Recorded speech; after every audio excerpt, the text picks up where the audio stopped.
Welcome, ladies and gentlemen, and this is the Ruthless Invitational Showdown 10.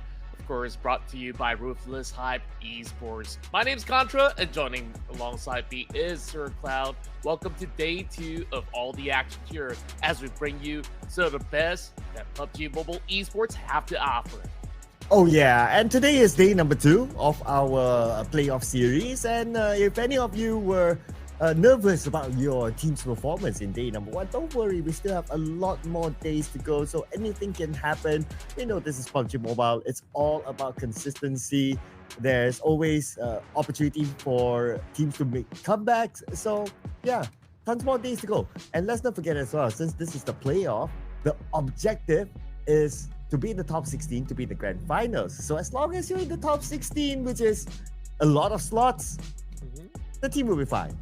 True enough, and of course, that being said, there are a lot of all these squads who will have to claw their way out in the sense where they're currently separated into 3 different groups. So some of these guys, if they really want to make a deep run, they got to start working harder. It was just day 1, what we saw yesterday, where a lot of teams from SCA have been able to secure themselves some chicken dinners to be able to leapfrog their way here into day 2. But I still think that it's going to be a really close fight because we got names like Reigns Esports and even DRS, so it's going to be pretty close to the tally while we take a look at the leaderboards later on.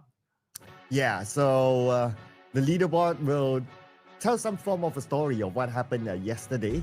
But today is day number 2. So yesterday, as usual, day number 1, everyone would have had a feel of like, oh, how everyone plays, you know, warm themselves up, you know, just like any other gamer, right? If you don't do well on day 1, you can tell yourself like, okay, it's warm up round, you know. But so if they take that as a warm up round, that's cool, because you still have a lot more days to go. And again, the objective is to be in the top 16. So we can expect like some of the teams, especially who are currently on page number 3 or maybe in page number 2, to be able to come up with a good performance today.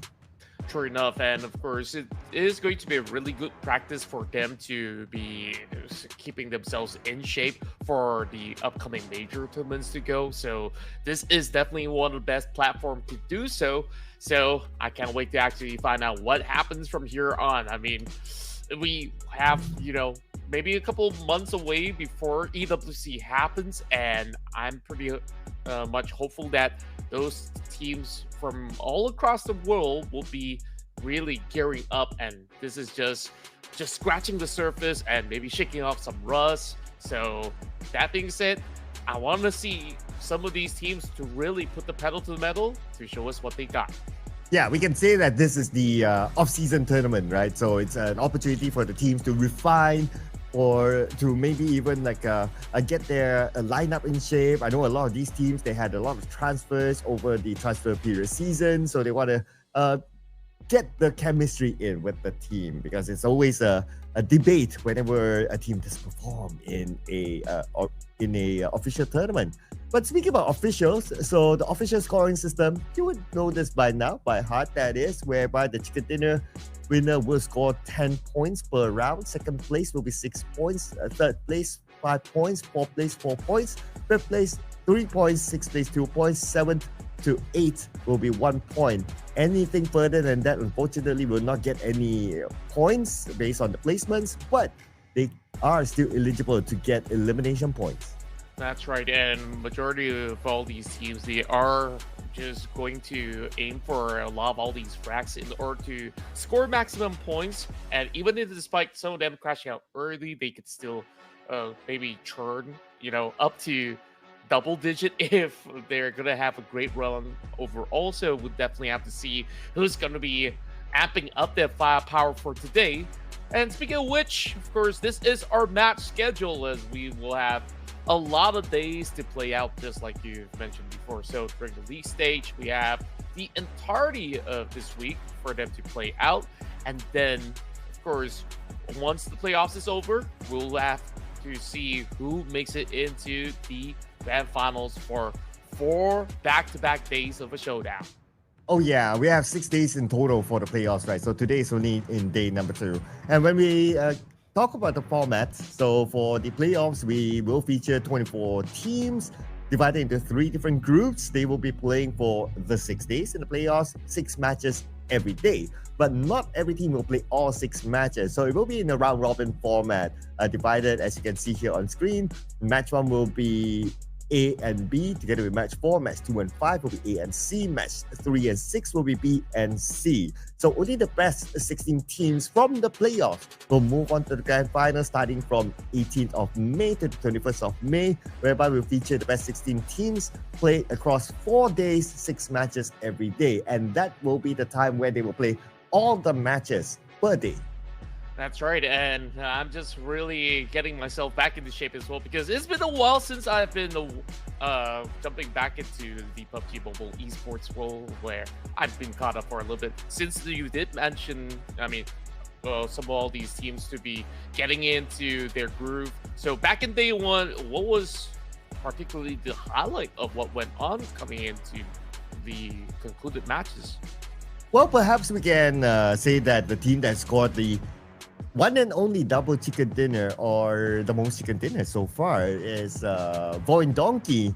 They scored 2 chicken dinners yesterday. They are currently the only team with 2 chicken dinners, and they did it in day 1 within the 4 games that they played. So that is pretty impressive, right? Like, it's a 50% hit rate for Voin Donkey. So they're doing really well so far. But you know who else is doing pretty well? It's our overall MVP as of now. And this is Killer YT from DRS. He's always hitting the mark, and back in day 1, he's already earning 13 elimination points. What more can he do for today? I think that he's just about getting started. So that being said, it's always how sharp he actually goes in to really be the front line of the offense for the side of DRS.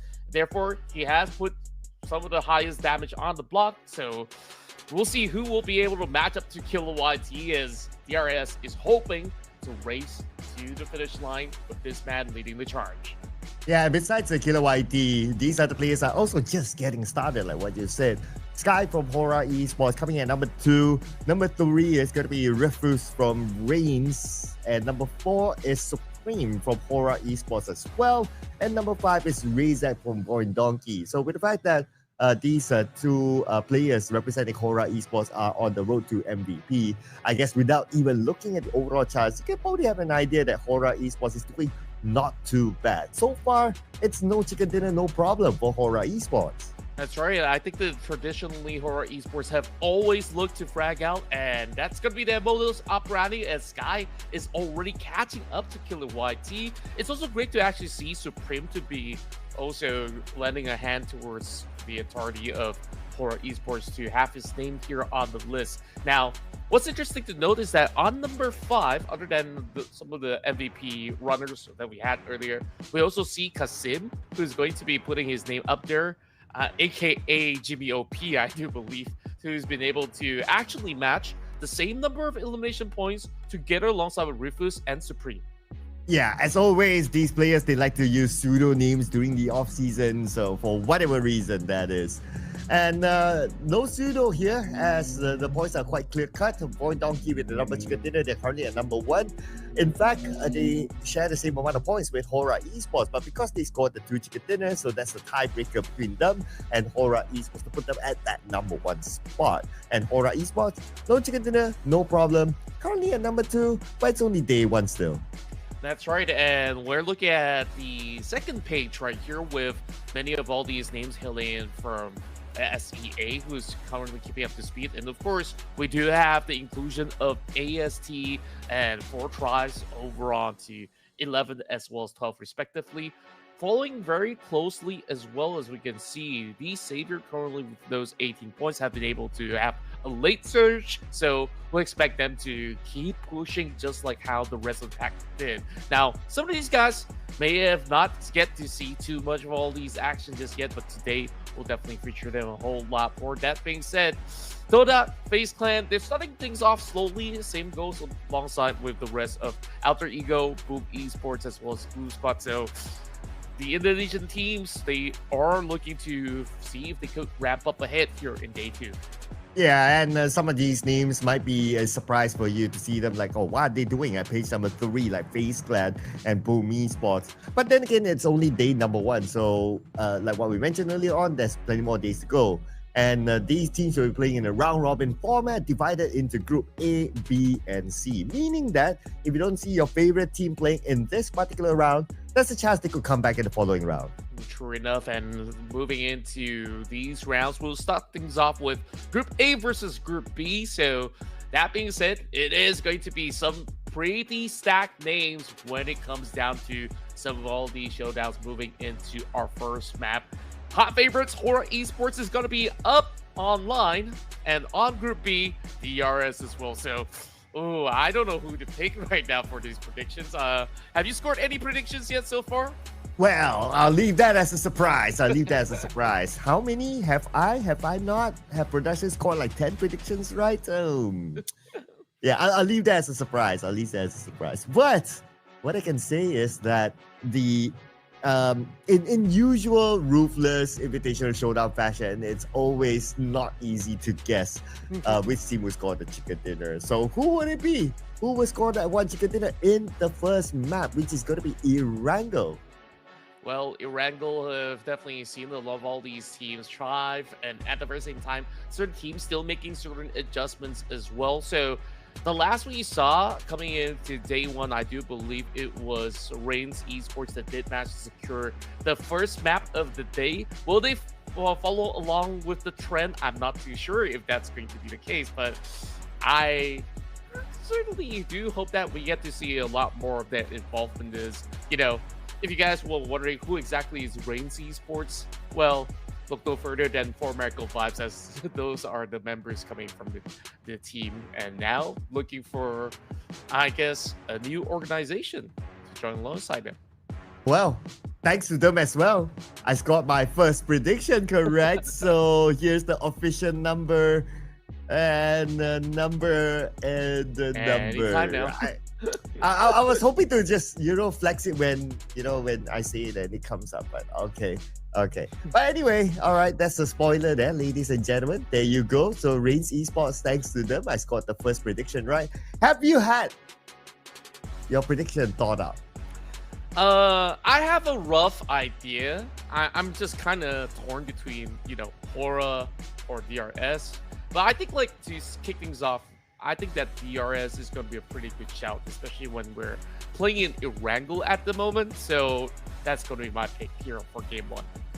Okay, Contra locking in DRS, Daryl Soldiers. Okay, there you go. Let's make it official. All right.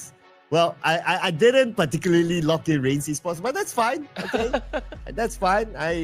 No problem going again with them. Production, let's see. What are they up to this time? Oh, of course, right? The fan favorites, Hora Esports, has to be here somewhere. You cannot have a day without Hora Esports being predicted. Yeah, that's for sure. I mean, whenever you have Red Queen on board, or time to time, I would also drop in the vote for Esports. I mean, why not? You'd see 2 names on the list of the MVPs that they're running for those high frags. Certain times where they don't even score those chicken dinners, they always really achieve a whole lot of points altogether. So it is definitely an option that's gonna be pretty safe. Looking at the trends though, Southeast Asia, they're definitely thriving back in day 1. This is the reason why I'm starting things off with the non-SEA teams for the first part, and then later on I'm probably gonna drop a D-Saver kind of pick up somewhere, because they're usually late activators from the looks of the previous NOCs, the previous RIS. So I guess that's definitely one that's on top of my head right now. Oh, you're dropping a spoiler too early. Okay, I'm not telling you which game. okay, that's cool. But okay, now that you've already mentioned that, there must be at least one D-Saver. If there's no D-Saver at all from Contra, we're gonna lock that in, because we're on broadcast, so it's all recorded. If there's no at least one D-Saver from Contra today, if he chooses to back up for whatever reason, you're buying the entire production dinner. However Okay, you choose okay. to do I'll it. just choose the safer next game if that's the case, just to save myself a little bit more of that money. I mean, I don't mind, but like, how do I actually order something to send everyone a meal in Nepal? Hmm. Somebody has got to tell me, you know. But we can always go out for dinner right after the show or so. That to be said, while we're waffling, you guys can also put in your own predictions as you can actually hype up not only the team out there, but of course the chat right down below. Make sure you guys hit that sub button if you guys are first timers here and you guys have been here for a long time. Why are you not hitting those like as well as sub? I mean, come on, man. We're giving you guys the best teams available across the globe here under one roof in the Ruthless Hype Esports channel. Absolutely right. And this show will run for like the next 10 days or so. So a lot of entertainment, a lot of hard work done behind the scenes as well. So the most easiest thing that you can do to support the show is just to subscribe. And also while you're at it, don't forget to also follow the social medias of Ruthless Hype Esports as well, whether it's on Instagram, whether it's on Facebook, so you'll be updated with the latest information on any upcoming tournaments in the future. I'm sure a lot of you will be anticipating this tournament every single off season because this is the best off-season tournament for Pubg Mobile Esports of them all. True enough. I mean, where else could it be, right? Where we've had this seasons after seasons where the Ruthless Hype Esports have always delivered. And I'm just really glad that, I get to be involved once again together alongside with you and maybe Andy somewhere down the stretch as well. So that's it. I'm definitely stoked to actually see how much have these teams improved. Is there any form of changes coming into the rosters now that, you've mentioned majority of all these teams are currently on the break. So that is probably some trial and error coming into certain teams, be it large or small. Yeah, so I guess the break will end very soon since the official leagues for multiple regions will start in a couple of weeks. Yeah, so for that, of course, you got to check out Pubg Mobile Esports for more information since there are multiple leagues happening across the world, that is. So look forward to that because the next official league will not only be a league by its own, but it will also lead towards like EWC, Esports World Cup, and also at some point throughout the second half of the year will lead towards the PMGC. So these teams will need to be prepared for this crucial moment when they are involved in the official tournaments later. True enough, and lo and behold, we're getting ourselves into our first match of the evening as these teams are prepping up for all the big runs that they will have to face eventually in the major leagues. And let's get it on to our first match here in the Ruthless Invitational Showdown here in Day 2. It's the hit crew coming through. You know what we finna do. Running game, tracking plays. And here comes the flight, ladies and gentlemen, for game number 1 of day number 2. The teams will continue to collect points accumulated from yesterday. So let's see who will be the one to come out on top after a good warm-up of day 1. Yep, and that being said, it's always going to be a fresh new start every single round that they do hop on board. The YT currently leads the pack here with the most eliminations, while Sky is following very, very closely. And this is one of the reasons why I did mention D-Saber, because Lamborghini has also popped up with a lot of all these damage done and multiple knocks across the field. Maybe some numbers not being secured, but hey, they slowly getting there. Yeah, I mean, it's only day 1, right? So I'm pretty sure the numbers would change and we might see other challengers coming to play later on. Speaking about challengers, now this is the time where we kind of look across the map to see where are the contested drop spots. And we only hear the audio cue. Gunfire is happening, and this is around the area of North Noble. Wow, off to a rough start for some of these guys, while Team Secret secures themselves the first blood, while the Claw is also having members still limping across the field. That's going to keep it. That's hoping to be safe, but you know how it goes when it comes down to some of all these close quarter fights. Some guy hiding behind those walls, and then when we take a look at that mini map, nobody gets the zone. It goes all the way into Sonata military base. I love it. I love it. I love this circle. Totally opposite of the flat path. Very high chance they will end in military base. It is perfect. My favorite circle of them all. But anyway, we got to get the fight going right now. It's going to be Team Secret and Claw. As Team Secret, they have the advantage after they took out a member of Claw, which is Chipeng. Now looking for Pepeg and Red Face in this building. Yeah, and this is definitely going to be a tough hustle, but Red Face, he's got the corners covered with the S12K, and it will be pretty much an eye for an eye with Frankie breaking through the doorways. Now it's only going to be one member left, unfortunately, and I believe Frankie has already spotted him out, but he wants to get a little bit more of that cover while he chases him down. Frankie secures it for Team Secret to ace them out. Oh, nice chase there, but they lost GK in the process, but that's okay. We have seen multiple times that teams are able to get chicken dinners even though they play as a trio. So I wouldn't be too worried about Team Secret for now. Plus, they are Team Secret. I mean, these players, they have the experience. They know what they're doing. So it's a challenge for them. But the bigger challenge for all these teams is this circle. Now, Contra, there is a chance. I would say like a fairly small chance that the circle might be a scammy circle. They'll pull back onto the main peninsula. What say you?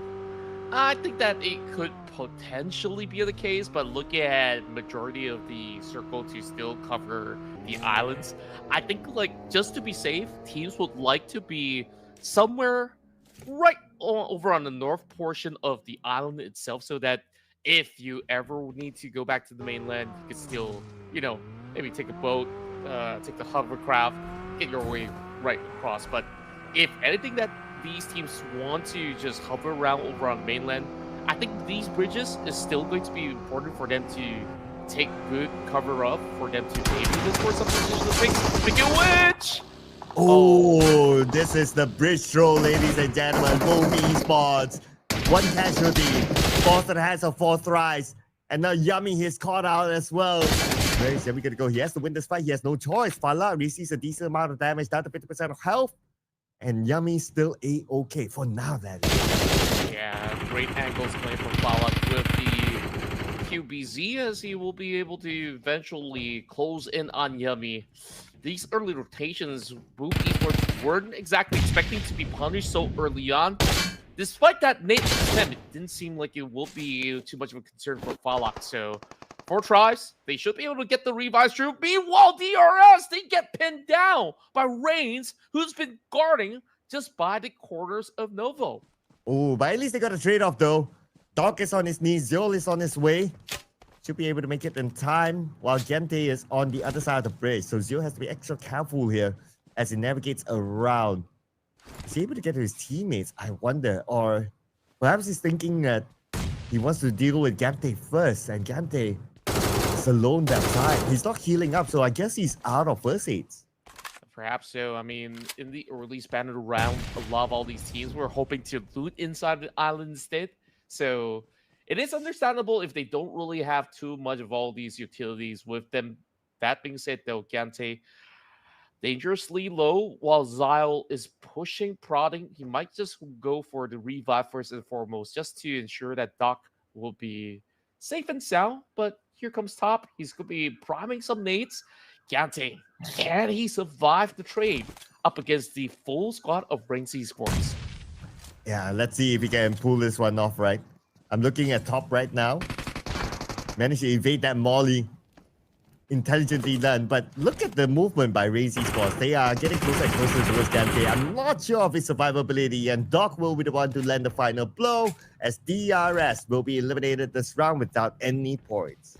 I don't mean to jinx them with my vote, but yeah, it's just a little bit of a rough start for DRS.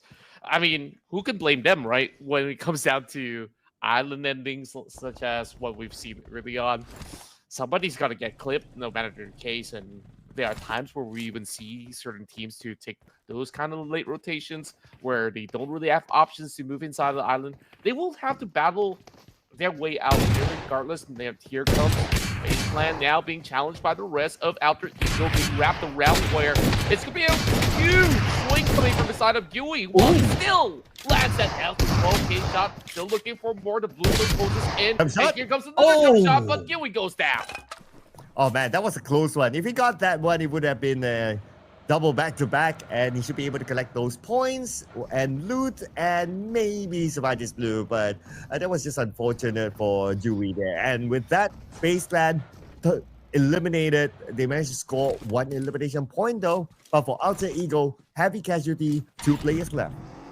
Yeah, and I guess it's not really the cleanest wins coming in from either side of the party. But they take the trade nonetheless. Meanwhile, it is going to be Boom Esports now catching out Ruthless, and Zyle's pretty much out in the open. Perfect prime with a nade coming in from Grace, just in order to just shut them down completely.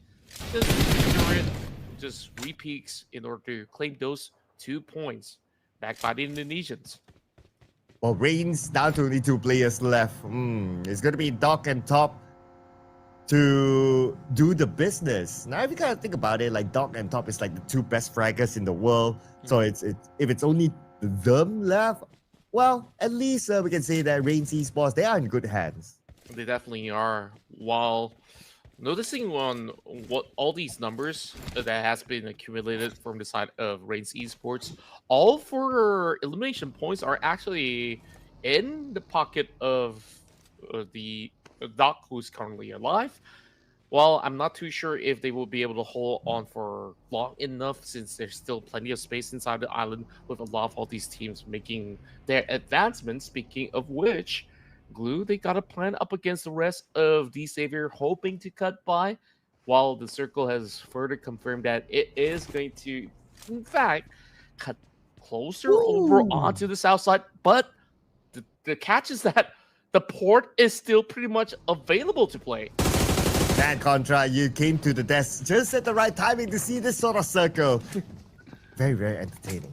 But let's see if Hasmi can entertain us all alone against D Xavier. Hasmi 50% of health. D Xavier charged in. 1 main second cross on the Hasmi. Hasmi received a lot of damage, and there's nothing much he can do about this scenario since he was alone. Look at that crazy swing coming in from Levi. He just got the beautiful angle to just clip all 3 of them. Of course, being held there by Chua at the very same time to make things pretty much smooth and sailing for the rest of the Savior. While KF, the only member that is going to be getting himself to look for that leverage, hopes to eventually go for that long range tag, but he's got to control some of the recoil out there. Some damage to be done, but no takedown so far. Yeah, but D Xavier, they have to lick their wounds quickly, because you see that the rest of GLU squads passing by. We don't know what they are thinking, whether they want to go for it or not. But they can still kind of buy some time, since they do have options to navigate around, since still only stage number 2. So they can kind of like just chill for now. Plus they only have 2 players left, so not going to be worth it for them to try to challenge D Xavier. Yeah, true enough. And D Xavier, they're not going to budge, because they know that if they stay longer, they will have more people to just move towards that direction. They could just guard off the rest of the remaining members of Glue Squad. Well, 4 tribes, they've already been circulating the island since minute 1, and they've managed to also get a couple of catches. They're pretty much on the gridlock up against E Arena that is rocking right behind them. Meanwhile, the rest of ASI8 is down for a challenge, with UZM dropping very closely to D Xavier. And here comes Casanova as well from behind. So Chua, who is interestingly playing, he's normally the reserve player for D Xavier, but looks like he's getting a run out this time. Going up, charging against UZM, but the name by UZM knocks down Levi. Nanty pretty low as well. Chua, what is he going to do? He's receiving a decent amount of damage from somewhere as well. Yeah, it's a very dicey fight where Chua's been driving all around. Now he might be able to spot out Casanova with his repositioning. But Casanova, if he lands a perfect nade right now, it might just deter the rest of all these members of D Xavier while they're licking their wounds right now. He's looking for a save towards UZM. And here comes Parajin to the rescue. Will Parajin be able to get the win against the 1v1 Casanova? Parajin, unfortunately, will be gunned down by Huzaifa from the side. ASI8. Great positioning by them. Look at Huzaifa's position all the way at the beach area. totally caught Paragon off guard. Yeah, and on top of that, Crypto has also been looking around where he's got a little bit of that high ground to work with. Now, the problem for both of these teams is that the circle does not belong to them, so they got to move their way out of their pier or just fully commit to this battle. Seems like Chua says, we will fight on. Here we go, Chua. With 50% of health though. Continue to fight. Left, right. He's just surrounded. He's just surrounded by ASIA. It was a very difficult fight for him. I mean, you can pick one side. Or you want to focus on the right or you want to focus on the left. It's hard to do both at the same time. Yeah, it is rather difficult, especially when ASI has already got pretty much a T2 split going on with great coverage coming into multiple angles, and therefore D-Savior, they kind of poke and prod it for a little bit too long, especially right after taking the fight up against Blue Squad. It really felt like they didn't really get to fully reset. Now, that's done and dusted. We're going to be focusing on to the rest of the teams who have already made their way into the island. Now, my question is, how many teams who are still lurking on that blue zone? Because I see about 5 names right now that's highlighted in blue, which means that they're still tanking some damage.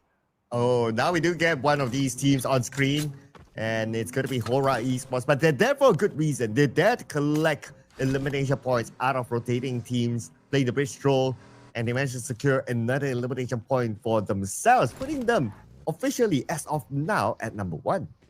Yeah, that's a great start for Hora Esports.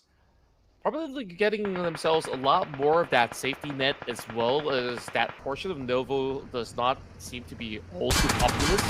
That's the rest of these teams playing over the corners. Thank goodness that hovercraft's tanky enough for Joker. He's going to look to ditch it off while 4 tribes, they can just keep their markers over onto the far south side. So Naki's going to be in charge to slowly weird him down, if anything. But E-Arena, they're going to have a very defensive hole. So if this zone actually pulls south side, then keep going for the side of E-Arena. Now they're also looking for a trade up against C1. C1 on the other side, they're probably thinking of like, okay, how are we going to manage this next stage? It's going to be pretty tricky if you are not in the circle yet, or you're not close enough to the middle of the circle just because of how difficult this current circle is. Tucked by the edge of military base on the left side, you have very little space to play with. True enough, and they also have to keep in mind that now that they're playing by the terrains, there's almost no room for them to even loot up over onto whatever space that they have. So they got to start managing all these bullets, all these utilities at the very same time. But good news for E-Arena, that circle has popped, and it does favor them as well as 4 tribes. So they got that full zone control. Now the question is, how well can they defend it? As ASIA, they are also looking at all these stragglers coming towards their passage. Hora Esports closing right in. Casanova only has so little space to work with as he is being tossed a Molotov, but he's well up against the guy. He gets run over instead. What a trade coming in from Hora as they do get the high ground. And now it's going to be UZF finishing up the job. He has to finish this 1v1 before looking at the other players of his opponent who landed beside him. Oh, it's going to be Sleepy there. Oh, wait a second. What? Wait, how? Wait, was that by a shot? Okay, it kind of looked like it was beside rather than like on him. Yeah, it really looked like it was going to miss, but Sleepy probably clipped him just by the corner of the bumper and was like, okay, that does just about enough damage. So Sleepy, job well done, but the zone, it's already closing right in. He's got to reposition his teammates. He's got to save everybody out there. I don't know if he has enough time to do that. And that's what we call a hitbox, ladies and gentlemen. So, like what you said, right, it could probably be like just the side of the bumper or maybe even the mirror. So that's enough for the damage to be inflicted. And that's how Hora Esports, they won the fight. And they're now dominating with 5 eliminations. But heavy casualty on their side, they only have 2 players left at this moment. But they still managed to secure 6 elimination points, which is not bad. Yeah, for what it's worth, I mean, that is a worthy trade, despite, you know, the zone really not favoring them at all. That's the best they could actually pull off. Meanwhile, more pressure onto E-Arena. We last saw Joker forcing to jump right down under just to get a little bit more of that cover. Now, I really do wonder who's player 56 or 56. I mean, I haven't seen too much of him playing in the Thai circuit. So, new player, I'm not really sure because I'm seeing a lot of numbers on their side. Oh yeah, I mean, these players they like to put in pseudo and for all you know, like even though they're using these names with that picture, it might not be the same person. Just because, maybe it's a tryout, maybe it's a player that has not been revealed yet, so we don't know yet. But what we do know is that Sleepy is on a road rage. He just got another one by his vehicle. It's crazy, I tell you that. Sleepy right now, 5 kills in his name, and he's still trying to wiggle his way out of that situation, despite being shot by some of the members of Alter Ego. So, E-Arena's gonna be pretty happy. Like, a lot of the pressure has already been relieved from their side, because all the attention is being pulled away. Well, Champions Esports, same could be said about them, as they are now the ones that will be hugging the very hard job where they left their compounds just to hold these positions. And here's Alter Ego going up against Hora Esports. At least the good news for Alter Ego is that they're currently in the circle. So you could probably hold on for this stage, but we're not sure about stage 5 yet. Let's see. Because you will get to know that in about 3 more seconds where the circle will shift. And it shifts, it goes. Looks like Alter Ego still has it. Yeah, and Alter Ego, they're definitely hoping to hold on for as long as they could. While a lot of all these teams are also reaching towards these corners of the territory, it's going to be Sleepy that still finds more members coming in from the side of 4 tribes. He's absolutely on fire, I tell you that. Oh yeah, absolutely right. Just give him a vehicle and you know what to do with it. Let's see how many more eliminations can he get in this round while we focus onto Alter Ego. Shooting onto both Esports and Celcom DJ Alliance. And it look very, very low thanks to Badru himself. Yeah, it's an awkward situation for those who are over on the compounds because of all these tags being sent across. Speaking of tags, it's Sleepy again and again. What a cheeky angle, and he does actually secure it. It's already 8 points in the hands of Sleepy. Somebody stop this guy. Yeah, and he's trying to get Joker now to make it 9. Sleepy by himself, 8 elimination points. If he's not the MVP, I don't know, man, at this point. All types of eliminations, whether it's by long-range shots, whether it's by a vehicle, he got it all. Sleepy is the guy carrying Hora Esports now. It's just so crazy. I mean, making it to the top 5 with only 2 players left, you saw it was not an easy journey at all. Well, take a look at the corners that he's holding. He knows that nobody's coming in from behind him, so he's going to be safe for a very long time. So I'm not too sure if they will be able to settle the scores, as E-Arena have now got eyes on Alter Ego instead, where the last we saw, Alter Ego was trying to deal with Celcom DG Alliance. There was, I believe, members of C1 over on the south corner of the map. So it is going to be a little bit of that standstill here in stage 5 because this match just went by so quickly. Yeah, thanks to the circle as well, right? You give a trashy circle like this, you kind of expect like teams to fall out like flies. And now we're down to the top 5 teams with 11 remaining players. So everyone seems to have their own corner now. Perhaps I need to wait till stage number 6 before we see the next phase of action. Very likely so, and for some teams, they definitely do enjoy having a little bit more room to reset, but those who did not get these great positions, such as Celcom DG Alliance, what we saw earlier, it isn't going to be an easy task if it does shrink further and further onto where Alter Ego is currently holding. So it will definitely take a while. I mean, Alter Ego, they could just roll around the space. They expected Celcom DG Alliance to be somewhere within those shacks, so Celcom DG Alliance is the one that is being pressured if they were forced to actually make advancements. Yeah, there'll be a chance that they might not get the next stage of the circle since they are kind of close to the edge of it. But we'll get a confirmation in about 15 more seconds. Hopefully they're ready though. They do have vehicles as a backup, so they can potentially use that to move to the inner side of the circle, create a barricade in an open area, and that might be their next stop. But we'll find out right now, ladies and gentlemen, where the circle will go.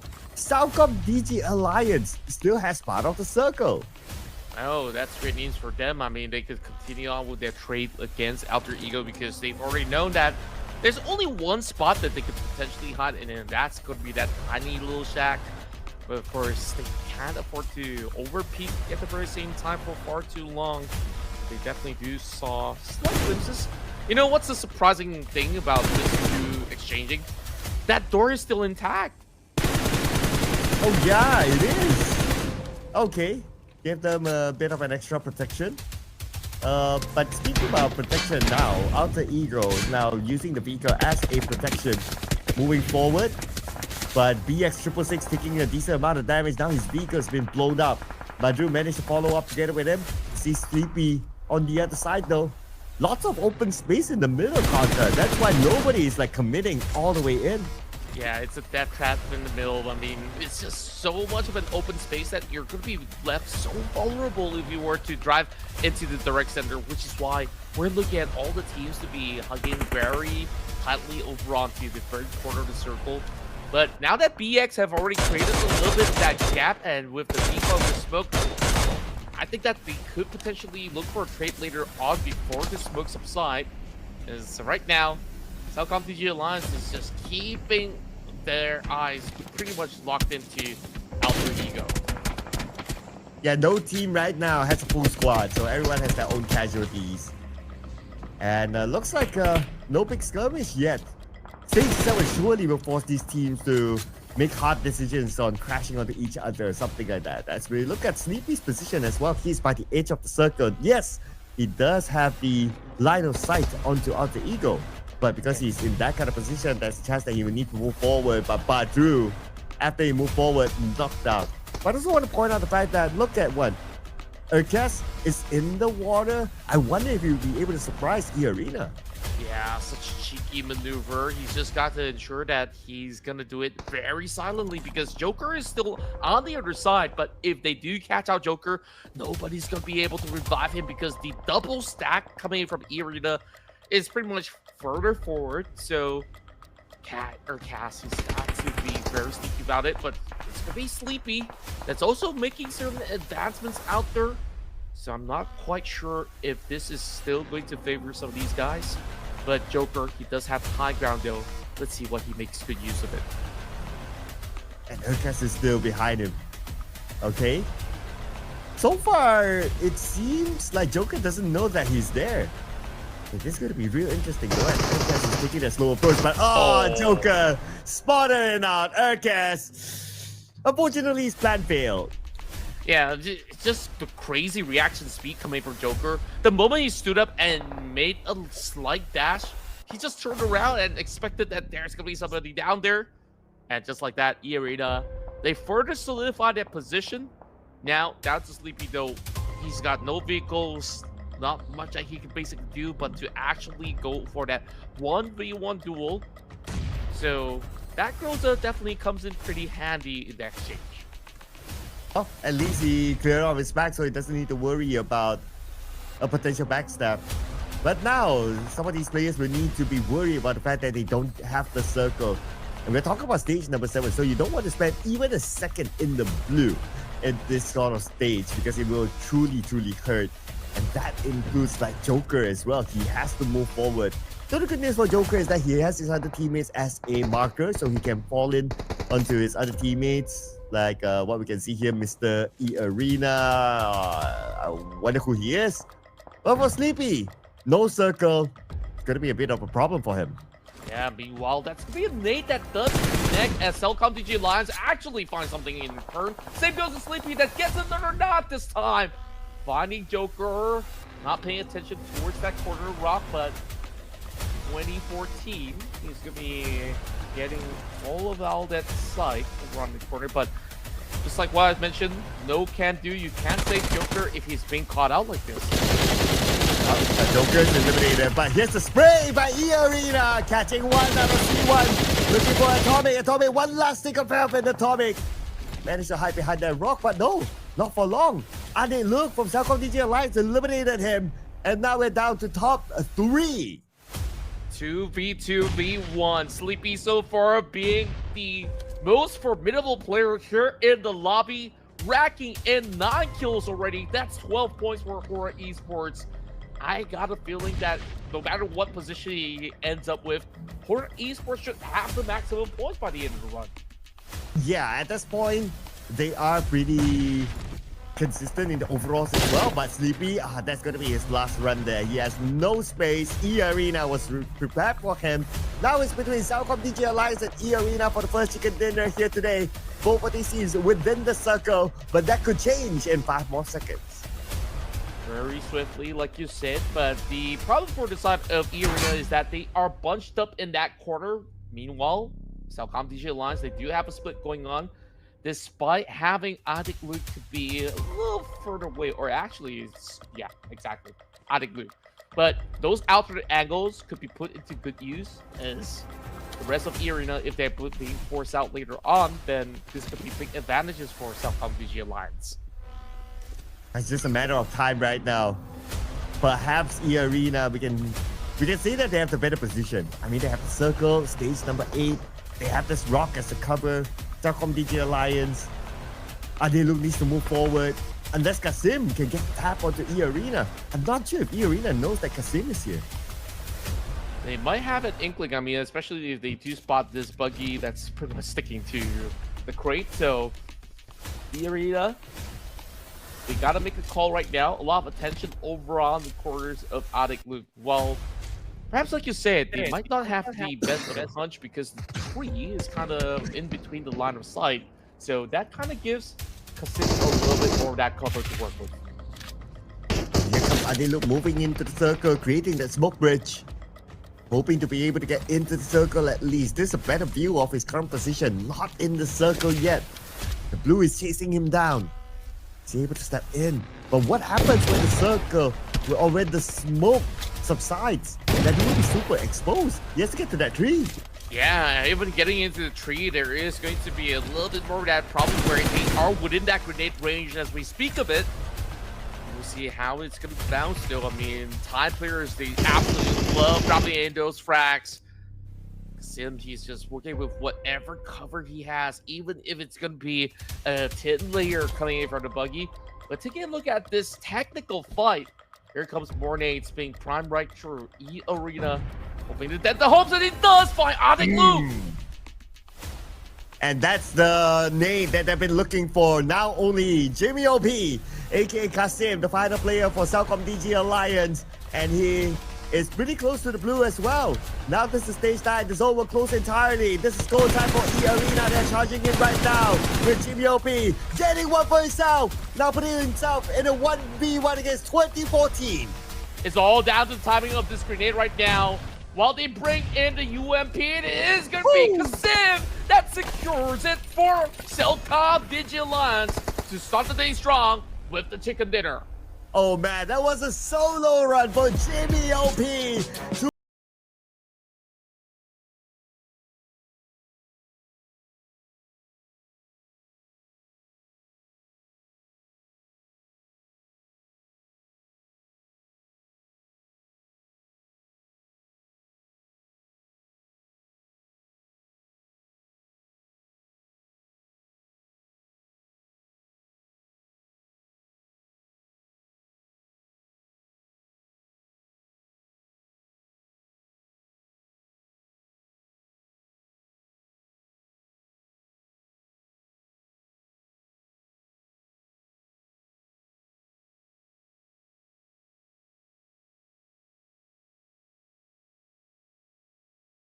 Whenever it's off season, he always changes his name to Jimmy OP. Don't ask me why. I haven't had a chance to ask him that yet.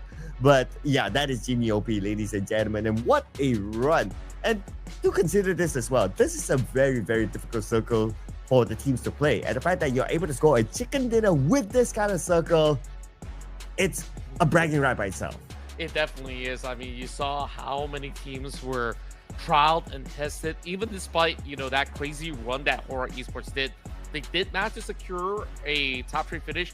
I believe that's good enough coming in from a dual effort where majority of all these numbers were actually taken by Sleepy himself. So if there's going to be an MVP run that is going to be awarded, definitely it has to be Sleepy. No questions asked. The amount of damage, the amount of eliminations as well as knockouts are at its maximum in this match. Yeah, I guess because we normally award the MVP status to an individual player, even though they don't get the chicken dinner, so it's based out of stats. And I do agree with you that Sleepy is very, very likely to be the MVP. I don't see another player getting as many eliminations as he had, so he has to be the MVP. If not, I'm out of here.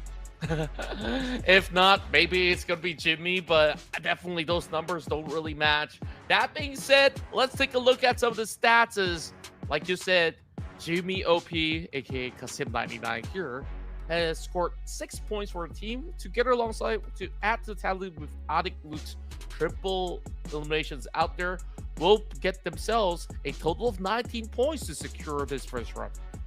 Yeah, so that's going to be 19 with the chicken dinner together with it. So far, no team has got the chicken dinner with more than 10 eliminations. So far, the maximum has been like 9, and we got multiple 9s. But anyway, a chicken dinner is a chicken dinner, so no complaints about that, I'm sure, for the team themselves. But I'm also curious to find out like how far is Hora Esports in the overall charts. Potentially, they might be at number 2, even though they got eliminated at 3rd place.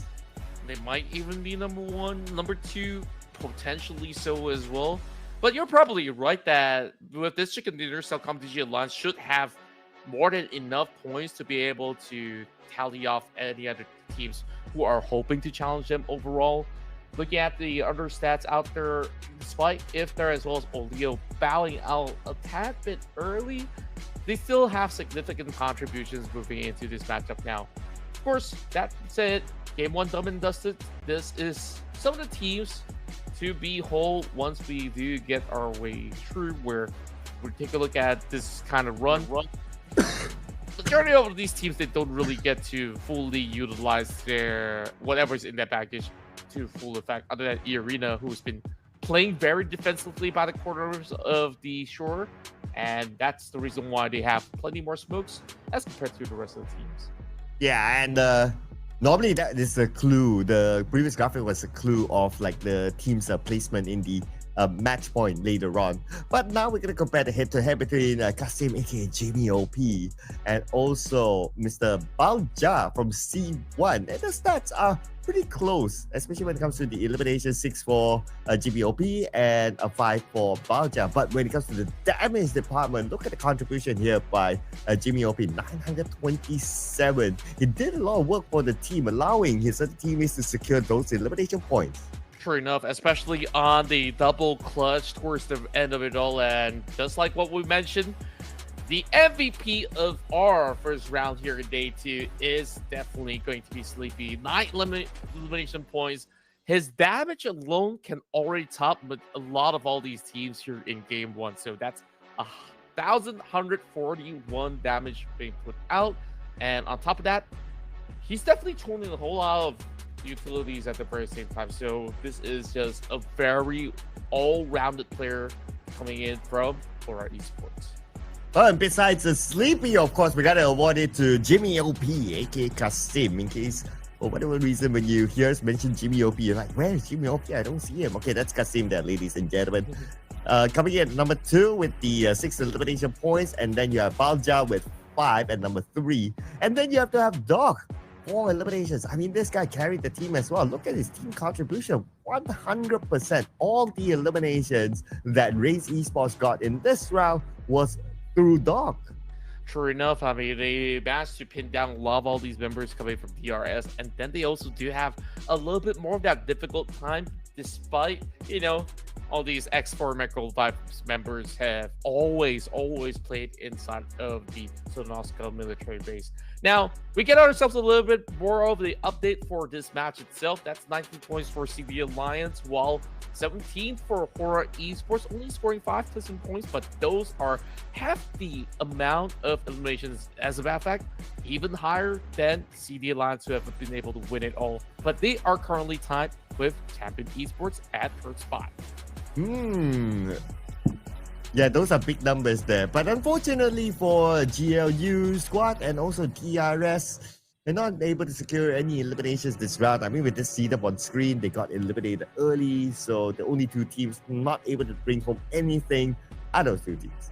But when it comes to the match stats as well, one glaring number for me is the throwables used. This is fairly on the lower side, but I can totally understand because of this kind of circle, you don't have the time to aim your nades or use those throwables. You just go out guns blazing just because you have to cross the bridge. You have to get into the circle in mid to the base. Exactly. So, I mean, there's also a lot of all these long-range tags, as well as plenty of close to mid-range kind of fights that just blew out when they are contesting for a certain region to hold out. But we're definitely looking at very healthy numbers right now. Horror Esports have been able to surpass even the likes of CD Alliance as they take that #1 spot with 62 points. But for the rest of the pack, some may have not actually played out here back in Game 1. So we'll have to see what the rest of the groups will actually bring to the table later on. Yeah, we're going to give the benefit of the doubt to teams from Group C, right? Because they did not play in the first match. They'll be playing in the following match. So do keep an eye on teams like BTR, Vampire Esports. I mean, these are big name teams in the PUBG Mobile esports scenes, and they are prepared for sure to come in later on. On page number 2, well, decent movers here. Even though Team Secret, they played in this round, but unfortunately they went down by 1 point. E-Arena had a decent round, so they move up by 4 notches, currently at number 9. But at the end of the day, at the playoff stage, it's all about maintaining yourself in the top 16. And the teams on page number 3, we need to figure out on how are they going to get there. Yeah, that being said, I mean, a majority of them actually hails from in Indonesia, where Pubg Esports, we saw what went on. They got taken out very, very early on when they were trying to get into the island. Same could be said about some of all the rest of the pack. So a lot of work for them to really claw their way out. But hey, all it takes, one good chicken dinner, they might just be safe by doing so. Yeah, one good chicken dinner could still push them up because we're still fairly early into the playoff stage. So the points are pretty close. Something that we will look forward to in the upcoming match. And speaking about the upcoming match, it is going to be Miramar. But before we head on to that, ladies and gentlemen, we'll be taking a short break. So do not go anywhere. Oh, no break? Nope. I guess we carry on. Looks like we are going to roll on. Well, I was hoping for a little bit of that breathing space as well, but you know what? We're just going to see with all these players pretty much getting themselves warmed up. So we're just going to go back to back so that they will just have all that adrenaline to be churned out here in Game 2.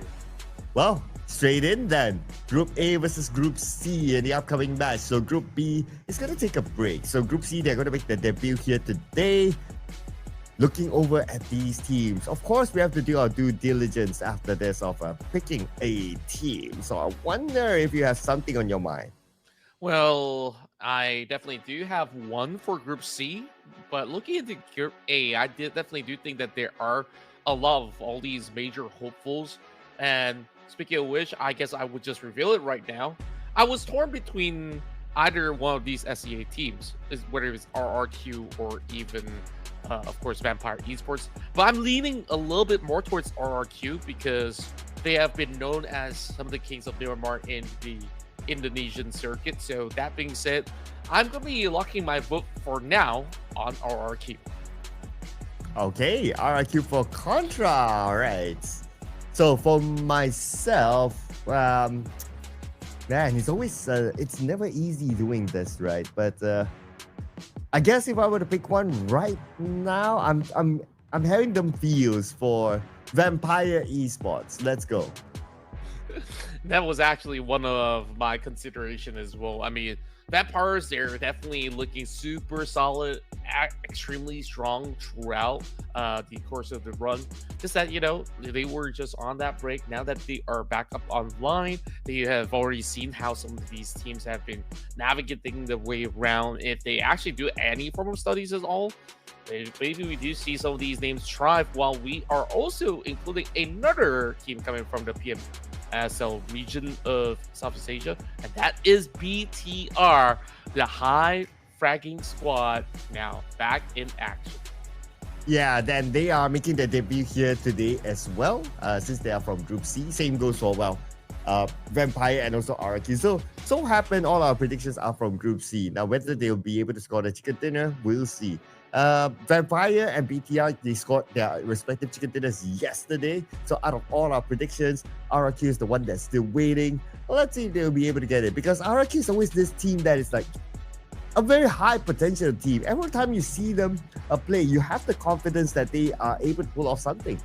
True enough. I mean, there are certain times that they do get overwhelmed as well with a couple of teams to be, ganging up onto them, or perhaps if they were going too wide of a rotation, they also do get caught out from time to time. If they can fix that, then it shouldn't be any much of an issue. Where certain times where they are in, say, a certain zone somewhere in the mid game, they would usually have a very solid chance on not only defending those kind of spots that they hold, but also on the offense at the very same time. Yeah, so, and the Beko is playing as well. So, of course, the former Southeast Asia Terminator back in the PMPL Southeast Asia format. So, I would really love to see that guy do perform again. He's always that one player that, if you ask me, he has not won a major championship yet, but he's like one of those players that's so good that I do hope that at some point he'll be able to lift a trophy for himself. But it is a team game at the end of the day, and you have so many other competitive teams as well. So it's a competition. Got to work for it. That's right. And that being said, we only have 20 seconds for these guys to chill before they go guns blazing once more. Once again, you guys are tuning into Ruthless Hype Esports, as this is the Invitational Showdown, as we kick off our run in Miramar.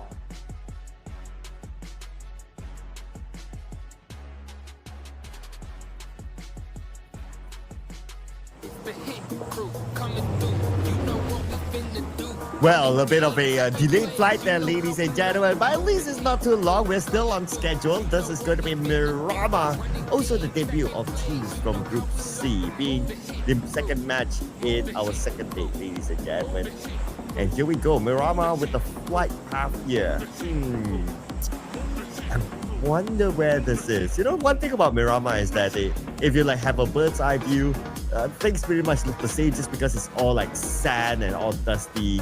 But finally, we get a good view. Okay, starting from the south towards the north, where it ends on Akumada, and it cuts across the middle of the map. So looks like all these teams will be able to get to their regular drop spot directly. Yeah, I think that this is definitely going to be a very fair start. But with that, I see a little bit of that island over the south side. It's like, okay, this is going to be pretty much of a standard kind of a start. But is it going to be a standard kind of circle? That remains to be a big question on everyone's head. Now, typically, once we jump into the map of Miramar, we tend to see a lot of all these players to be around that Las Zonas region, and sometimes even battle erupting inside of the continent. Is that actually happening between Group A versus Group C? I guess not just yet, but I hear those barrels roaring. So we actually do have some action, and that is coming into the quarters of Power Grid, where the rest of BTR is currently being challenged. By another team, and that's Driver Messi on the other side. Okay, let's see who will win this 1v1. It's going to be Razy, but Razy has no weapons yet. So it's more of a dance-off right now. He needs to find that extra space. The Venom is behind him. Oh no, where's Razy? We're going to go.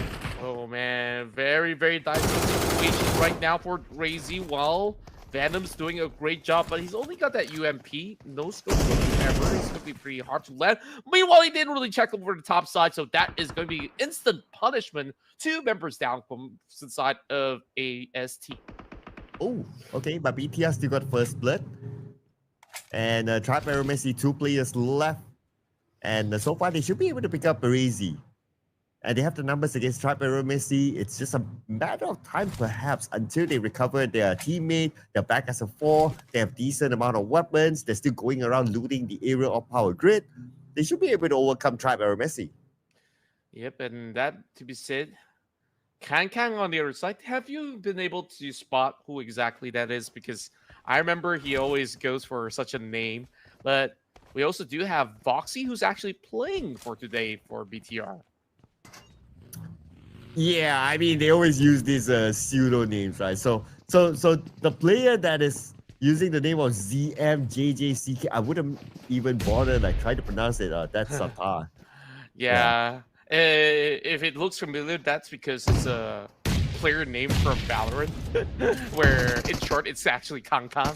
So I think that is definitely paying a little bit of homage as well.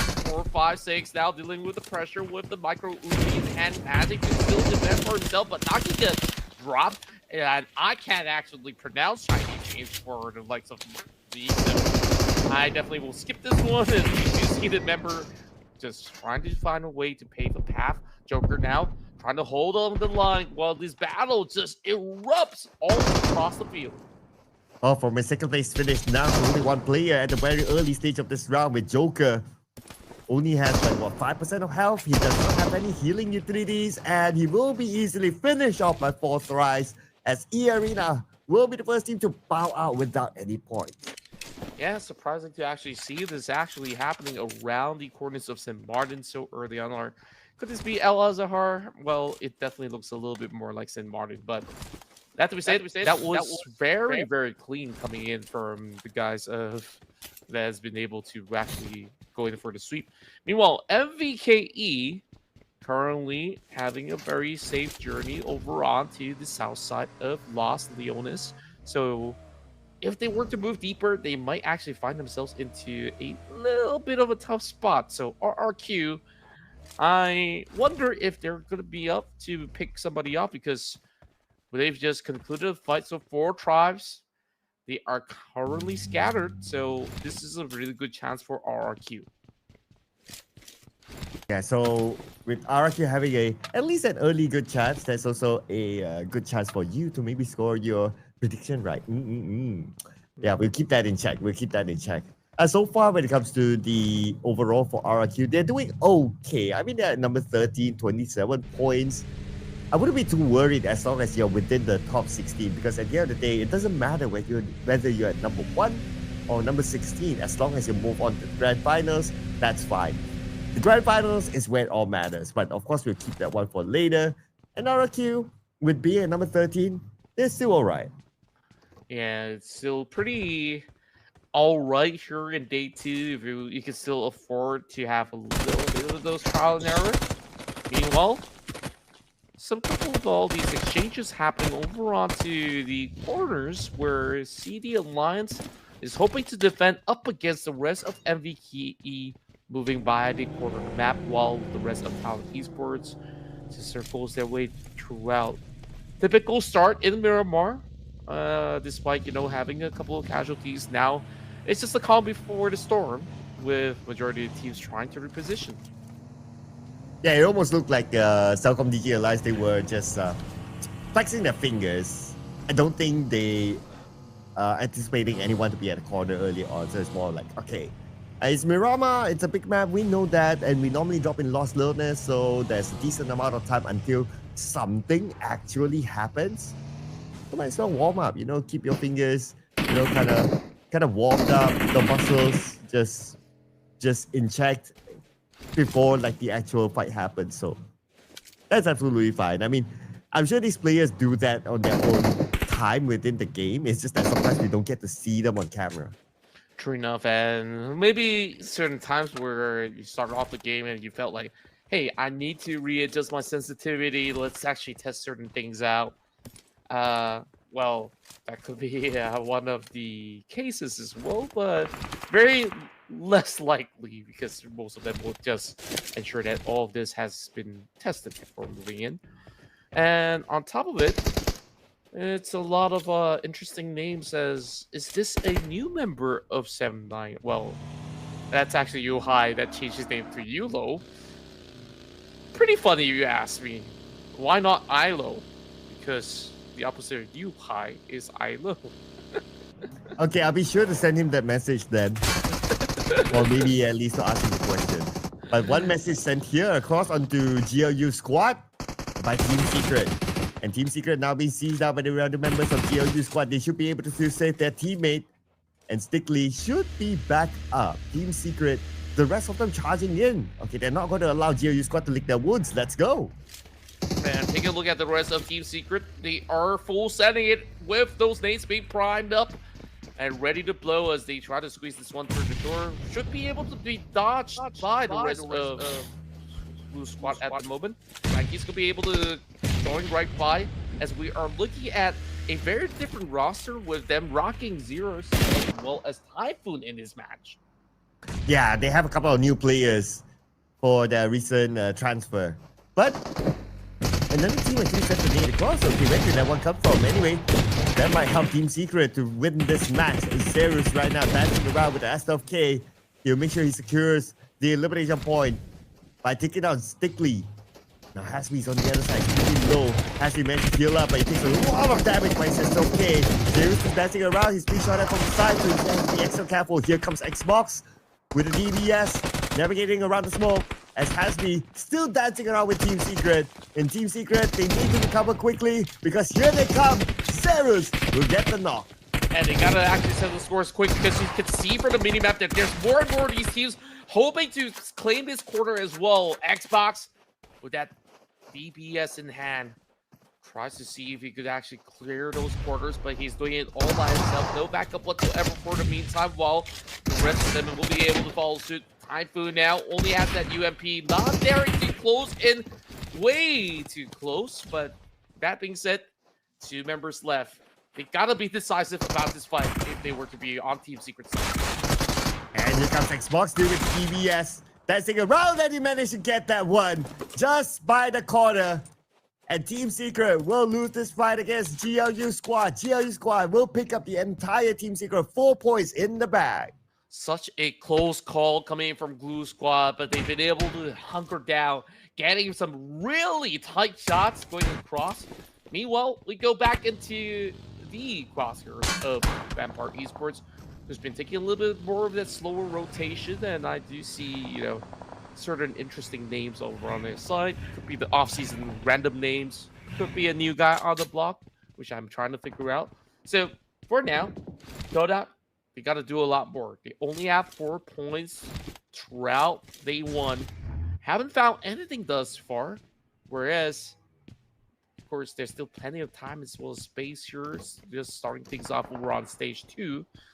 They might have actually taken notice that there is a squad that's going to be lying in wait while Alter Ego takes a very slow rotation. And the other one that's currently in the blue zone is going to be 4 tries. But hey, they've already got 7 points so far. Wait, 7? Where did that come from? I don't know. Oh man, okay, we've been missing out on the action. 7 elimination points already when we have 14 teams at stage number 2.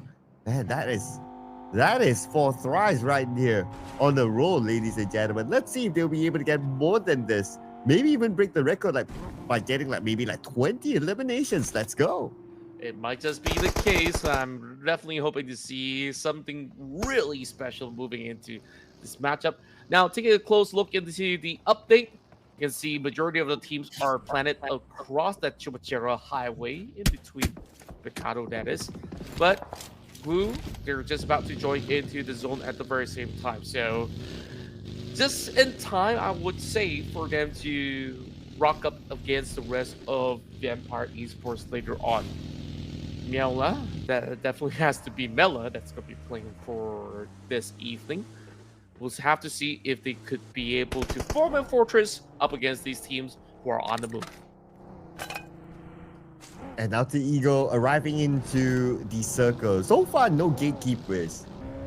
So it looks like that's a signal to me that a lot of these teams, they want to play in the middle of the circle, want to get the best position possible, and that's absolutely fine. The GLU squad probably thinking the same as well, but they only have that one player here. Here comes Joe. It's going to be a 2v1 and straightforward elimination. GLU squad bows out. I've heard of gate crashes, but have you heard about garage crashes? I mean, no car is safe within this site, where Great Flush coming in from the side of AST, securing that pointer away, while the rest of Dodak has taken notice.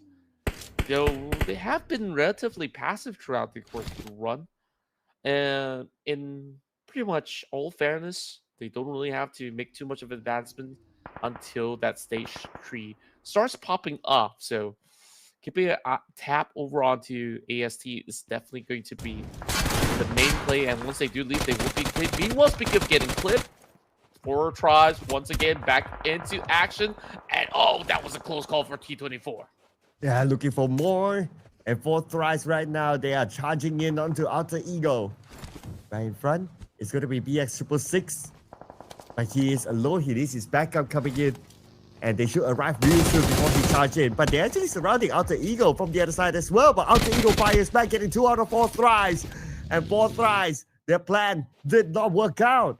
Oh, that was absolutely botched very, very quickly.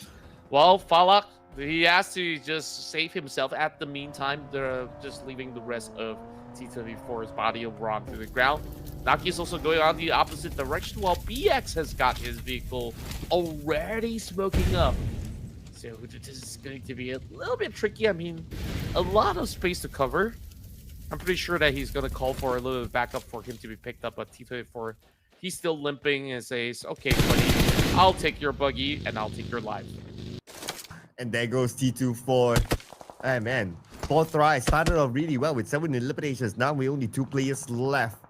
Probably the best is for them to do is to try to hold on to get placement points for now. But they can afford to chill because 7 eliminations isn't too bad. Might as well switch the strategy to focus on getting into elimination points or placement points, and that's going to be fine. Now, looking at the circle, and also 4 tries at the northern side, they don't have the circle. They have to move further forward where Toda and Trap Messi is at, unless they choose to rotate somewhere else. Yeah, it's also going to be a really tough swing for Alter Ego. Speaking of which, it's Hampens Esports getting pinned while on the move. Great shot coming in from Hunti to be able to hold him down. So Atomic might just be cut loose right there. While Alter Ego does actually get that trade up against Fala. They've been rather explosive, and now it's only 1 member remaining for the side that 4 tries are currently healthy. Oh yeah, 1 left, and that's a confirmation unless he's able to be saved. But we'll check that out in a little bit more. Right now, it's going to be the Vikings. MJ Vikings Esports securing their elimination point. Taking out a member of C1. C1 down in that... What do you call that? Valley. Yeah, I was trying to find the right word. Yeah, they were down in the valley. So naturally, if teams are above you, they'll be able to get a good view. But for Talon, we move forward now, defending their cop out against BTR. And BTR, looks like they're losing members. Mala Big just fell to the hands of Axel. Yeah, they're just trying to crash into this compound, but it's been safeguarded by Talon for the entirety of the time. So BTR, they crash out very, very early on. Well, great advantage coming from T-Zen. And it will be pretty much the entirety of Champions Esports wiped away by MVKE. On the elimination field, I noticed that South DG Alliance is in action as well. They took out Axel from Talon. So another fight's potentially happening elsewhere. Now we do have Talon on screen. Axel is bleeding out. We do have 2 players from Talon here still active, but Axel will be saved. Backup is arrived. And he should be back up soon. So yeah. Since Telkom DG realized that is a long range shot, they're not crashing in. Talon will be back as a trio. Yeah, they really do have to respect it for right now. You saw what happened over on the time where BTR just muscled their way through. Speaking of which, 4 tries, I believe that to be the case. Being shut down.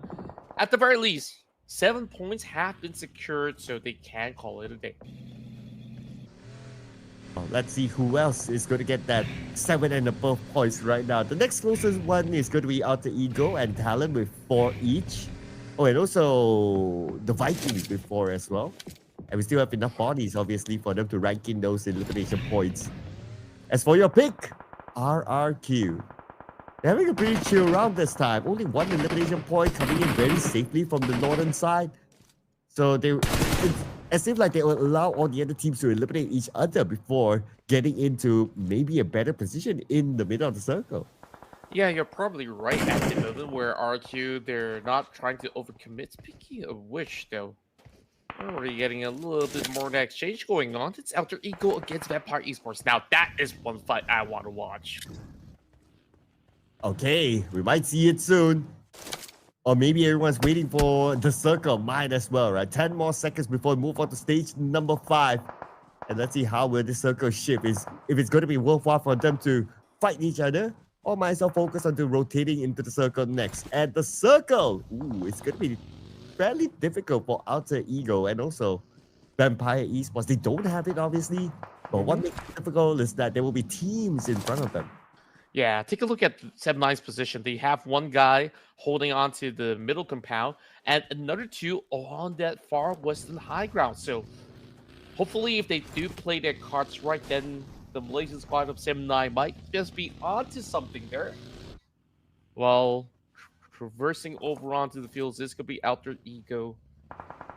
It is going to be a tight squeeze while Vikings have been able to hold their own compound. Oh, 9! Oh! Oh, that was so close, but he still gets it done without taking a single drop of damage.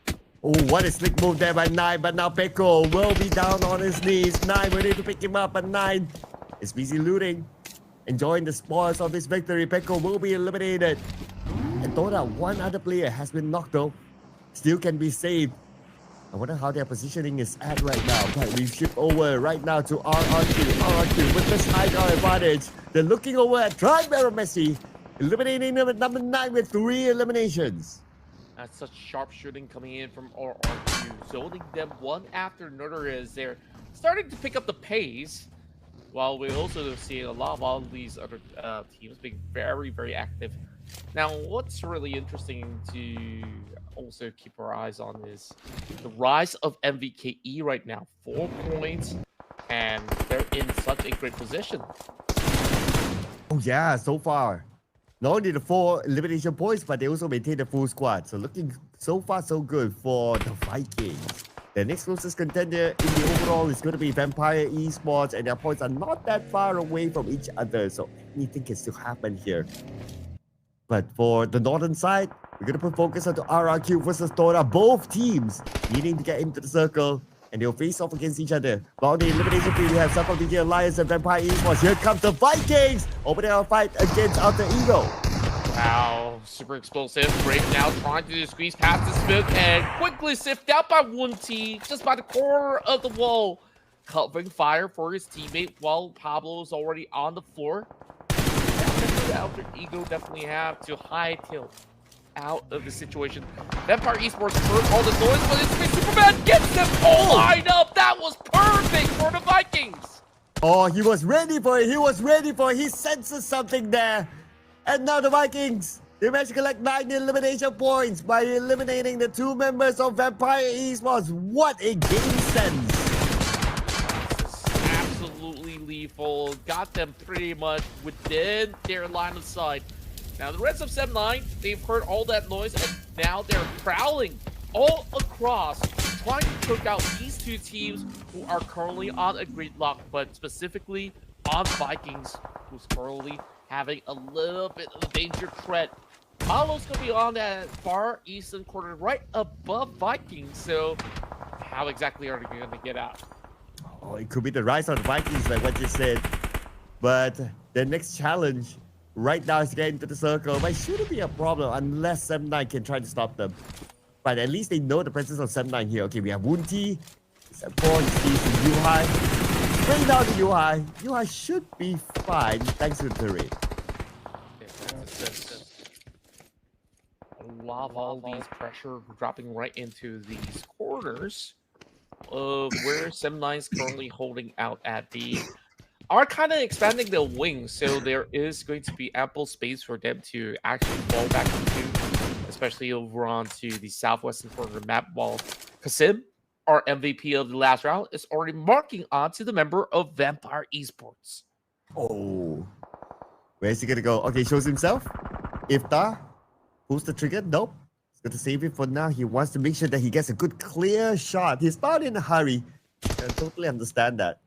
But for Mr. Malo here, he does have company in the name of the Vikings. Vikings not budging. I wonder if they really want to get this elimination point. Looks like they do. Malo takes a lot of damage.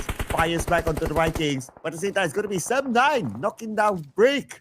Vikings now having a hard time getting into the circle.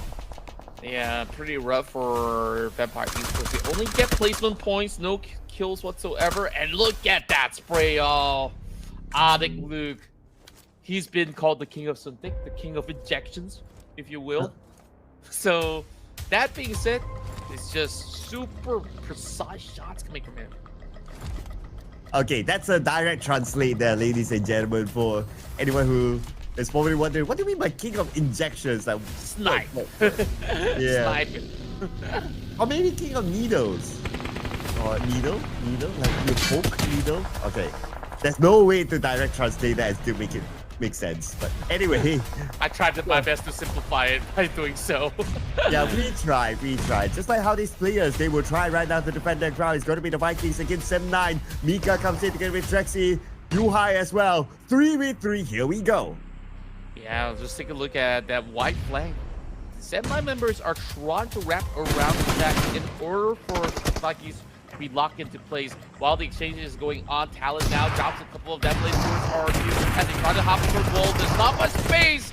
YBM had to step into the flames, and just like that, to his own device, Lapart does actually secure it. Is there going to be more blood to be spilled right across? As we are still seeing the other side of the fight erupting at the same time. Talon does actually land. Great nades overall to further suppress them in that position. Here is Lapar on the other side. They just need information. But the problem right now is that there's not only one team, there's like two different teams in front of them. Making that three teams here. It does help that the fact that the flu has arrived as well. Aqua will make sure they will secure one elimination point on Talon. Io tries to fire away and look! Getting two, but not able to finish up the job. But from the side, it is going to be Cellcom DJ Alliance to be the cleanup crew. So messy on that fight, but hey, it's still pretty much huge numbers to be earned right there. While RQ, they got their members pretty much withered down from all that early scuffle, and they will settle for top four. Hey, my first prediction hitting the Miramar's not looking too bad, I would say. Hey, but the top three teams are not within our prediction. So let's just enjoy the show right now, ladies and gentlemen, with 7-9 and Vikings. They need to settle the score. Tin looking for his target. 7-9 is on the outside. Both these teams 3v3. Picking up that nade. 7-9 navigating around the smoke. And here comes Spirit as well as Mika. Will take a bite out of that nade. A massive one. Now it does actually break open the fight where we see one team actually go in for the wide wraparound. Now they got the rest of these players boxed up inside of a tiny shack. All they really have to do, get those fracture grenades done, but Superman, he does not really have time to charge up. He tries to high kill Alvin. Farron just not allowing him to go in for the toss. And there we go. Farron now leading the fray. He's good to see if he can just get Trexie to shut him down. Farron does the job clean. And looks like it's going to be an all-Malaysia finale, ladies and gentlemen, between Cellcom DJ Alliance and 7-9. Cellcom DJ Alliance, very high potential for them to score a double chicken dinner back-to-back. They are at 80% chance right now to score it. And what makes it even better is that they have 7-9 surrounded. Look at their position within the circle. Like 7-9, the moment they step out of this compound, they will meet with the crosshair of Cellcom DJ Alliance. Yeah, it definitely is going to be a rough spot for them to actually play out. So I would say if they already have the zone, they could just wait it out for the meantime while they are forming a little bit more that kill cold. Cellcom DJ Alliance, all they really have to do is settle the scores between these two Tigers on the opposite side, but it is easier said than done. I believe it's just a matter of time, unless we might see a surprise like how we saw earlier on, like how Jimmy OP won that chicken dinner for Cellcom DJ Alliance. Maybe this time 7-9 can pull off a surprise as well. We do have Baron together with Trexie. See what they can pull off. We are at stage number 8. No circle at all for 7-9. And look at the blue, it's just right behind them. Trexie will be down on his knees. Now it's only Fear left for 7-9. Yeah, so far very clinical plays coming out of these members of 7-9, while I think Luke has already been breaching right behind him, so it's really down to this very moment. Fear can he defend? I mean, we've seen him clutch before. He's got to fight it. But it is going to be Cellcom Digi Alliance that secures another round of a win. No Cinderella story this time, ladies and gentlemen. Pretty straightforward ending for Cellcom DG Alliance. But that also means that the score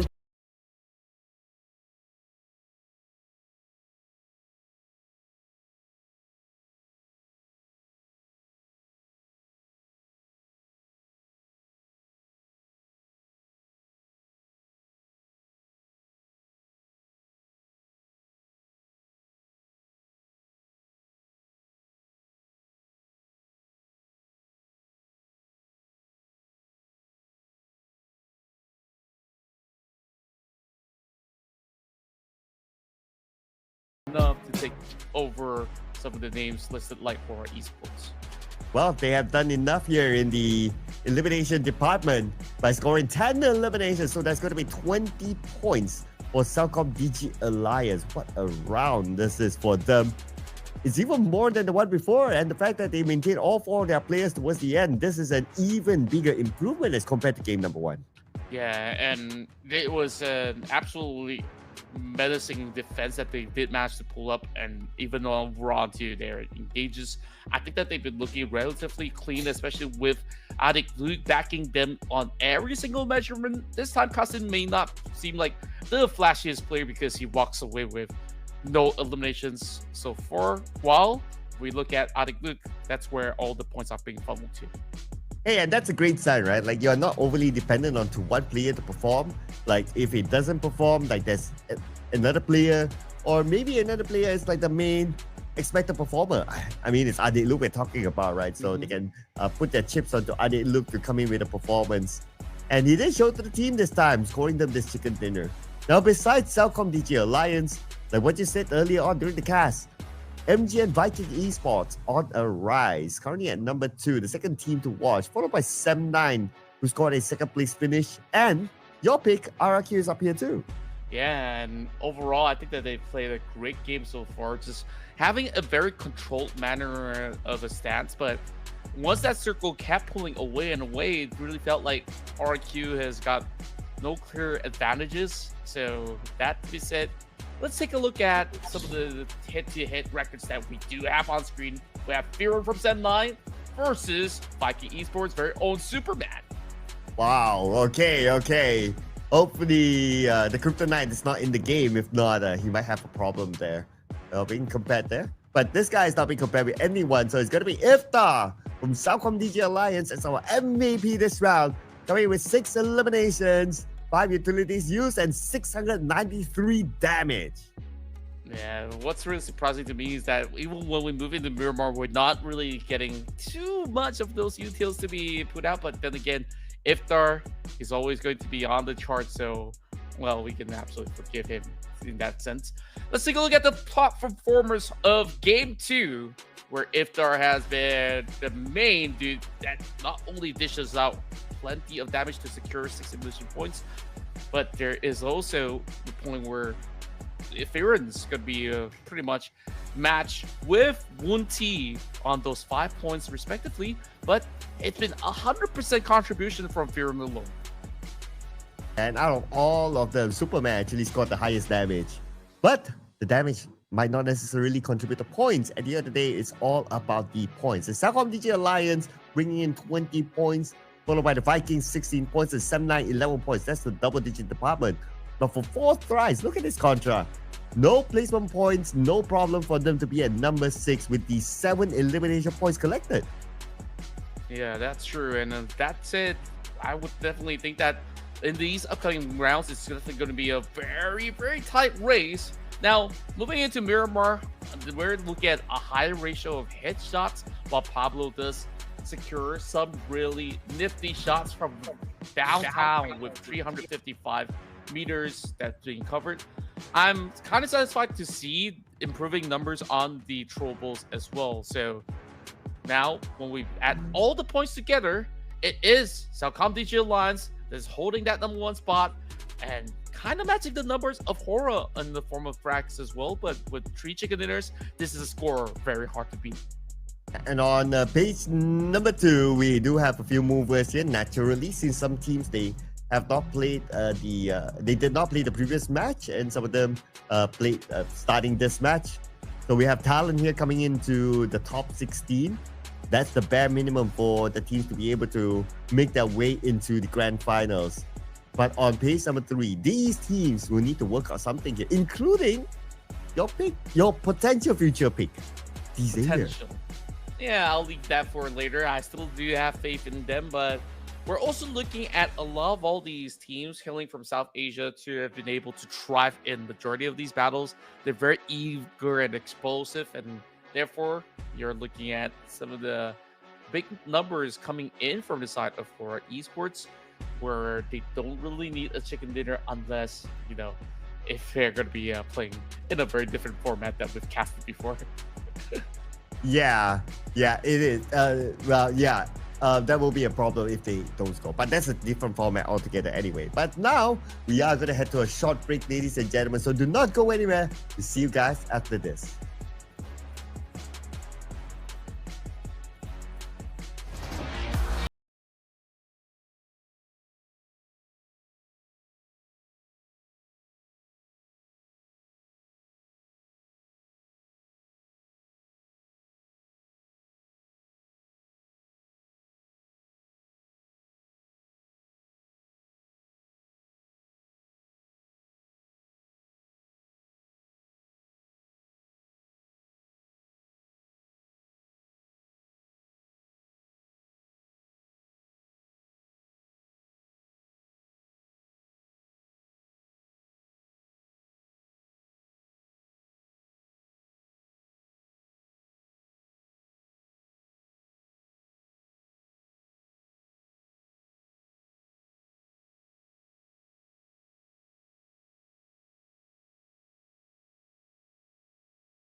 Well, after 2 chicken dinners back-to-back, Celcom DG Alliance, they deserve a break.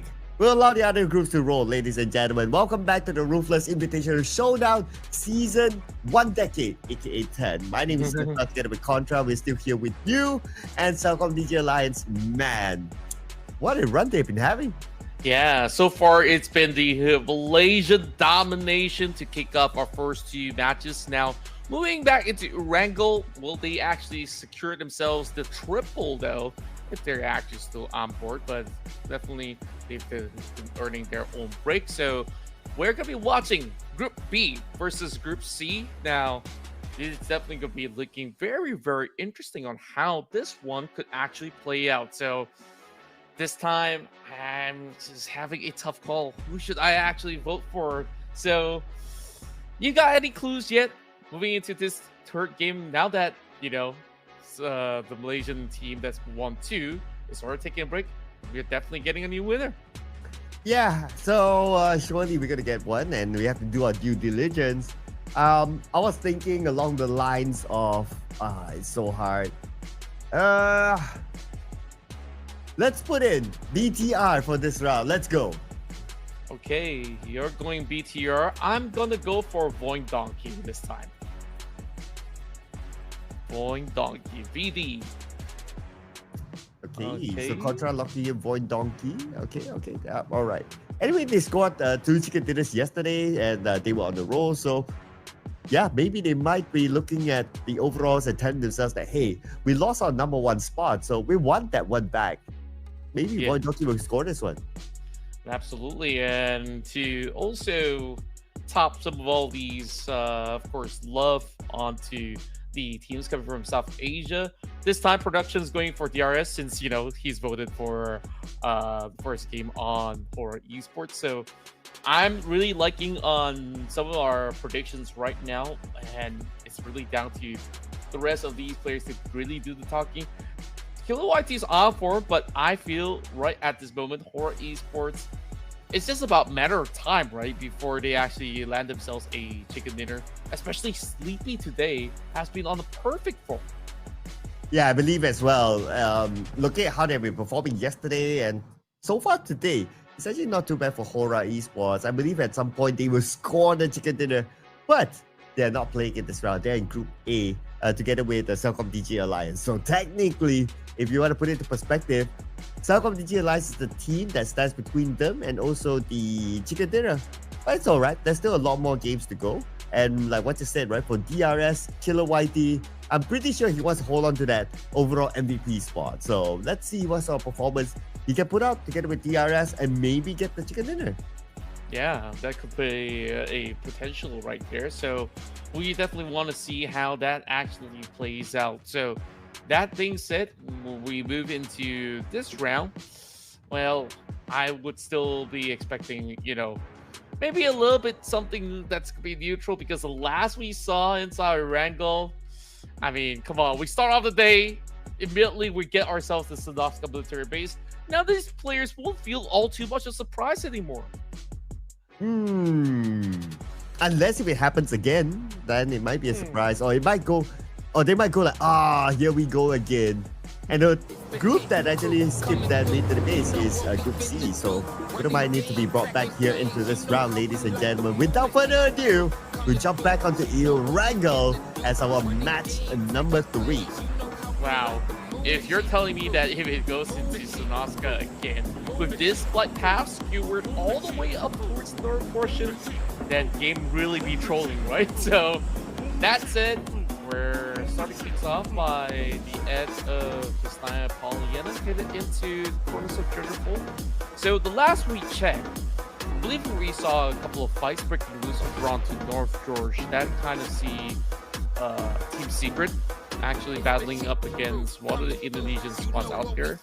Correct me if I'm wrong, that was Blue Squad, and who knows, there might just be those kind of adjustments that we're looking at here, especially now with the involvement of Group C. Yeah, so this will change up the dynamics, right? So I wouldn't mind if we see another mid-to-the-base circle. In fact, I wouldn't mind if it's like mid-to-the-base circle all the way. We will have at least a few more Erangels here today, so why not, right? Why not? So Let's see where will be the first clash point be. So far on the early drops like Base Clan, Trap Arrow Messi, nobody's contesting for their spots. I'm keeping my eye on the Jogopul area. There seem to be more teams there. Maybe even like the Vikings might meet up with Vampire, depending on where they choose to drop. But it's going to be a kind circle. No military base, no party.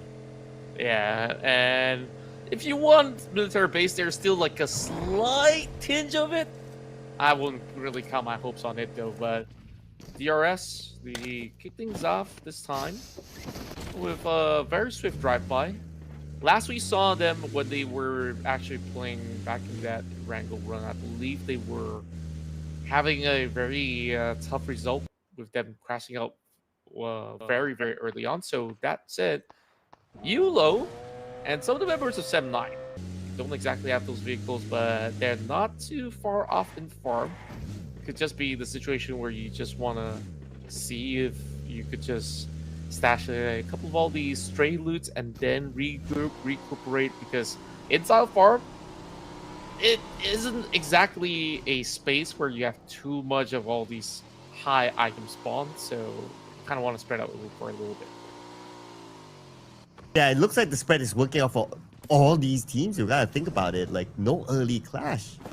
This is a very rare situation considering that the flight path is like up north. Naturally, you might think that, oh, they might want to contest for the closest drop spots, but looks like it's not gonna happen. Peace and harmony as a beginning.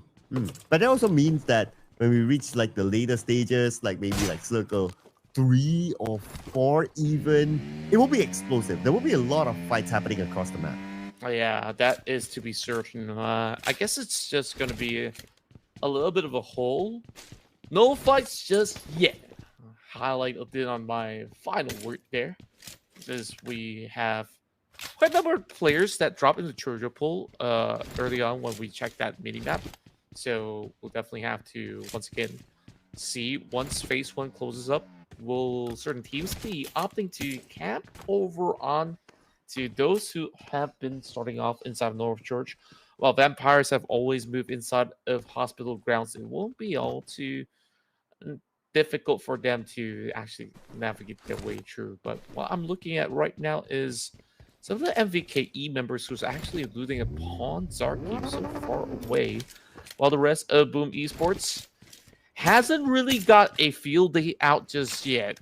Perhaps they're really testing out stuff where, you know, other than Pubg, I'm not exactly too familiar with the rest of the current roster that, at least maybe from the names of it, hard for me to tell. Well, at least Yummy is still there. They are top fragger. But yeah, I guess in recent seasons, after they won their Southeast Asia Championship, PMSL Southeast Asia, we haven't get to see the best of Boom Esports. So I'm also puzzled, like, why the significant dip for Boom Esports? It's just so unusual to see them in this kind of situation. And even like today we might call it a off-season tournament. They have the license to just do anything they want, try out certain stuff here and there. But I'm sure the fans will have a certain level of expectation, and to see them at still pace number 3, not really putting in a good performance or at least a decent performance, it makes me wonder, like, what's to be improved for Boom Esports? Yeah, I really felt like their synergy kind of have fallen off for a little bit after, you know, you mentioned about that win, and right after, I don't know what exactly went on where they just seemed very disjointed. So I hope that with those kind of adjustments now brought into effect, Boom Esports can treat this like a scrim if they really want to do it. If they really want to try hard, they can definitely push the kind of limitations that they have faced while they were on some of all these major tournaments. Dota, however, you know, so far, starting off with 7 points, still slightly better off as compared to FaZe Clan. That is very baffling to me, and FaZe Clan is sitting with the lowest amount of points possible. Yeah, FaZe Clan with their new and refreshed roster, right? So far, only 2 points collected, so it's very unusual to see a brand name like FaZe Clan down there. Of course, if we want to give them the benefit of the doubt, they recently transferred in 3 players from Austria Esports. So maybe they're still finding their rhythm with this new brand name, perhaps a new coach as well, or new coaching system, or maybe even gelling in with the original player of FaZe Clan, Macaris. So yeah, I mean they do again. This is an off-season tournament, so they do have the license to quote unquote not perform. But if it's like all the way down there, like only 2 points as of now, then I wouldn't fault the management if they're kind of worried with the current roster. Yeah, true enough. I mean, they could definitely use this as a test of sorts, but you still got to put in some form of efforts, because efforts here is Tron now going on a little bit of a goose chase up against some of the members of Dota, and understood that they kind of overextended, so they will try to pull back, single out 9, who's currently having a little bit more of that space in between right at this moment. You can also see Brian back online, while Nate T, I want to see what kind of impact does he bring holding on to this high ground. If he can shoo off the members of Dota, at least he'll be able to secure this area for his teammates if they choose to come by. Well, of course, a bit of a risk taken by him to be up here alone. But he's able to like shield himself away from Dota. Dota does not have the information of like, oh, exactly how many people are up there.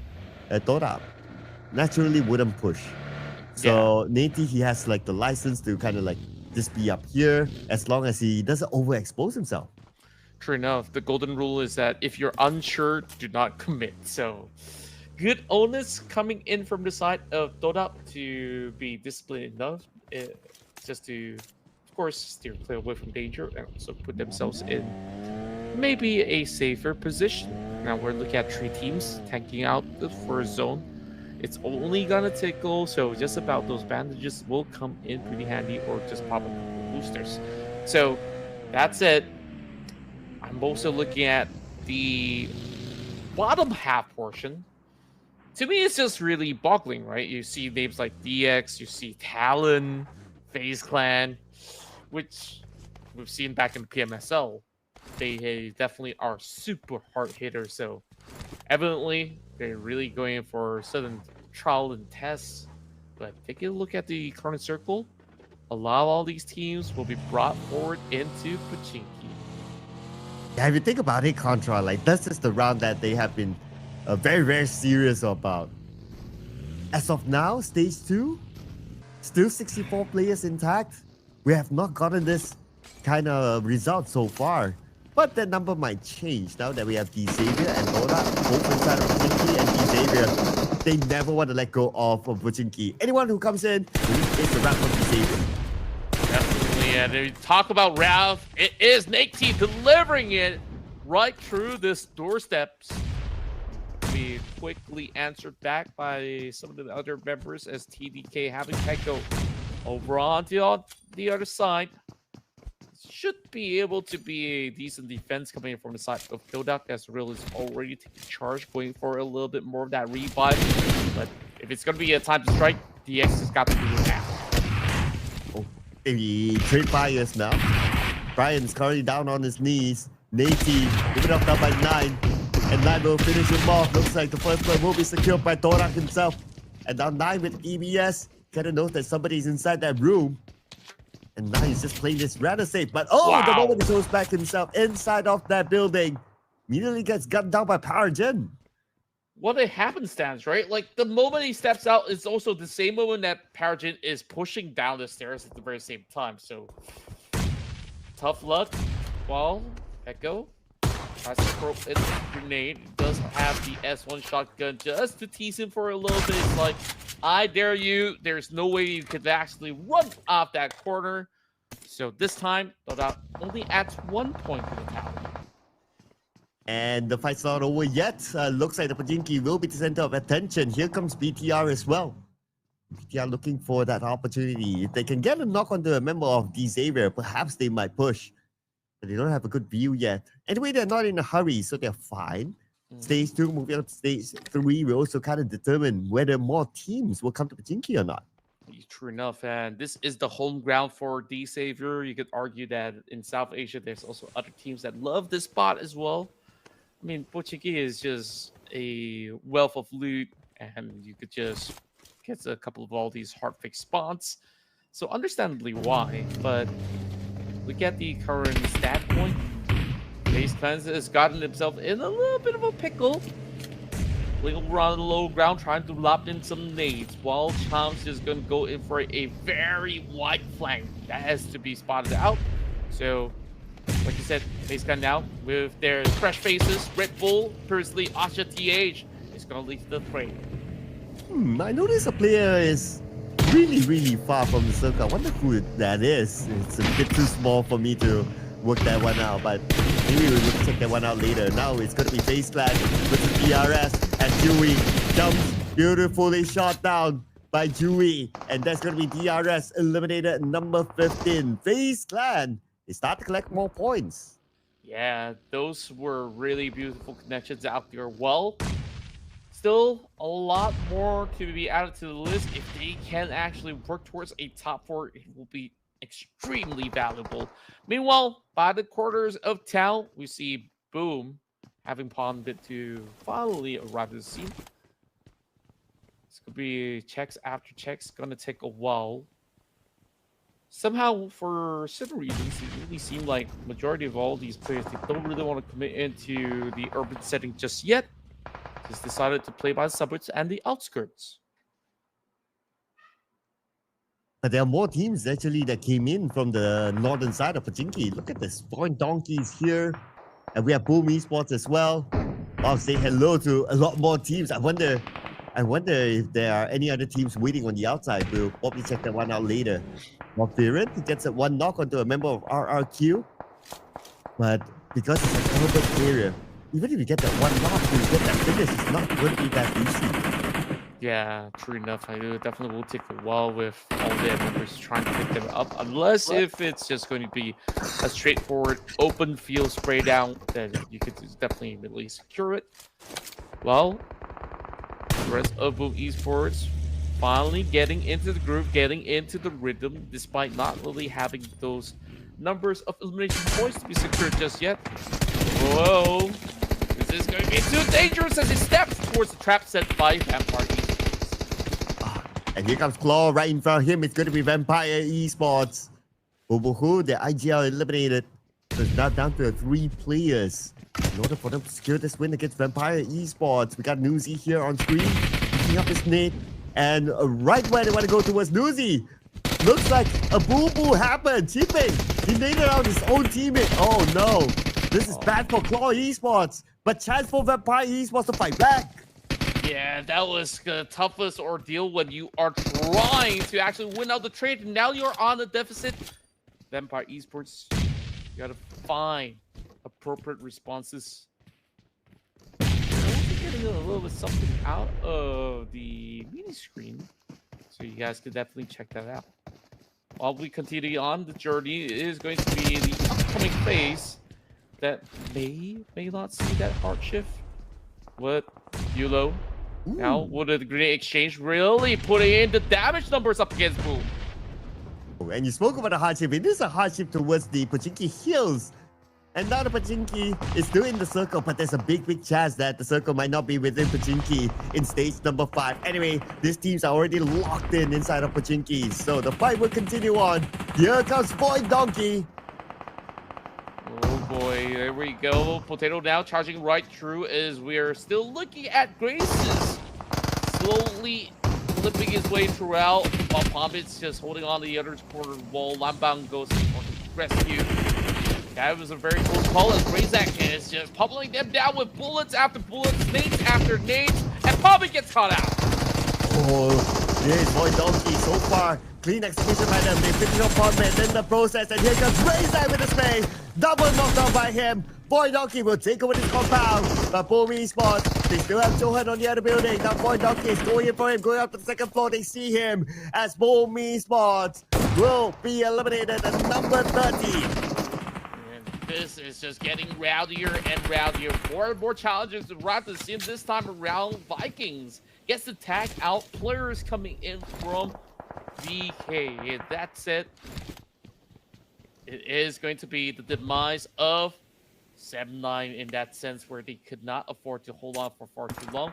Well, Shopper QQ does actually get a catch over onto a member of Reigns. We'll see what's going on later. I mean, more teams crashing in the city and all of them hugging by the corner. If it's going to shift away or even if it goes deeper in, then it could be a very, very tough application for either side of the party. I'll be looking forward to see if the circle actually moves away. Then all these teams will be forced to go out. That will be really, really fun. We still have Xavier, BTR, and a couple of other teams like ASIA is around the corner as well. And the last we checked, the team that's on the Pubg hill is Reigns Esports. So if anyone wants to take over the hill, they have to fight against Reigns Esports. And we know the firepower capability of Reigns. Yeah, you really need to be very tactful on how you overtake Reigns and take over that Pubg hill. True enough. I mean, he's always going to be pretty slippery at the very same time as well. BTR, they took the trenches. They do have 2 compounds to work with over onto the far south.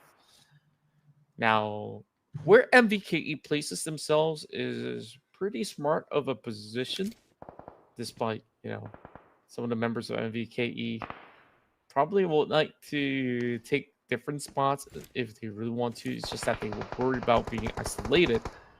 Now, Chua understands there's definitely going to be more and more of these people making their way through, so they don't really want to interrupt too much. Well, Tribe Aramusi getting bombarded from that low ranger. Newsy's going to go down. Well, he just made his step into this ring. So, oh, those are Vampire Esports. They chose to go out.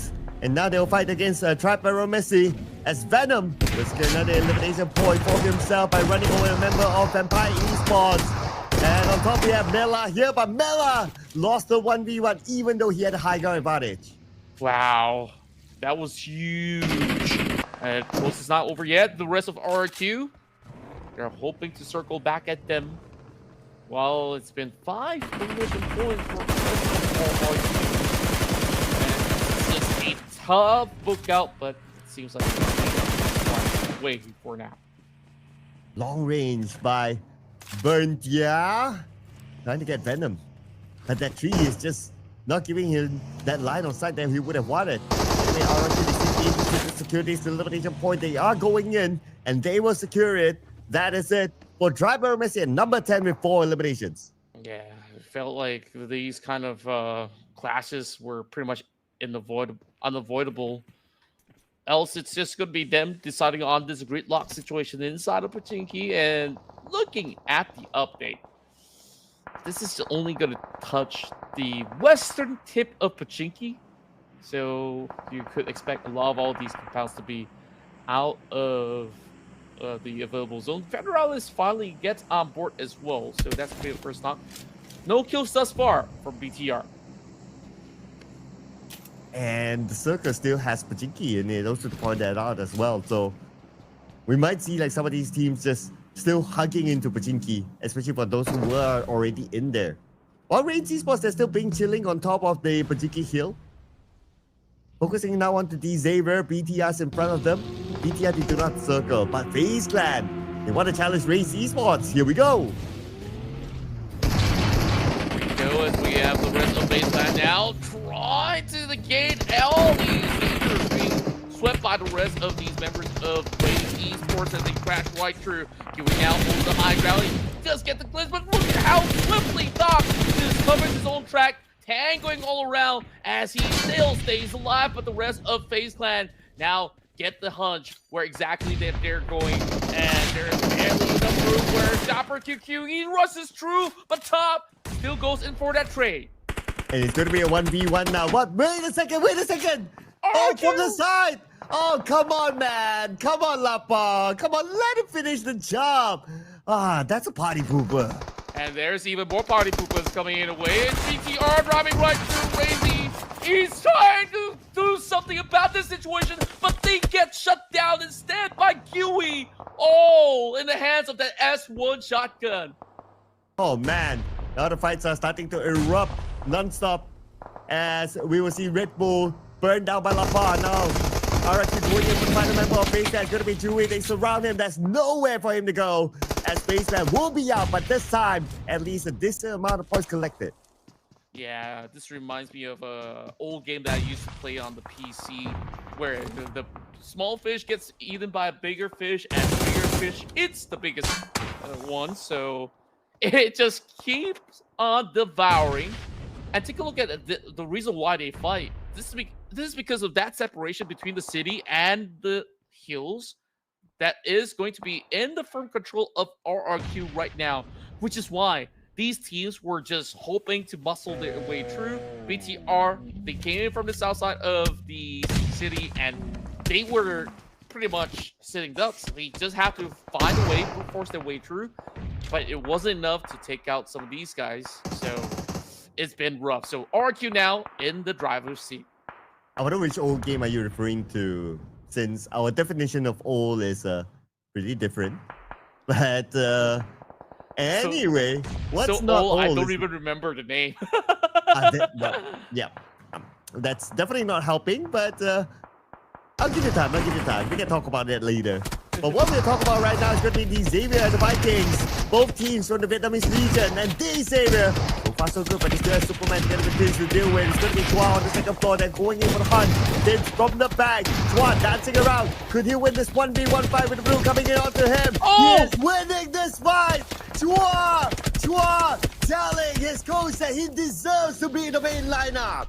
That's crazy! How many times Tin shot and he could not actually land a blow onto Chua, and he does survive, but actually not for long. Of there, devouring everybody who did not leave the city. Now Talon's also in trouble because they're being a rather late. Here comes Casanova going for the spray down as we do find members of Void Donkey out in the field. So this is just going to be an open spray down for Casanova. Okay, I just remembered that there was a farewell post for Chua leaving the Xavier, but he's playing. So now I'm rather confused. Like, is he back? Is he not back? Is he someone else? We'll figure that out later, ladies and gentlemen. Right now, it's going to be RRQ, the king of the hill. Look at this, 11 elimination points so far. I'm not too sure whether if they pulled a very safe April Fool's prank or not, or he's just taking a vacation and he's like, hey, I guess I'm not going for retirement pants just yet. Not really far, but it's just too swift as we look at the race car just zooming right past Void Donkey. I mean, my vote definitely came pretty close on a 4th place finish. They did manage to secure themselves 5 elimination points, but RRQ right now, they got to handle this situation where Talon has been able to reach right across, and they're just hoping to hunker down from the high ground. And RRQ, they say, you know what, maybe it's not worth it. We just have to take a better space nearer to the south. And here comes Circle as well in about 30 more seconds. This could change a lot of things. Depending on where the Circle will go. Anyway, for Talon and RRQ next to each other. While ASIA, they're taking the chill approach. They don't want to be part of this. They're probably hoping for Talon and RRQ to cancel each other before they come in. True enough, and here comes Zypha.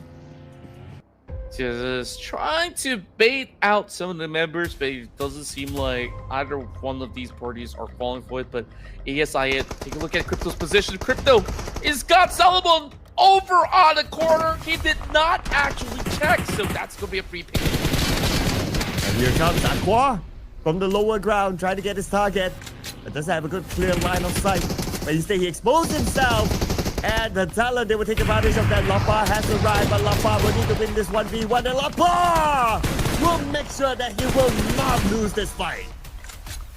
Well, this is coming to a close where ASIA, they do have members who are very close to the corner zone, so they are trying to at least open up some of those opportunities. Zypha is going to be very pivotal as he goes in for the jump shot, leaving himself vulnerable. That nade's going to be tossed right at him. Once again, Ayok, he's only so low in health. No time for him to reset, and ASIA could potentially close it off with a chicken dinner. Unless a miracle can happen here. RRQ Lapa against the world. They already have 12 eliminations so far. And now here comes ASI. They saw the smoke. They know that Lapa is around this area. Scout is out. Here comes Crypto. Lapa. Step 4. Sprays on the Crypto, but Crypto with a buggy slickly moves away. Yeah, very cheeky. Well, there is still 4 members of There you go. ASIA who just runs them over to secure themselves the chicken dinner for South Asia. Day 2. And here is it, chicken dinner, ladies and gentlemen, ASI8. But we also have to give it to RRQ. They scored at least 12 eliminations. So who knows? There could be a chance that they could be the one to take home the most points in this round. Perhaps so. I mean, it's been a really difficult run for majority of these guys who have been deciding to play inside of Pachinki or not. RQ, at first they were holding it at higher ground after winning some of all these trades. They didn't seem to outlast some of these guys coming from ASI who took a rather slower approach to be able to take some of all the outskirts of the city, and therefore that's kind of how they've been able to at least activate Casanova over on the late game with great positioning in control of ASI. Yeah, a total of 6 eliminations collected by ASI8. So if it's only 6 and RRQ scored at least 12, there's a good chance that RRQ actually scored more points than ASI8, which we will tabulate the scores officially later on, ladies and gentlemen. But ASI8 this time, like what we mentioned during when the round was going on, is that they just waited for teams to just cancel each other before they come in, and that's a smart strategy. At the end of the day, you don't need to be involved with fights that you see unnecessary. True enough, and you just got to pick the very right moment, and ASI8 done just that. So it wasn't exactly an easy fight, as you can see the amount of damage that they've been able to soak overall. So it is still going to be quite the results that ASI8 could definitely feel a little bit more relief of after securing it. But taking a look into this round, I think that, like you said, RQ, they definitely show up really strongly, and then Dingos have definitely had some glimpse of brilliance as well. We are starting to see improvements coming from utils from everybody else. Yeah, and of course, improvement for RQ this round. 12 eliminations as compared to ASI8 scoring 6, so that's double the amount. And naturally, the damage output will be higher as well. 1780 for RRQ, ASI8 1081. When it comes to heals as well, if you're engaged with more fights, also naturally, you will need to heal up a bit more, and that's given to RRQ. But the MVP is also given to a player from RRQ. It has to be Lapa with 5 eliminations and 893 damage. Yeah, I kind of wish, like I vote closer towards the later stages so RQ could just pop up like this again.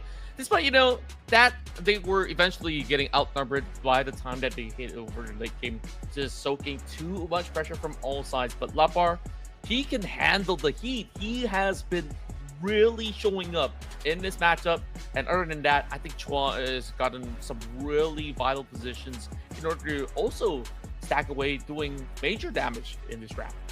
Yeah, and I'm still confused whether that is Chua because there was a farewell post, so I don't know, man. I don't know. Is it one of the scams or something, or is he retrying? I have no idea at this point. It's so interestingly confusing. But what's not confusing is that RRQ locks in 18 points, ASI8 16 points, and D Xavier 10 points collected just by fight after fight inside the Pachinki itself. But too bad for 79 Boom Esports and DRS Gaming, no points collected by them in this round. Looking forward to the next round for them to be able to recover themselves. That's right. Quickly, as we take a look at some of the stats that we do have, certain players we were kind of knocked out outside the zone, while headshots are starting to improve, but throwables definitely a significant advancement compared to back in game 1. So therefore, all the other stats pretty much stock standard. Is there going to be major shifts? Are RQ and Vampire Esports now moving up the list on 5th and 6th respectively? More so, I'm even more surprised. Vampire Esports now puts up 47 points, but there is a huge gap in between where we're also looking at Vikings and RQ to be tied at 54. And I'm also looking at Reigns Esports, right? Like, they started the campaign with a chicken dinner, and they are slowly sliding down right now to number 8. Though they're not out of the top 16 yet, but yep, it's Reigns Esports we're talking about, right? I'm sure a lot of fans would want to see them perform well. Now on page number 2, ASIA. After that chicken dinner, look at the leapfrog here. 10 notches up. Wow, that's absolutely huge. SIA definitely breathing a very big sigh of relief with this chicken dinner of 16 points acquired. Well, naturally, certain teams will also surpass those who are not currently playing. What I'm really surprised of is that not too much has really shaken up in the positive matter for Alter Ego, Glue, Boom, FaZe Clan, or even Thought Out at the very same time. So we'll give them as much time as they need because this entirety of the playoffs will run throughout the entire week. Well, speaking about running, we'll need to run for a break, ladies and gentlemen, before we come back for the second half. So do not go anywhere. We'll see you guys after this break.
Welcome back, folks, as we bring you even more action moving into day 2 of our Invitational Showdowns. Once again, your boys here, Cloud, as well as Contra, to bring you the heat, where we're looking at the streak broken from the side of our Cellcom DG Alliance members who've been able to get those back-to-back win, and that streak stopped by ASIA.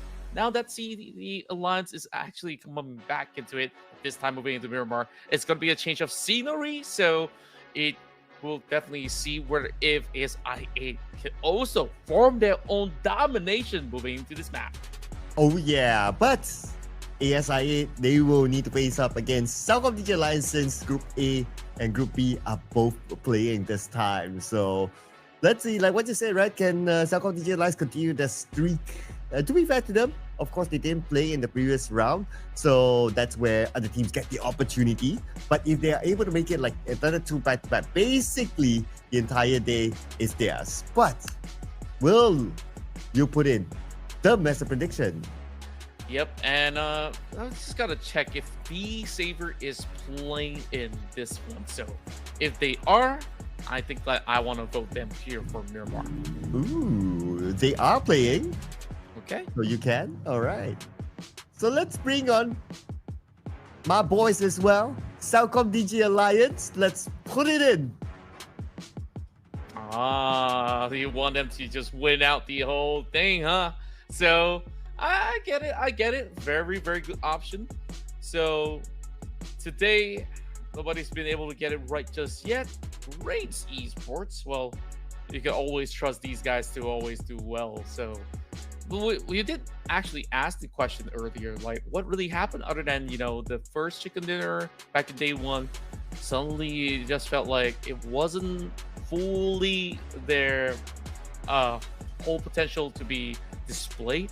We definitely know that they are much better than this. So what do you think it is? Well, I don't know, man. It's so hard to tell, right? Like, you still see the same lineup. No changes in their lineup at least. And in day 1, they did pretty well, even though they didn't score the chicken dinner, but they were good moments as well. So I don't know. It's so hard to tell. Maybe it's not them, right? Maybe it's like the other teams starting to rise up and they start to see the challenge from like teams like Cellcom DG Alliance, for example, who scored a double.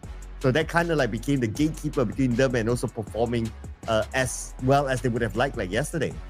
Yeah, I think like you actually make a very fair point in that sense. So we'll definitely have to see. There's still many more days for them to, play catch up. They don't exactly have to, burn everything out in terms of their stamina in the first couple of days just yet. So that said, we're getting ourselves ready for yet another exciting round of Miramar.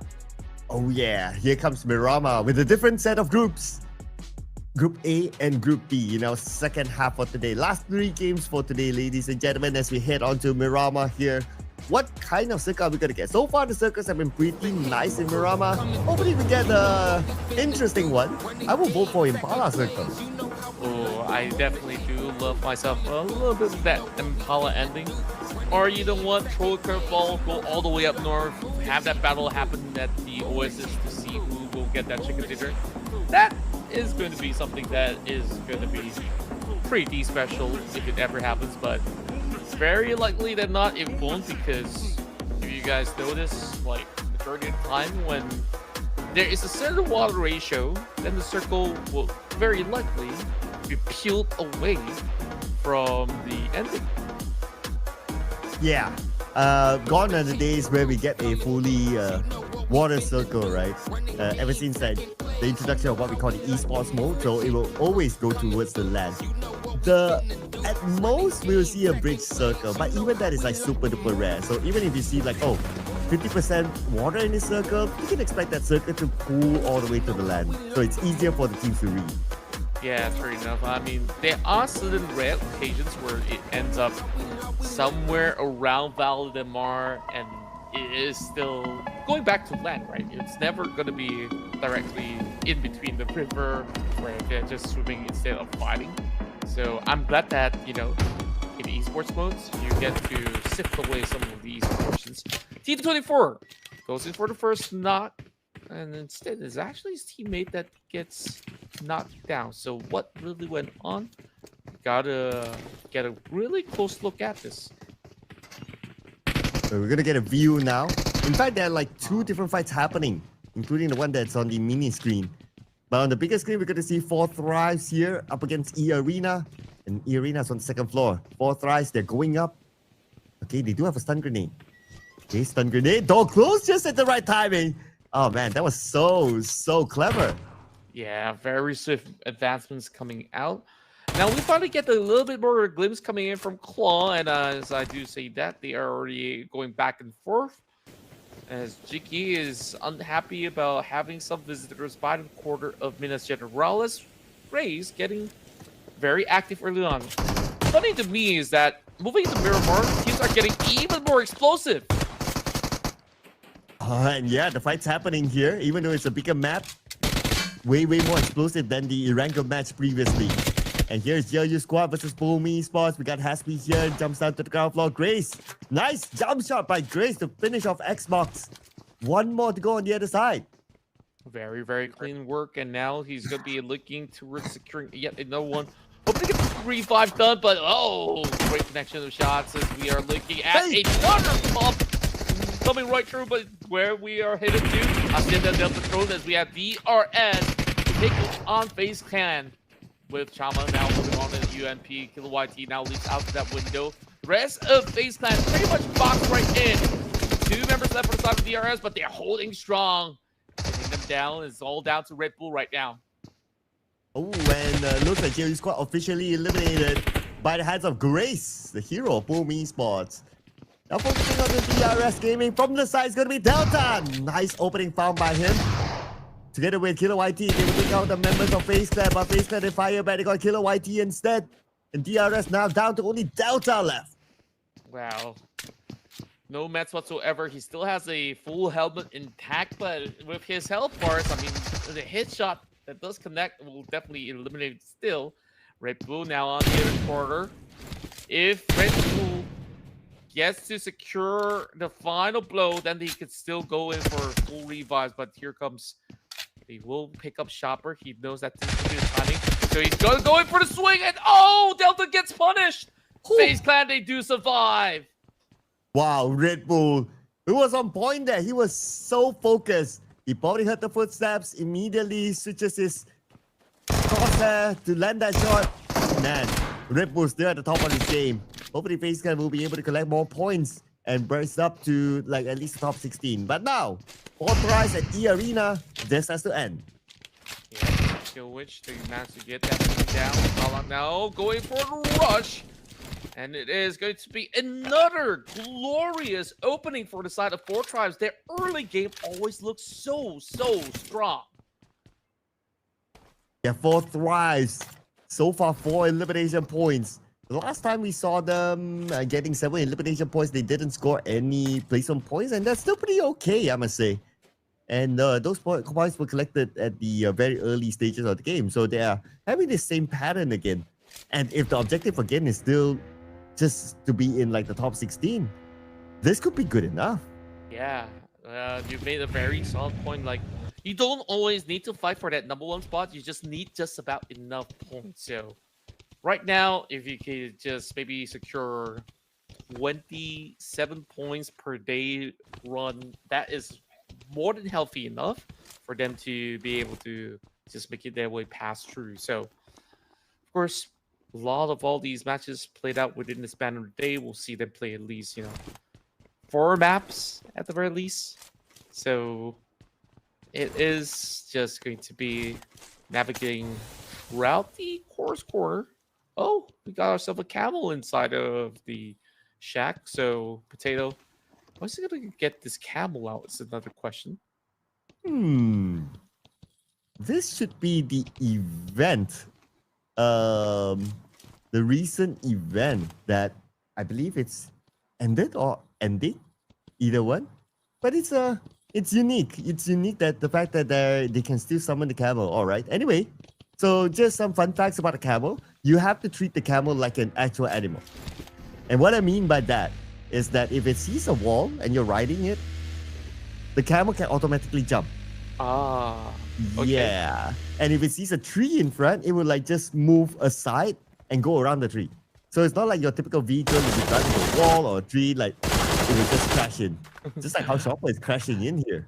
Yeah, fair enough. Well, great clean takedowns as FaZe Clan see a great surge of points over on this side. 5 points, highest so far, compared to the rest of the parties that have taken some of the fights, such as Four Tribes early on, alongside with Team Secret. Other than that, Boom Esports, this is also another big start for them, hopefully finding a little bit more momentum to get up and above on the standings. Oh, at the same time, Zero's got Doc. Looks like Reigns Esports, they will lose one of their main fraggers here. And they fell to the hands of Team Secret, currently dominating with 5 eliminations. And GK is on his way in case any other members of Reigns choose to come by. But on another side of the map, looks like ASI8. They are busy with Pubg Alliance. Speaking of which, Hassim, first one to go down is UCM gets tagged up instead by Adequate to be able to back him up. Jimmy OP, will he be safe? It seems like they actually went in for the confirm. So Huzai gonna be going for a couple of balls. He goes in for a big flank. He does seem like he has what it takes to actually overwhelm them, but it's just gonna be a 1-for-1, leaving only Adik Luke behind. And the Cellcom DJ Alliance, they need to recover quickly because here comes Crypto. I doubt he'll be able to reach in time. Cellcom DJ Alliance could have had a teammate picked up. Yep, that's it. Iftar is back up. And in fact, he's healing right now. He should be back up to 80%. So Crypto, the best for him to do is to save his teammate first. But Adeluk knows that he's there. And Adeluk would deny that save away. Yeah, it's just a chance out here. Well, Ruthless now getting tagged. Frankie just making sure that he just raced right through the wall. So a lot on his plate. Goes in for the jump shot. Not quite enough. Another member taken out for Sirens. Team Secret still in the fight with Reigns. Zero right now. He with his okay all alone. One of the best weapons to pull off a clutch, in fact. If there's any weapon to be able to pull off a clutch, it's going to be the S10, but now Team Secret will rush in all together. He just gets one. Not able to secure the elimination point, yet gets another one. Maybe this could be a clutch by Zero. One more to go. Zero is pretty low. He doesn't have the time to heal. And Zero, 1v1, jump shot after jump shot. Trying to land that shot to pull off this big clutch. You can see how hyper-focused he is. Zio now gets to actually put a med pack over onto his body just to heal up. But on the other quarter, it seems like he's allowing Team Secret to actually go in for a reset, but there is going to be a retaliation. So that isn't going to be a full save just yet. Getting some angles coming from the top. Frankie takes notice, so he's not going to be able to just get that free revive for the meantime. And Frankie still nails him down. Oh man, to the next, I was hoping for a clutch. At least there will be a good highlight moment there, but hey, I mean, it's Frankie that we're talking about, right? Former D-Xavier, multiple championships to his name. If there's any player you can expect to come out with a clutch like that, it's definitely going to be Frankie. Yep, and he's always win those kind of scuffles, so great to actually see him back in his form. So, D-Xavier starting off with pretty much a decent run, despite, points aren't exactly all too secure just yet.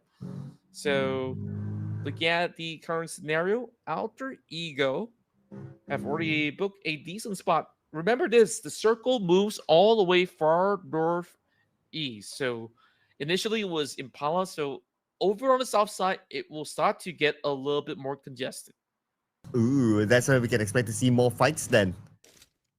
But it also depends on where stage 3 will go as well. But for now, Champions Esports, aka C1, looking down over at Alter Ego. D-Xavier. Oh, I thought they're done. Okay, looks like D-Xavier. They're now in the fight with Fourth Rise firing back to Paragen. Paragen knocked down. Chua taking a decent amount of damage from the blue as well. He does have the first aids to heal back up. But does he have time to save Paragen? That's going to be the bigger question. That's true, and right now just soaking in a little bit of that pressure of the zone. Chuan still has a couple of all these first aid kits to utilize. Take a look at Void Donkey. They're about to actually reach right in. Now, do they actually crash towards Champions Esports or FaZe Clan? It seems like they want to take on Champions instead. Oh, what a circle. This is what we're talking about. This is what we're talking about. Interesting circle for our team to overcome. Now, for 4 tries to overcome this blue, they need to find a way. They're about 1,700 meters away. Stage 3. This is the moment where we start to look at their healing utility to see if they have enough to tank it out. Yep, and all that T24 has right now is just to go behind the truck. Don't want to overcommit. Nate T actually bled outside of the blue zone. What really went on right here? Chua on the exchange. Now I start to get what's happening. Both teams on the blue zone, stage 3. Yeah, it's starting to actually hurt a little bit more than they think. So we go back to the fight. It's Void Donkey that actually overwhelms Cellcom DG Alliance. Oh, exactly. And Cellcom DG Alliance, they lose 1 player. They will lose Iftar as well. 2 players down. And Void Donkey, they want their #1 spot back. And what better way to take out the #1 team right now, Cellcom DG Alliance? That's right. I mean, if they really want to hunker down and play spoilers, they could actually do so. Chong this time gets dropped instead. T24 is absolutely on fire at this moment. Well, who had the last laugh is 4 Tribes. But T24, can he heal up in time? He should be able to.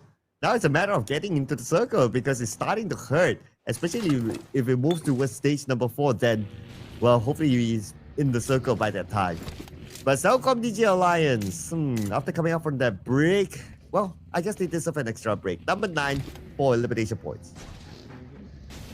Well, it will definitely take a while longer before they get enlisted for another big battle. So quickly as we take a look, Team Secret currently holds the most, where they managed to secure 9 total elimination points just by fragging out, and now there's only 8 more teams available. Quick dodges coming in from the side of Grace. I want to see how far can they actually take this. Oh, great shot from Haidame.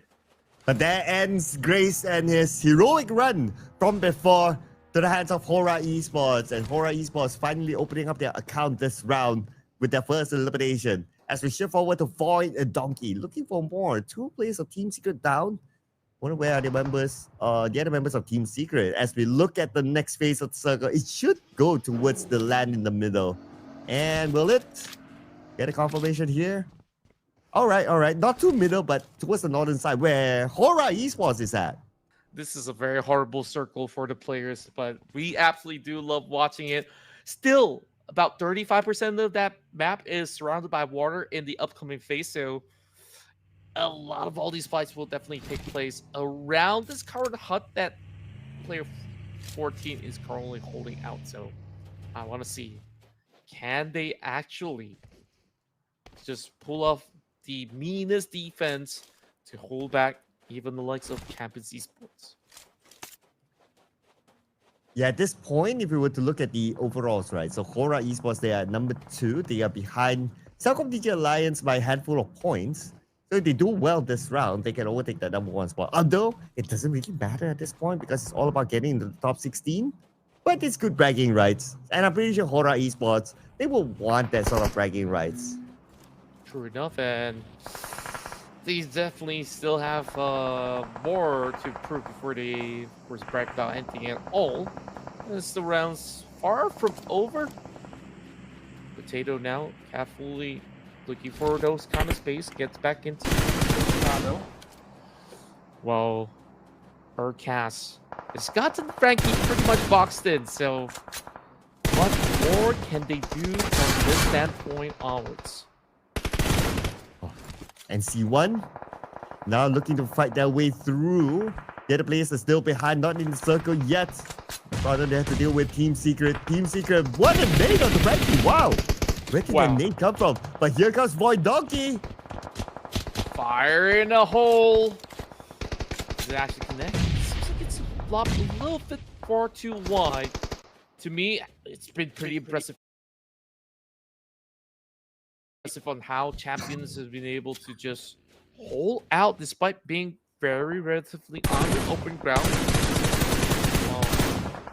Tags after tags, Mexi's going to slowly tear it away, but it does not stop them on the tracks just yet. He might be descending, but that kind of switch up on position definitely put them into hot soup. And let's see who will be in the hot soup as these teams will be forced to move forward after this stage. Very likely that the circle will move away. Well, you gotta think about it, Hora Esports, they're just been chilling on the other side of the circle, allowing all these teams to cancel each other.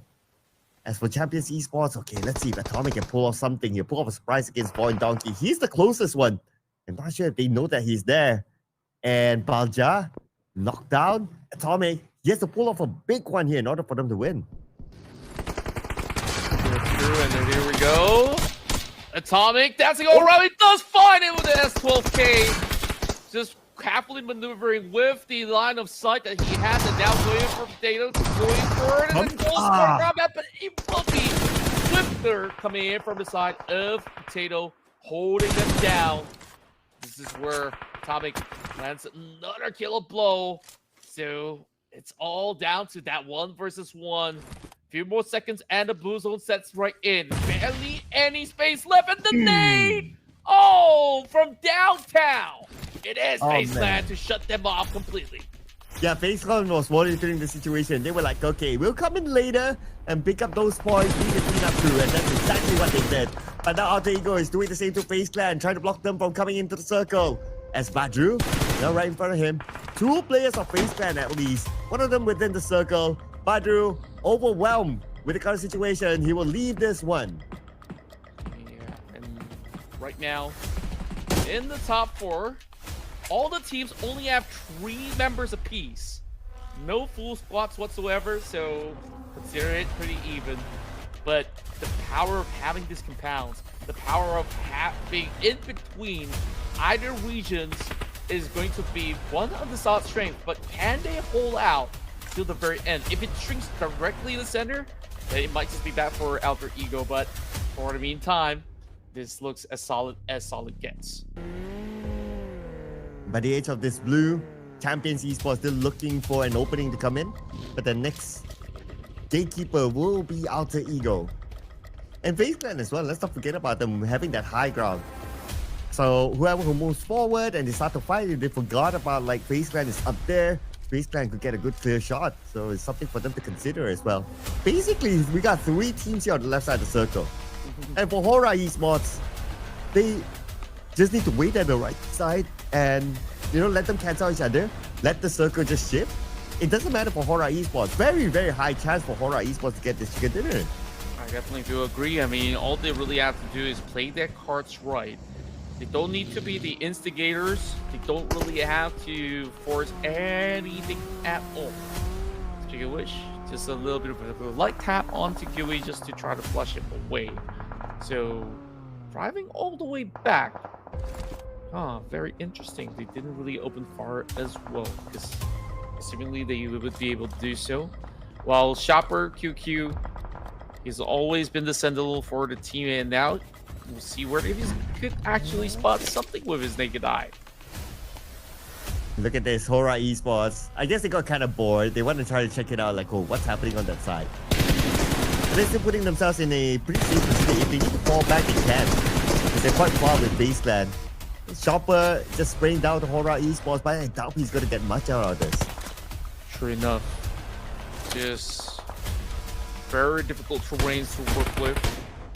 Whatever nook and cranny of trees that you can hide just to thrown out, it definitely will be beneficial. Right now, Sky still brings the S12K to play, so a lot of these players, they're actually going into short sequences of fights, so we want to keep our eyes peeled out.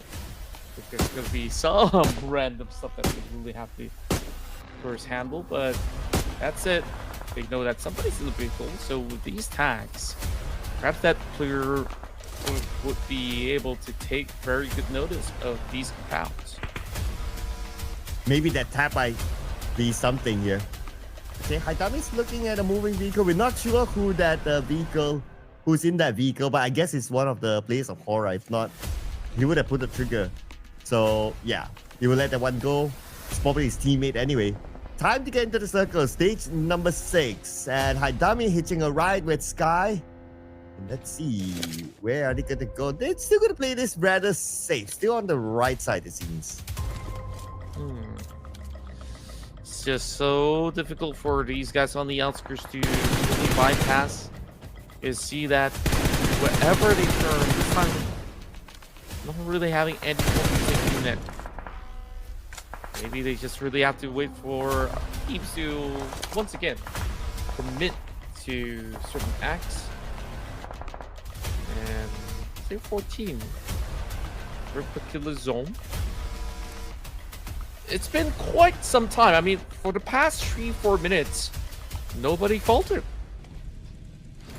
Yeah, that's what happens if you're at stage 5 with only like 4 teams left. So naturally, that happens. And also because of this terrain, like everyone has their own corner, everyone can hide from each other. So they're taking a bit of a slow pace. But now they'll be forced to move because of this zone is starting to close. Here comes Space Bad against Champions Esports. Champions Esports. You do have them at the lower ground. Red Bull will be punished. And here comes Champions looking for the next target. But Kino will be gunned down. Dewey, last stick of health. He needs to revive himself. He needs to heal up himself. Here goes Spalja! Oh, is he gonna get it? No! A very close call, but Shopper once again clutching out these situations on his shotgun. And now it's gonna be a little bit more of that relief. Yui just tries to book it all the way over his outside, which is still relatively playable, but take a look who's here. Badru is tossing that nade. Here comes Badru from the top. He does have the high ground advantage. To finish off Red Bull, there's going to be another point into the pocket of Alter Ego. Badru takes a lot of damage, 10% of health left. He has to back off, but then again, gunned down by Sky from the other side. Monitoring the situation from before. And now player 014 trying to scout out the members of Hora Esports. They know that they're there, but they don't have a good clear line of sight. Yeah, it's just so tough. For Esports currently needing prey. And take a look at that position control. So deep into the hay bales that you can almost just hand them the chicken dinner right now. I mean, it's still pretty much a decent fair fight. The two squads are happy, but as you see, they're being an absolute nuisance going for those spray downs. And Haitami gets Badru. Alter Ego probably has only one active player left. Or make that 2 active players. Hora Esports. The only thing that will kind of stop them is probably if the circle hard shifts away and they're forced to go out in the open. Then maybe they will be gunned down. But let's see here. They still get the circle. Man, they still get the circle, Contra. This is Hora Esports' Straight, and speaking of which, Hora Esports now finding themselves in the perfect spot possible where teams really have to either drive towards them or run towards them. Having such a major region of control, and that full send just to hold this position from the get-go has been pretty much rewarding them tenfold right now. But keep in mind, Chopper has been the main highlight player for this entire lobby for quite a while now. So I want to see if we're going to see this show you, well, or should I say it, Chopper to be able to eventually close up a little bit more of that region with now Badru pinning them out. Haitami, I mean, he can't afford to actually take any form of Fire comes in. And looks at player 014 is now down on his knees. Here comes Dewey, 1v1. Dewey will lose the 1v1. He's still going to be Sky, winning that fight. And Pablo's on the other side, representing Alter Ego. Pops out that smoke just to blind the vision of his opponent.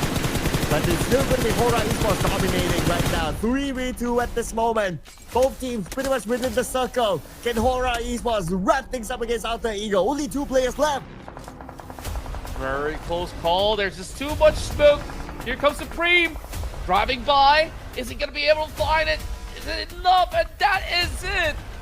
That vehicle just popped by the rest of these members with Sky. Bursting it down.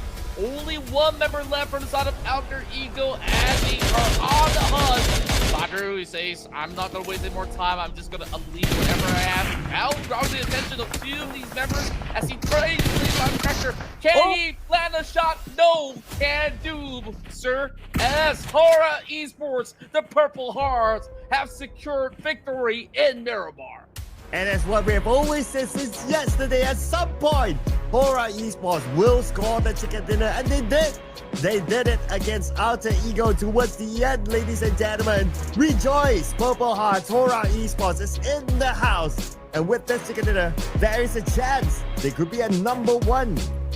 Very, very strong chance at that, Surpa. I mean, take a look at how surgical they actually played out this matchup with their positioning. It is so difficult for any of these teams to be able to reach them because they were planted at the best spot possible. So once they match clear out some of all these guys out there, it's just going to be smooth sailing. And once more, this is going to be Sky popping off with those 5 elimination points. Man, and he wants his MVP for himself. It'll be interesting to see who is our MVP for the day later on. As of now, Hora Esports coming in with those eliminations. I'm really interested. I'm really curious to see later on, like, how many points do they have if they got that number one spot? There's a likelihood that they have, but of course we'll let our officials do the job later on. As for now, Sky, with these 5 eliminations, there's a good chance that he could be the daily MVP. Yeah, and I would definitely say that he is actually on the very right trajectory in doing so. So, Hora Esports, they are still having a hot streak, and so long as they keep up to the momentum for these upcoming days, I think they should be pretty much set for the grand finals.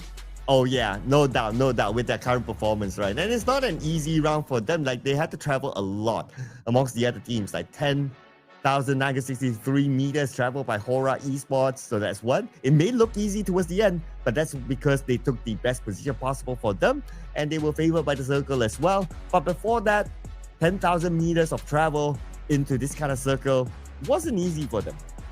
Not at all. I mean, it was just traversing majority of the time, and then once they do find that right timing to actually swing right through, getting that spot over onto the open grounds is just perfect for them. Where other teams, they were just sitting by the church, sitting by the corner of the hilltop, and they just have to cancel each other out. So it was rather difficult, but it's been a very good run, especially huge performances coming from FaZe Clan to finally be able to reap some rewards heading into this matchup. Team Secret, same could be said about them, while 4 Tribes this time managing to also put those big numbers into this map of Miramar. So kudos to the teams that have been able to excel. So there's only 2 more maps, or should I say, 2 more maps to go before we actually close things off. Yeah, 2 more maps, 2 more games for Group B and for Group B. Yeah, 2 more games for Group B, 1 more for Group A. So that means that teams like Hora Esports will have 1 more game to go to gain those points and hopefully create a good enough gap that they will still retain, or maybe be at number 1 by the end of the day. I'm sure that will be their goal after this. True enough, and of course, being at number 1 spot, it will definitely boost your confidence in moving into the grand finals with, pretty much the same mentality where you've been performing consistently. But speaking of that golden C word, I mean, that's something that every PUBG mobile team is hoping to achieve. So certain days, I guess they may not be in a platform where they just need to start getting back on track game after game. And I think that for FaZe Clan, they're starting to show up. You could also argue that there are also a lot of all these other notable names. So when we add all the talent together, of course, we got to talk about our boy here, T24 from 4 Tribes, who's done exceptionally well, securing 800 over damage output throughout the run. Yeah, the young player of 4 thrives coming in with the MVP of this match. Good job, good stuff there. But we're still going to compare Sky because he did put up a good performance towards the end as well, comparing him with GK from Team Secret. Same amount of eliminations, but when it comes to the damage output, GK did a little bit more work. But because of the overall team contribution that Sky had, that is a little bit higher than GK, so he get the pat on the back for that. Yeah, it's kind of like two versus screen with a pretty awesome hair coming in from both GK as well as Sky Hora. Well, of course, T24 has been able to really churn up some of all these major numbers. Damage output wise, GK has been able to top that. So that said, Hora Esports now securing that win sees them pushing even further up. So Cellcom DJ Alliance, they only secured 4 points. So I would expect this number to be overtaken when we do get ourselves into the leaderboards of standings. And when we take a look at the high average ratio of points secured this round, it's a lot higher than some of the rest of the round, unless if they are on the receiving end where they've been taking down. Well, this is one of the lowest throwables used so far that we have seen. Only 72. Interesting. Okay, but I guess it's also because of the circle factor that it pulled towards the edge of the map. So teams focus onto rotations rather than setting up for throwables and all that. And when they see a team when they were rotating, they just go out all out guns blazing. So that's probably the story there. But to answer your question earlier, Contra, looks like Hora Esports is just 1 point shy away from Cellcom DG Alliance. Wow. Just saved by the bell with those 4 pointers that they did manage to acquire. So the onus is on CD Alliance to keep up to these pace, but Hora being so explosive, they gotta also match the same tempo of volume if they were to actually do much more. Well, we are looking at a lot of these teams to be moving up. Team Secret, 4 Tribes, C1, as well as E Arena continues to climb while some of these other guys have taken a break. FaZe Clan, I did mention that this is by far their best run. That's 12 points. So if they could keep adding those 12 points in, you would definitely see them somewhere in the middle pack. Yeah, they're slowly climbing up, right? So they're not too far. If we were to benchmark them with talent, the difference is only like what, 6 points? So that's very doable. But and they still have games today in order for them to climb up to at least the top 16, the bare minimum for these teams in order for them to be in the grand finals. But we still have matches more to go, ladies and gentlemen. When we come back, it is going to be E-Ranked. So do not go anywhere. We'll see you guys after this break.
And we are back, ladies and gentlemen, with the Ruthless Invitational Showdown Season 10. 2 more games to go today for us to be entertained before we wrap up day number 2, and we'll look forward to day number 3. My name is Circla together with Contra, and so far, what do you make of today?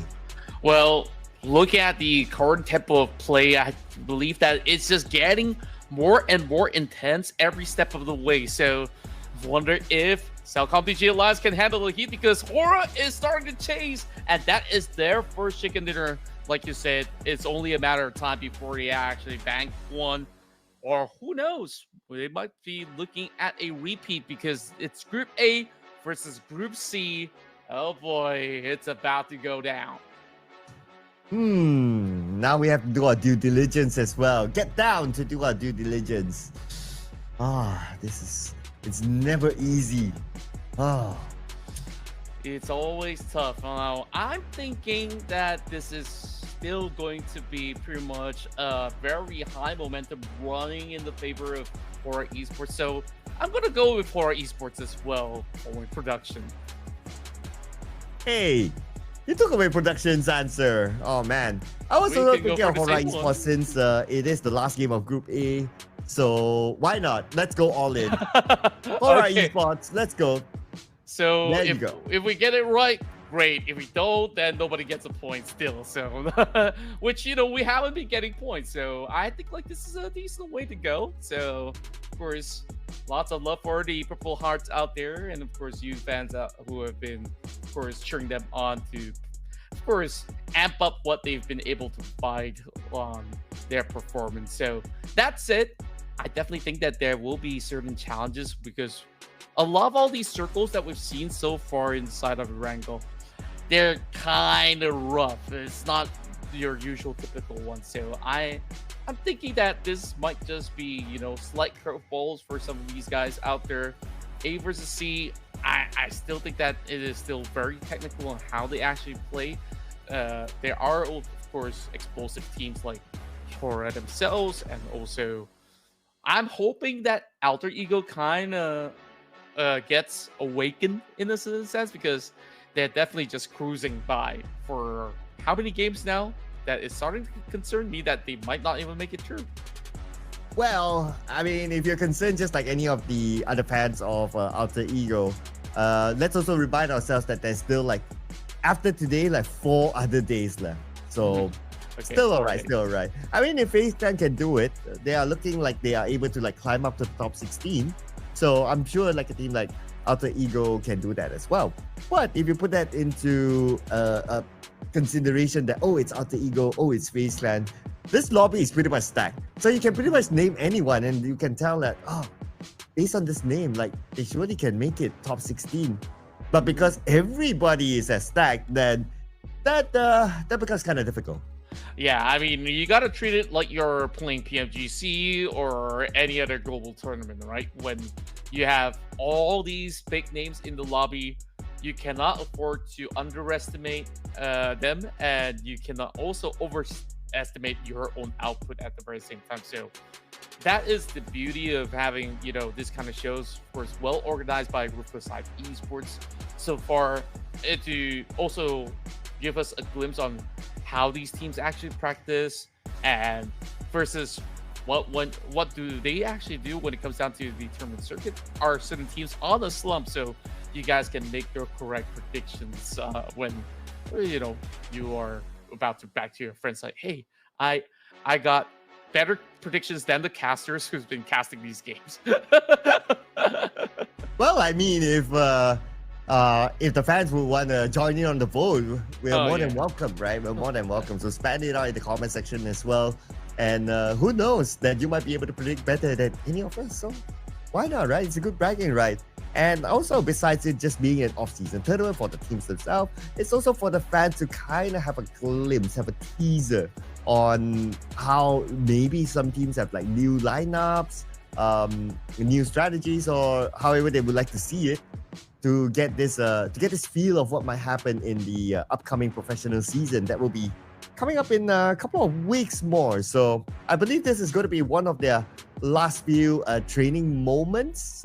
They might have some light training in between. It depends on the team schedule, but this is probably going to be one of their more heavier trainings or more of a last few heavier trainings before the official season starts again. Sure enough, and of course, I am definitely stoked to actually see how these teams will be able to fare while looking at the current form. Imagine the amount of damage that Horror Esports as well as DRS can actually do when they actually move into their own circuit. Of course, 4 Tribes looking super on form as well. If there's going to be certain missing names out there, I'm thinking like, A1 Esports, yeah, they're probably not part of this showdown, but eventually we'll get to see the rest of the teams to be, of course, participating in their own major events. That's it. This is going to be the penultimate round for day 2 of the Ruthless Invitational Showdown. And it begins here. Dive in, Dragon. Yeah, this is also going to be the final game for Group A, ladies and gentlemen. So keep an eye on your favorite team in Group A's performance before they take a break, and they'll come back again tomorrow. Flight path this time is going to start along the flight path of military base all the way up north to Kameshki. So some teams who like to drop on the left side of the map will need to travel a fair bit. Now, circle-wise, we haven't seen. Okay, we have seen a military base. We've seen a middle circle around the area of Pubg. Next, well, if we want to have some variety, perhaps the northern side, like a Saverni, like a shooting range, or maybe a salver. Yeah, that would potentially be the case, and I'm hoping to actually see something that is maybe stored into areas like Build a Power to keep things a little bit more interesting, where teams can still have certain land areas to play around those lumber fields. Or, you know what, just throw it into Georgia Pole just for the sake of fun. So that's it. I mean, jokes aside, a lot of all these teams are actually hopping off very early. We see 4 Tribes actually securing Fair Pure and Beyond for themselves. I believe it's going to be a couple of all these teams vying for Pachinki. If the X is not going to be around, then it will be absolutely vacant for teams to be dropping right in. Meanwhile, Team Secret as well as VPE inside the island, they're just going to have some really good dips. So my call on Build the Power might still happen. Well, I like to call Novo then, since we do have the circle within it. So there's a slight chance that it might happen. But what's happening right now is going to be GRU squad. Everyone on the Joker. Who's going to get that last laugh? And it's maybe Joker. He got 2. Okay. All right. Wow. Oh, E-Arena.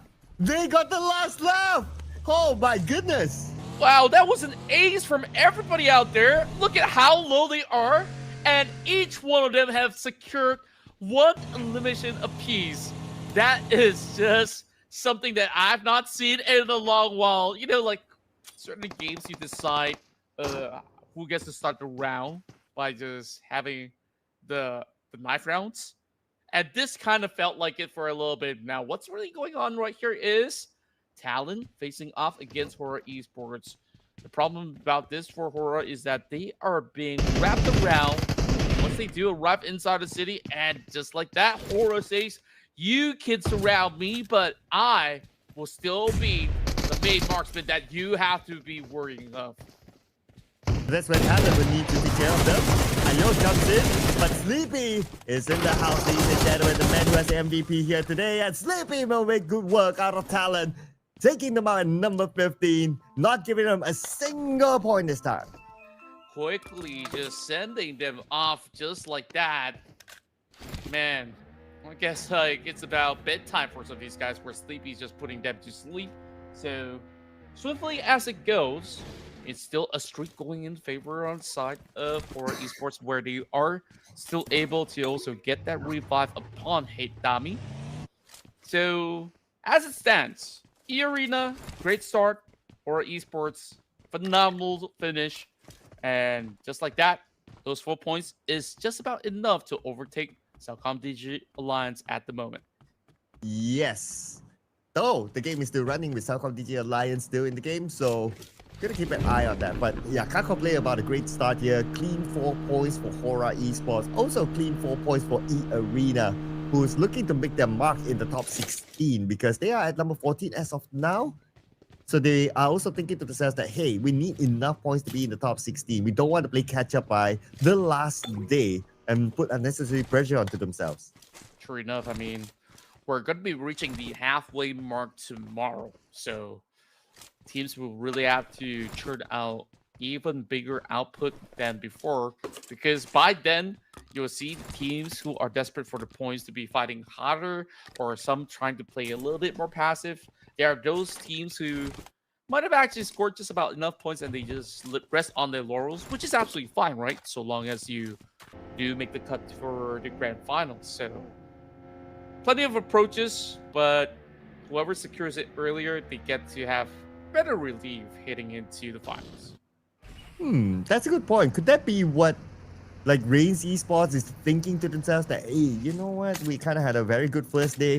If we were to be just okay in the following days, we'll still make it through top 16. So is that the reason perhaps for their for lack of a better word, underwhelming performance? Yeah, I mean, it is what it is, right? So far, it is definitely lackluster from the looks of it. I think, like, you're right. You can afford to have a day where you're doing bare minimum. That's the maximum you can go. If you're going to have 2 days of doing bare minimum, that's where you start worrying. Unless you're telling me that you can for sure get, say, 60, 70 points in a day. I know that these players definitely do have that caliber, but if you're not gonna find form, those big points aren't gonna come by. Even if you ask your teammates to get in form. Yeah, so now that we put it in that way, right? So if we see a team that used to perform like in the previous day and now they're not performing, we can say that, well, overall they're still fine. In fact, there's a bigger like fight at the bottom, like trying to climb up to number 16, right? So they will like kind of cancel out each other. So if you are like having that good start, like on page 1 or end of page 1, it's okay. The bottom teams will just duke it out with each other, and you will still be fine up there. True enough. And speaking of Duke out, we're about to see one. Jimmy OP versus the rest of Team Secret, and I guess it's not going to be a fair fight anymore, or could it be? Because Team Secret, they're also calling in every single member to rock up to this corner of the shore. And looks like it's a 4v4 fight here for this compound. And GK is the one at the forefront, trying to gather information from the side. The rest of Celcom DJ realized, oh, had that thought for a second. Ade Luke somehow managed to land that one nade onto GK. I don't know how he does it, but that was quite an insane lob. Having a little bit of a prediction. When absolutely right, and Adik Luke again! He's pinning 2 members. He's looking for more. Can he actually ace up the rest of them? Seems like he is closing in. He does not really have that much health left. If they're also getting responded with a frag being tossed inside. Yeah, they're looking for it right now. They have the momentum. They know they have the numbers against Team Secret. It's now down to the 2 new players of Team Secret, Zerus and Typhoon, to come out with a big one here against Celcom DJ Alliance. 1 knockdown. Not securing the elimination point just yet. Typhoon sprays into the smoke. Dances around with Adik Luke. Adik Luke breathing low. Typhoon with shotgun in hand. Switches to an M4. Now backs off. Oh! Wow. Through the smoke. Adik Luke. He secures it. Now he's going to hunt out for the last one. He says, give it to me, son. Where exactly can he hide? Zerus is only playing by the staircase. I believe Adik Luke wants, but he wants all for it. But he's sending Jimmy OP. Now, that bait and switch doesn't exactly work quite well. And here comes a little bit of that tussle where Zerus hopes to actually secure that point. But it seems like they're all pretty much undercover. I heard shots coming from another team, and that's 4 tries. They arrived to the scene. Well, as usual, 4 tries. They want to find those early elimination points, and they have arrived. 4 tries. Let's see if they can be the cleanup crew here. Celcom DJ Alliance only left with Iftar. Iftar all alone with SLK in hand. One of the best weapons to clutch out a team. And he's going up against a Bison on the other side, and it's going to be 4 tries with the cleanup, taking out Celcom DJ Alliance. Them. I mean, Zerus, he's still doing a lot of damage. Can he actually pull off a clutch? And it seems like it's going to be a tough one. And that definitely gave 4 tribes a scare. That was a close one. That was a close one. I thought that he might be able to come up with something, but the numbers just overwhelm him. And 4 tries, 3 elimination points. Okay, I thought they got more, but hey, I mean, starting out with 3, it's not too bad. He definitely is pretty decent at the very least. While we are looking at Showdown, trying to pepper spray some of all these players over onto the quarters of Milta. This will be a running trend. So long as this circle's gonna be on this area, I mean, you did call out for Novo. It's probably still within the region. We'll definitely have to see the update after stage 2 to determine whether or not will this circle actually move deeper into the islands. But mainland definitely is a safer bet. While looking at the rest of Arena, they did manage to win one of their early fights, but now find themselves struggling to actually look for position. I'm anticipating the next circle as well. If it goes to Novo, it will mean trouble for a lot of all these teams. I don't think there's any team in mid to the base right now. So if everyone's there and everyone suddenly has to rush down to Novo, that'll be pretty interesting for us to see. At least all these teams, they park themselves nearby that bridge in case that happens. Like RRQ, like Dora, they're not too far away from that right side bridge. It's just a matter of which team will be at the bridge first to block out all the other teams. True enough, and this jiggle picking between two of them has been taking a while. I mean, you can take off their helmets. Alter Ego would still go in for a revive. Same could be said about Sleepy. Despite last couple of all these fights, they definitely seem to have a little bit more of that spacing to work with. Supreme, though, I mean, ever since they added Supreme, I really felt like he kind of had this gel effect to really be having more on that cohesive manner. But there you go, big eruption coming out. Naki takes on the rest of these members of Vampire Esports with 4 tries, just wiggling all around. T24 tried to stay afloat. I think he's trying to wrap up this fight, but can they actually settle scores up against Vampires? Because they're not exactly in the best position to do so. Okay, it's a confirmation. No Novo at all. It goes up to the hills of Milta, around the area of prison. So everybody trying to hike up that hill, trying to get that best position possible. On the elimination feed, the Vikings. So they're in the skirmish with BTR elsewhere. Whereas for 4 tries, as we can see here on screen, is still with Vampire Esports. And at some point, they need to leave this for the circle. Definitely do, but where exactly can they actually go that's going to be safe? Taking a look at Razy. They definitely spotted out there are certain players around the vicinity, but they need to take a safer position overall, which is why you're looking at Razy reposition, regrouping with the rest of his teammates, keeping that vehicle out of harm's way. As this could be the result if you're not careful enough, and the rest of Empire Esports, they hunkered down, they doubled onto this 2-prong attack, and T24 goes in with a jump shot, beautifully done, but it is going to be responded in kind. Yeah, the counter jump shot came in. And that was kind of like something from the action movie. Would have been nice if he would have pulled off that clutch, but hey, I mean, it's Vampire Esports with a full squad. Even though if he's able to get like 1, maybe 2, then he needs to reload. That's the opening window for Vampire Esports to counter on him. So he did his best, not gonna lie there. Great work for T24. Hope to see him in the following round. Yeah, overall, it's gonna be pretty much early night for the side of blue. Supermando getting some really decent angles, trading back and forth with Federalis, but what's more, Federalis have been a sharp trained sniper, so gotta, of course, always be on the ball. Thankfully, he does not overcommit tins. So far, he's one of the players that have impressed me coming in from this Vikings esports roster.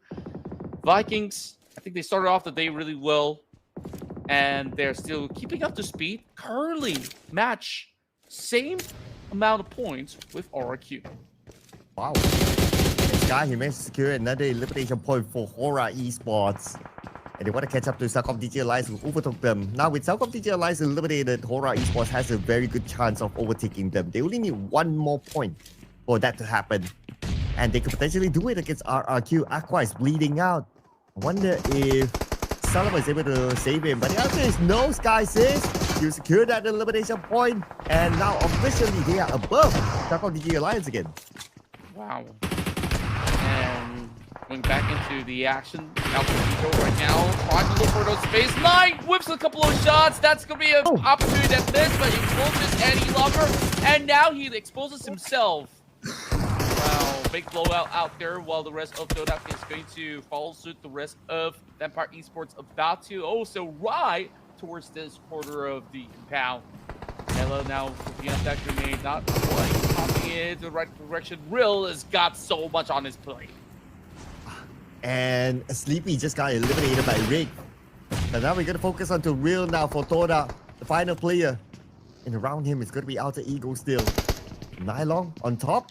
And the boys switch screens onto Haidami. Just got eliminated. Hora Esports dominating number 5 elimination points as player 014 shows up. But he loses that 1v1 with Nuzi.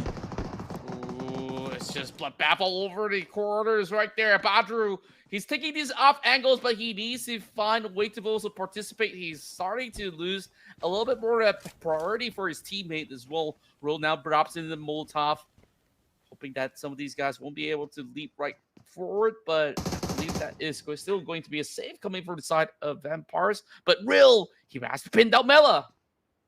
Oh, and Rick just got eliminated by Mika. Or got taken out by Mika. And that's going to be Nuzi finishing off Real with a Molly. Toda, number 10, 3 elimination points. The points will go to Vampire Esports. But here comes Alter Ego Badru. He doesn't want Nuzi to lick his wounds. He has arrived. Come here, 1v1. Here we go. There we go, Nuzi. He's going to create a little bit more of that space, and Badru probably will be reset at the very same time. So just respecting that space as they call for a slight truce at the moment. Now, what are the stakes involved? I mean, you saw how long they actually took this fight, and now both sides are finding themselves stuck pinned by the corner of blue. I don't see big winners here, but if there's anyone out there, it's Alter Ego. And it's Alter Ego with 5 eliminations, currently dominating. What a move there by Alter Ego. Finishing off Vampire Esports. They were very busy from even before Alter Ego arrived.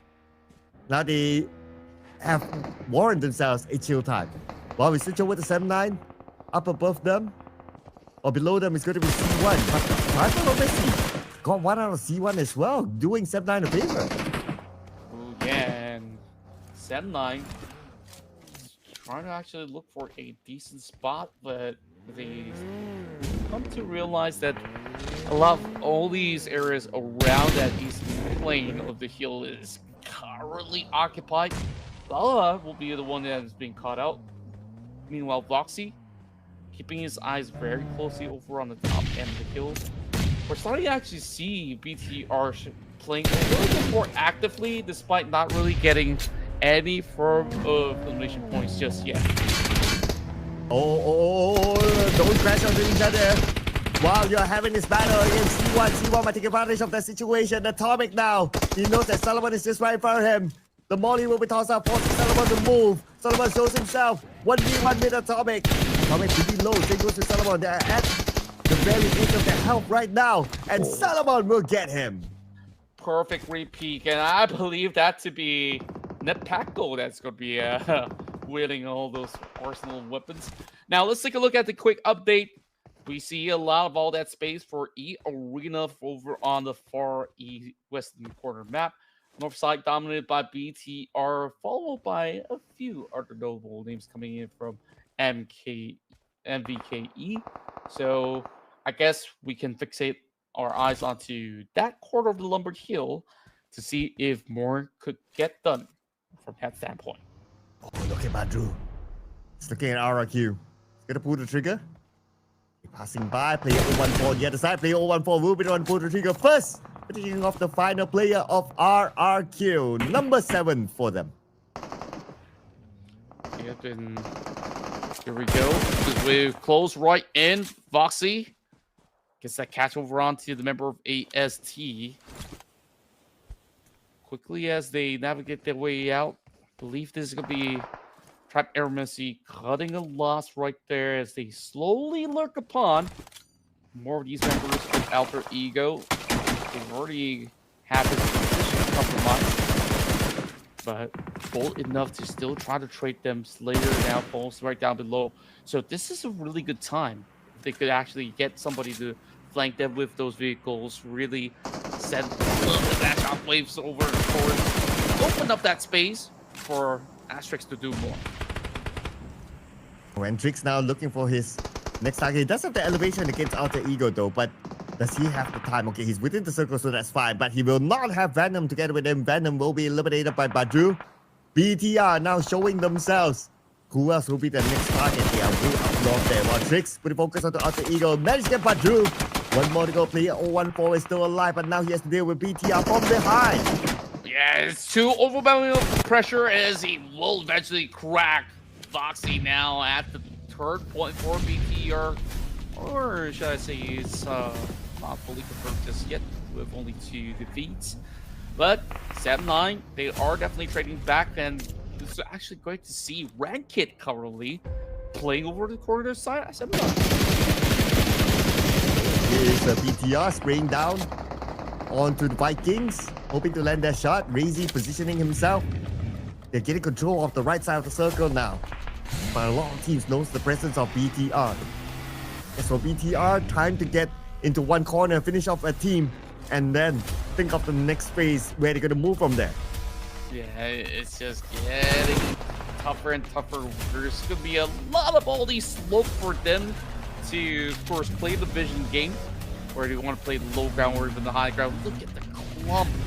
I mean, BTR, they're definitely hoping for a challenge all the time, but this time I think it's definitely a lot safer if they don't participate in some of these scuffles just yet. But Yulo, aka Yu High, is pretty much still on board.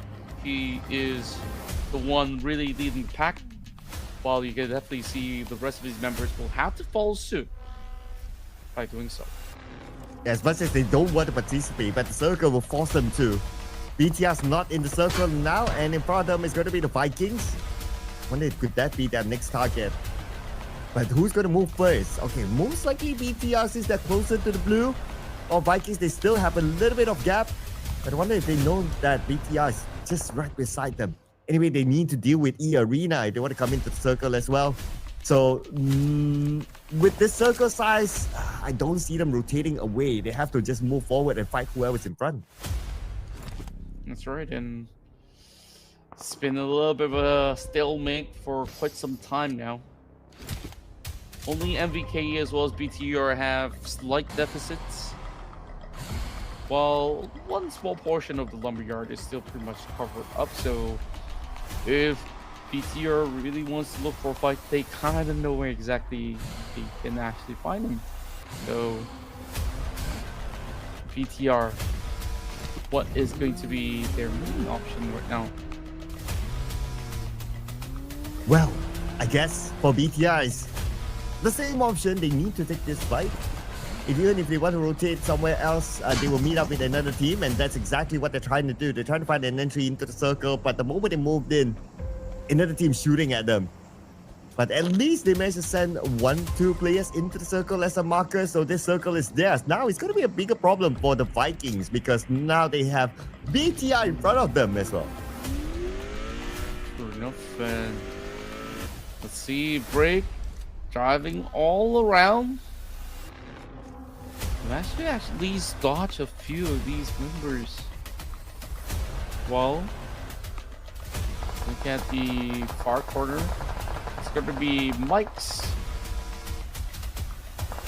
Does actually be sending some bullets towards his corner, while Break now finds a little bit more of that angle, as they did manage to actually find Federal is pinned down. So this is that perfect moment right there. We'll see now running right through.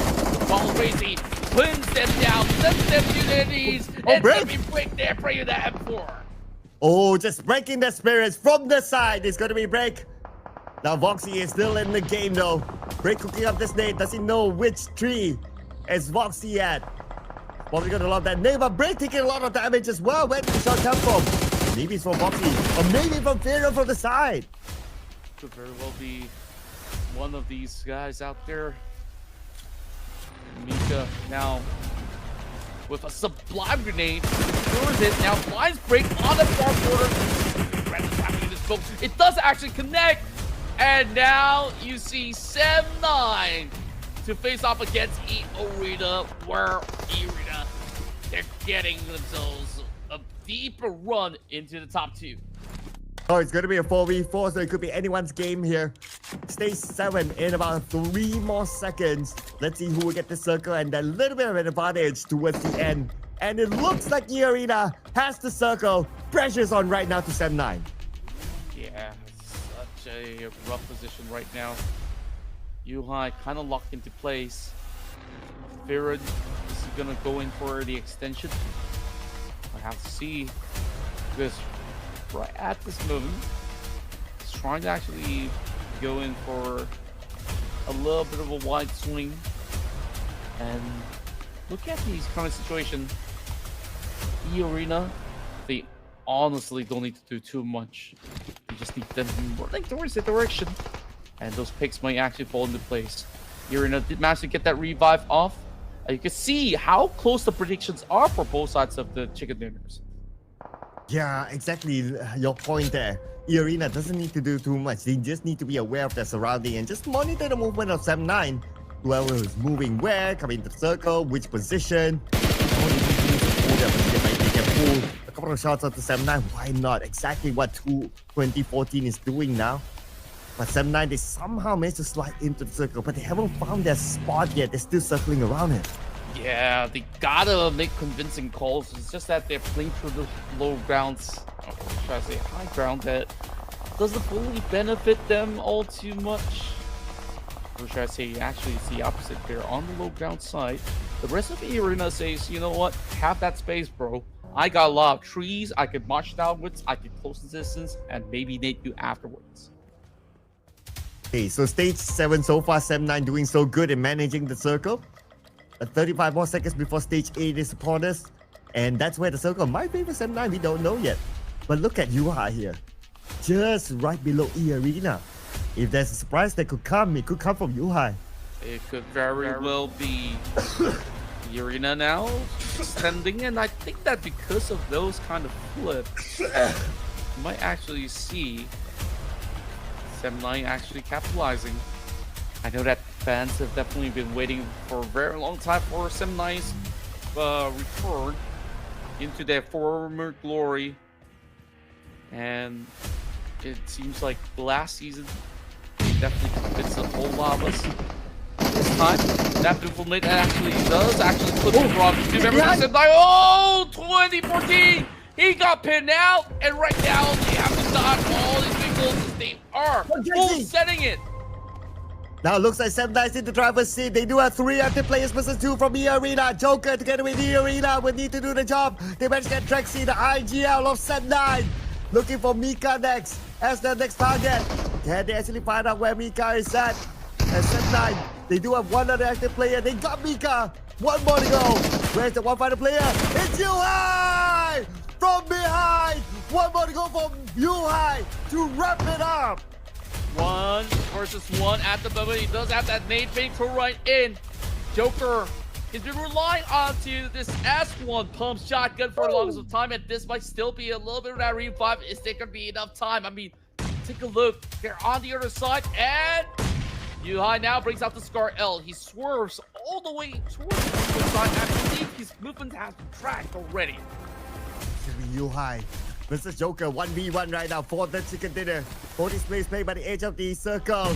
Yuhai circling around. He's trying to navigate around Joker. And at the end of the day, who got it? Looks like it's going to be Joker from E-Arena to win that 1v1 against Yuhai, denying 7-9 of the chicken dinner. Beautiful execution through it all. And the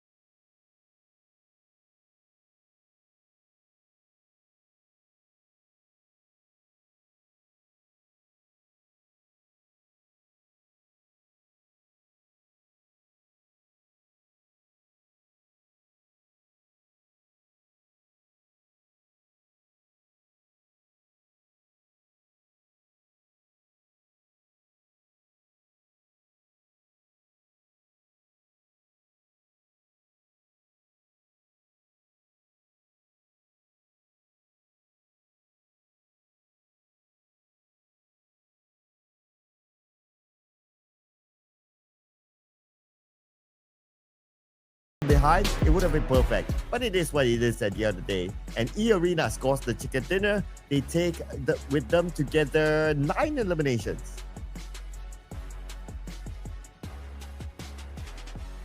And then, of course, looking into the charts of the numbers right now, Joker has definitely done so much in that round itself, going down to that 1v1 duel up against Yuhai and coming up pretty clutch in all these factors. Even on the early game when we first saw E-Arena, they had a little bit of that kind of scare as well when they were, fighting for those vehicles. And that's kind of how they secured themselves that first 4 points for everybody out there.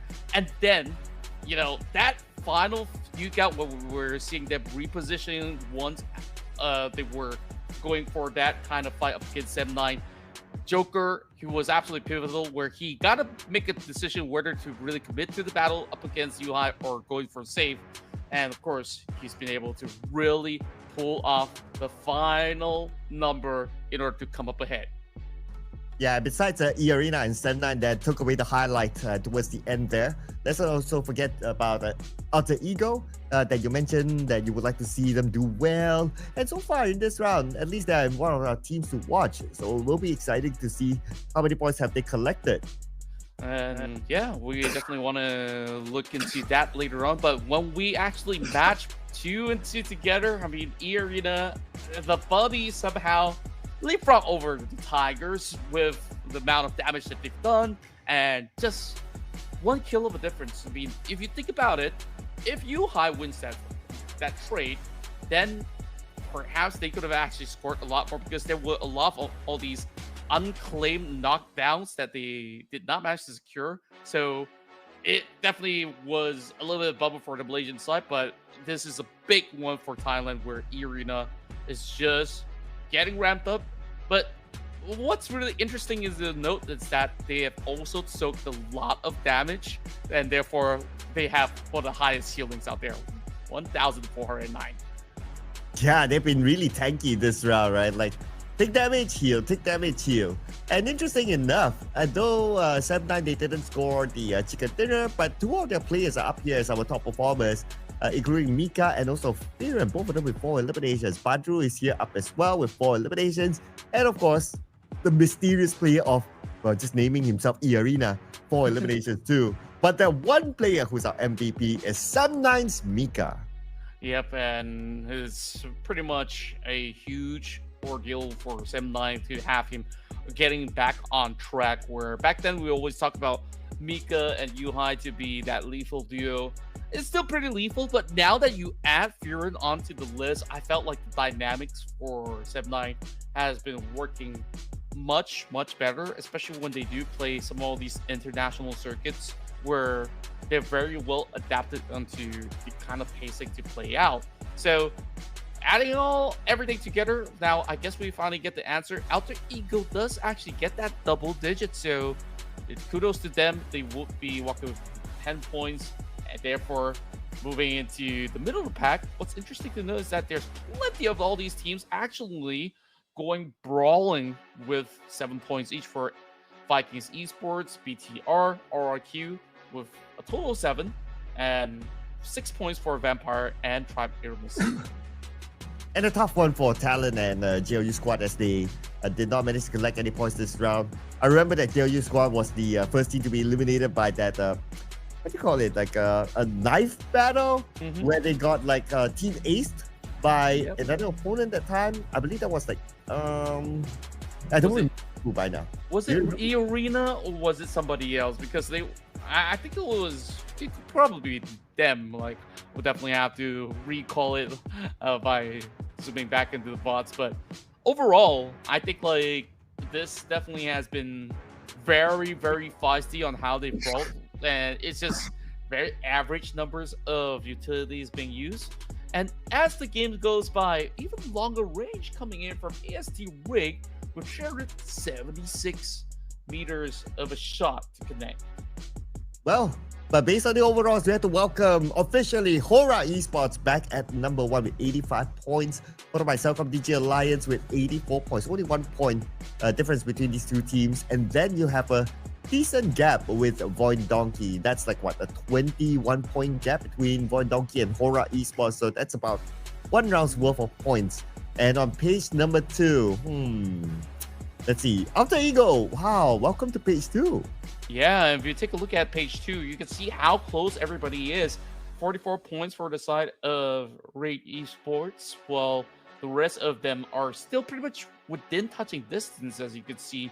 C1 currently holding that 13th spot, and there's just barely any difference when it comes down to some of all these 5 margins. But from 20th points, I mean, from Boom Esports onwards, you can definitely see that there is a significant gap in between. So definitely, these are the teams that will require even more of, effort to be put out in these upcoming days in order to tally for whatever losses that they've had for today. My surprise is DRS. All of a sudden, they slide down to page number 3. Although it's not the end of the world for DRS yet. I mean, there's still more games to come, and they can still climb back up. But DRS, who had a good first round, at number 3, page 3 right now, kind of unusual. But let's see what will happen here in our final game, ladies and gentlemen. Before we go on to that, as usual, we'll be taking a short break. See you guys after this.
Here we go into the final match of day 2 here in the Ruthless Invitational Showdown. Once again, your boys here, Contra, as well as Sir Cloud, to be wrapping up the tonight, where we're having so many variety of nuances of teams who has been able to really snatch the chicken dinner turn by turn, other than Celcom DG Alliance getting that back-to-back win. Yeah, I know, right? But with Celcom DJ Alliance getting the first two chicken dinners, they have kind of like they're pretty comfortable, I would say. Like what we discussed, right? It doesn't matter whether you're number 1 or number 16, as long as you make it to the playoff, that's fine. But what interests me is that we're starting to see the rise of teams on page number 3, like Alter Ego, like E Arena. They're starting to climb up to page number 2. So it's the race for the top 16 is starting to be interesting. Yeah, it really felt like the pressure is starting to get to them, which is why they were actually pushing for some of all these big numbers out there. So who knows? We might actually see one of these guys out there from that third pager to be able to really surge all the way up with a chicken dinner of their own.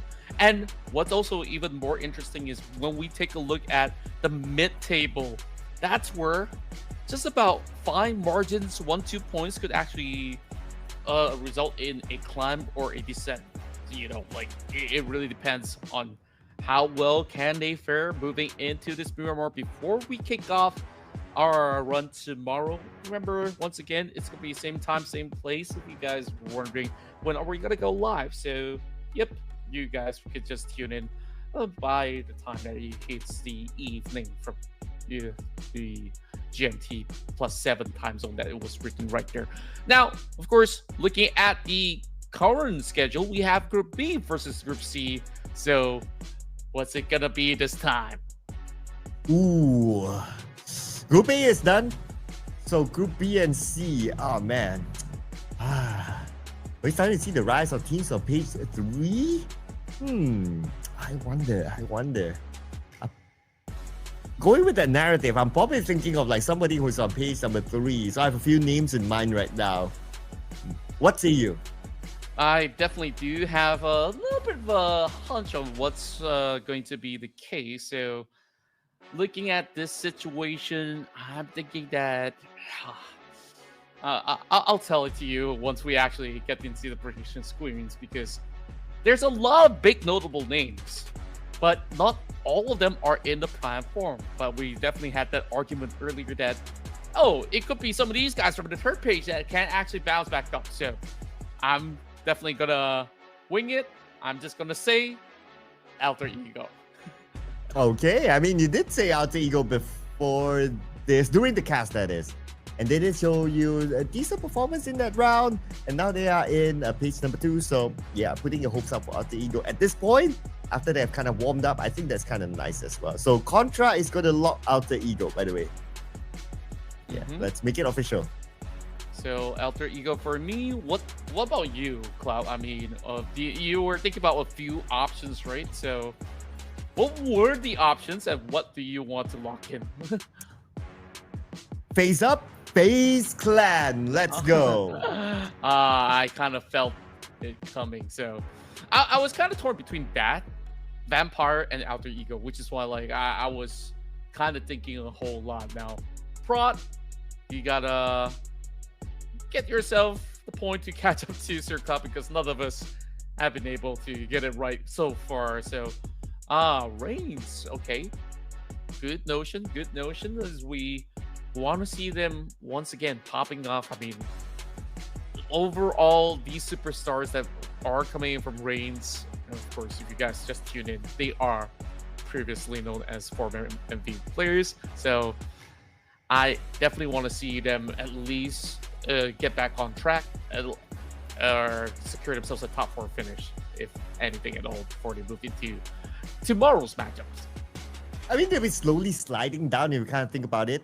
Like yesterday was a decent day for them. I mean, they start off with a chicken dinner, and then it's like, okay, they didn't score a chicken dinner, but that's okay because they had a really, really good start, so that's fine. And today it's like Reigns have been kind of missing. So if they continue to go missing, who knows, right? Because now we're talking about like page 3 teams starting to rise up to the occasion. They might push down Reigns. So just leaving it out there because we still have enough games for that to happen. Yeah, I believe there is just about ample room for them to, you know, make a few mistakes here and there and still not have it to be too costly. They're not dead last, that's for sure. So it's still pretty much okay for now. So if we're looking at the rest of the pack, though, I mean, they're starting to amp up their firepower. They're starting to play at a faster tempo, which is why, like you saw last round, almost every single team has been able to secure points other than the one that got knifed. So it is definitely rough, and that's where they just got to always be on their toes, especially playing inside of Miramar. The last Miramar that we jumped into, it was explosive. That first stage, we're already seeing like, what, 3 teams already erupting into the battles of their own. So we can expect the similar tempo moving into our final game of the night. Well, here we go. And hopefully we get a interesting circle as well, because the last time we saw Miramar, the circle was kind of interesting above Impala, had a little bit of water in it, so that's kind of nice. So let's see what kind of circle will we get this time, jumping into match number 12 overall in our playoffs. And this will be the final match for today, featuring teams from Group B and Group C. Let's go. You know, one of my favorite few areas to actually play out the final ending is around the corners of Minas Generalis, because it kind of tears teams apart. Whether you look at maybe a bigger circle, you can consider Pubg, you can consider Ruthless, Picado, and then when it zooms into that area, you'll be thinking, oh, now how do I actually get there? So now that this flight path is pretty much available for all the teams dropping their designated location, we are actually seeing quite a significant number of teams that are dropping very early. Now, looking into the Bozo, there's like what? The Savior, there's the Kodak, there's 7-9, all across that field. It's looking rather scary. Yeah, I expect us to see early encounters. Look at the power grid as well, BTR. They are overtaking another team. Now on screen, we do have Face Clan. And Face Clan, again, this is an early encounter for them, but this time they have the upper hand against DRS by picking up Killer Whitey.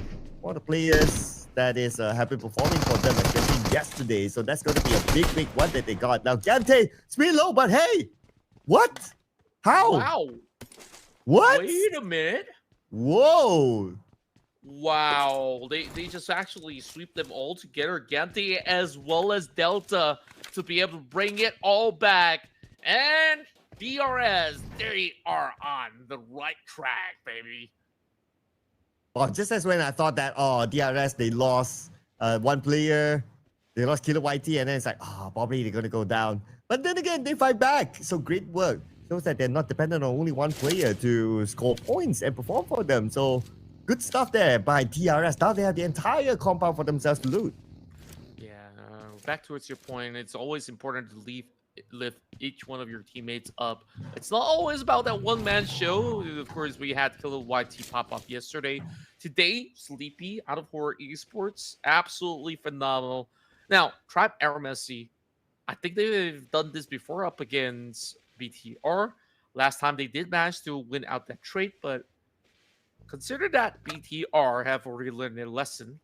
You can see that they are moving together as a unit, trailing right into this corner of the compound. So it is going to be a daunting task for Zio to safeguard them at all times. Going up against BTR, of course, is no pushover team. But I do like the position of Tribe Messi. They are around BTR, so they have multiple angles against them, while BTR is focused onto where Zio is at. They pop up that smoke. They try to close the gap between themselves and Zio, but they have to be extra careful in case players like Tricks from the side might gut them down while they were trying to get across there. Yeah, they're just beelining the way their way through. And look at that lineup coming from Venom. He does actually pin them down. That's a double knock. Quickly exchange. And that's the big plan that Tribe has under their table. Yeah, 2 knocks. And that's going to be a worthwhile trade-off at least. But he needs to be safe. Okay, anyway, his teammate Rick is together with him now. Razy is going to go in for the push. Razy and Rick 1v1. But Razy is also aware of the other members of Tribe Messi around as well. Razy, here comes. With the QBZ in hand. Decides to move back because of that nade. And Rick now with a second nade onto Razy. Razy shows himself, and Razy with a little bit of help from Satar to knock him down. Perfect timing with that grenade, cooked to perfection, and he steps right on the open grounds. Now it's only down to Razy. He's getting sprayed upon. I guess he will have to cut his losses. At least the exchanges were pretty much 2 for 2 at the moment. Razy, where's he gonna go though? I mean, he wraps over on the corner of the container. Strix, he's gonna be moving very closely, so I wonder if they could still turn the tides around because this is gonna be a 1 versus 2 scenario. Oh, take a look at this. Who's that? Say hello to Talon. They arrived to the party as well. They want a piece of this. And next is going to come in from the other side. And Talon, they managed to get Malabik. That one player from BTR. Razy's on the other side. Now the target is Zio in this building all alone. They see Zio. They know exactly where he is. It's a matter of executing the plan now. True enough, YBF now charging right through. Dropping in the Molotov just to zone them away. But they know very well that he's pretty much boxed in. Just that he's looking for those angles. Suppress! S12K, not enough to do the job. And just like that, Ayok does secure it. Only one member left for the side of Tribe Embassy. And he's thinking that he must be somewhere around, but it's actually Razy that's much closer to them. Yeah, Razy is still on the other side. But I doubt that Talon knows that he's there. They seem like not to know. I mean, when they eliminate that one player of BTR, it would have given them the clue that, okay, somebody else from BTR is still around. But because Razy knows that he's the last player, he's like, okay, nope. I just let them go. Not in a rush. Now Razy, all he can do is just hold on for play some points. Yeah, and they managed to also secure a total of 3 points overall. So consider that to be a very hefty chunk. Still, the biggest winner thus far is DRS, who's been able to win out that trade inside of Hacienda del Throne. Looking at the side of Koda, I mean, this is a fairly new team, right? In terms of certain roster shifts. Real has been around. Brian has been added not too long ago. While I would still say that they're still trying to find their footing overall, as ever since they were brought in to be a partner team for some time. We've seen roster shift here and there, but I want to see how much can Toda actually commit towards a certain fight. Well, you probably get your answer soon as they are committed towards 7-9, or more like 7-9 is committed towards Toda. With Firan on an off angle, very, very far away. Playing that support role, just making sure that Brian doesn't show himself. One nade onto the second floor, Brian takes a lot of damage. They haven't got knocked yet, but here comes Real as a backup. Real joining in rather late, but they also got to take note that Trexie's over on the lower end. So there is a substitution going over on the side of 7-9 as well to bring Trexie for this final game. While Real sifts right through the nukes and crannies, these members of 7-9 opens up the doorway, unleashes the M249. Oh, how are they going to deal with this? Brian, he does not care. He wants to go for the jump shot, but Mika, he goes in for exchange, but instead gets taken down by 9. Nice follow up by 9 though, but the job's not over yet. Now Yuhai is there. The rest of 7-9 circling around this building. Yuhai gets into the building, giving 9 more anxiety, but 9 managed to take down Trexie. He was from the outside. Now Yuhai, it's time to go in. Yuhai, very, very low on 9. And he goes in right now, but then again, it's going to be 9 still. As the hero for Toda, winning against 7-9. I asked, they delivered, they shut down 7-9, and 7-9, they were so close on that final round earlier up against E-Arena. This time, they crumbled, fell short towards the hands of another Malaysian team, and I was just talking about how well can Toda do. Well, I would say it's exceptional. Oh yeah, exceptional. One of the teams that will need to maintain their performance to be in the top 16. So nice showing there by Toda. They're taking out 7-9, a team that came close to scoring a chicken dinner. So that's a good flex there. But nevertheless, if a silver lining for 7-9, well, it is the last game, so they can go and get early supper. Early supper. Okay, sounds like a really good plan. I am definitely starting to feel very hungry. Meanwhile, there's a vehicle detonation on the side of Vampire Esports. I believe that is going to be Levi's that's pretty much stranded out there in the open. While they're trading back and forth up against Talon, who's hugging by the corners of the foothill. So Nate T is going to go in for that save.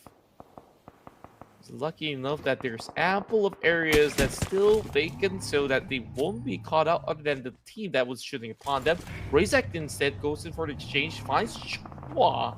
So Vampire Esports, they want to recommit. Ooh, let's see if they can get this knock.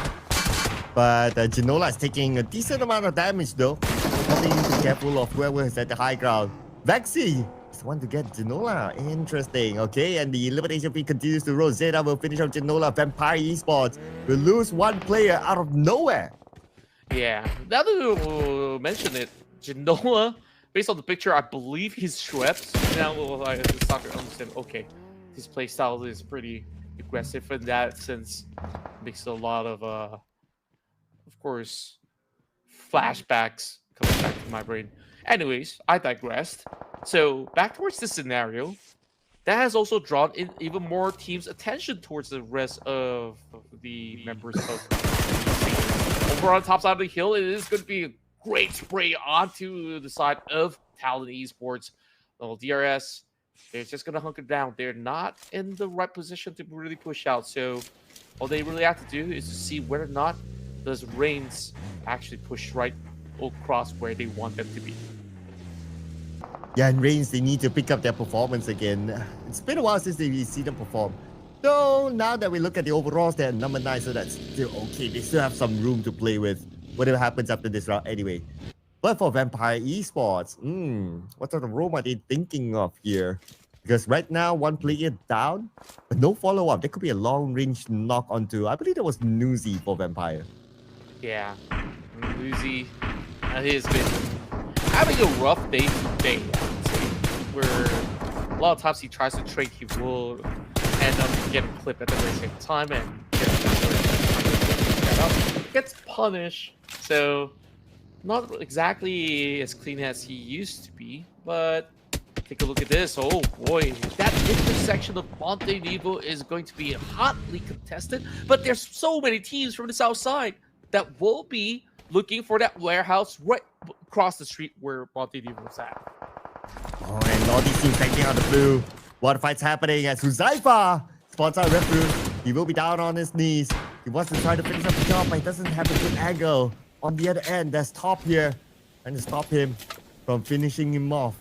But Refuse is still bleeding out though, and he's in the blue, so his health will go down even faster.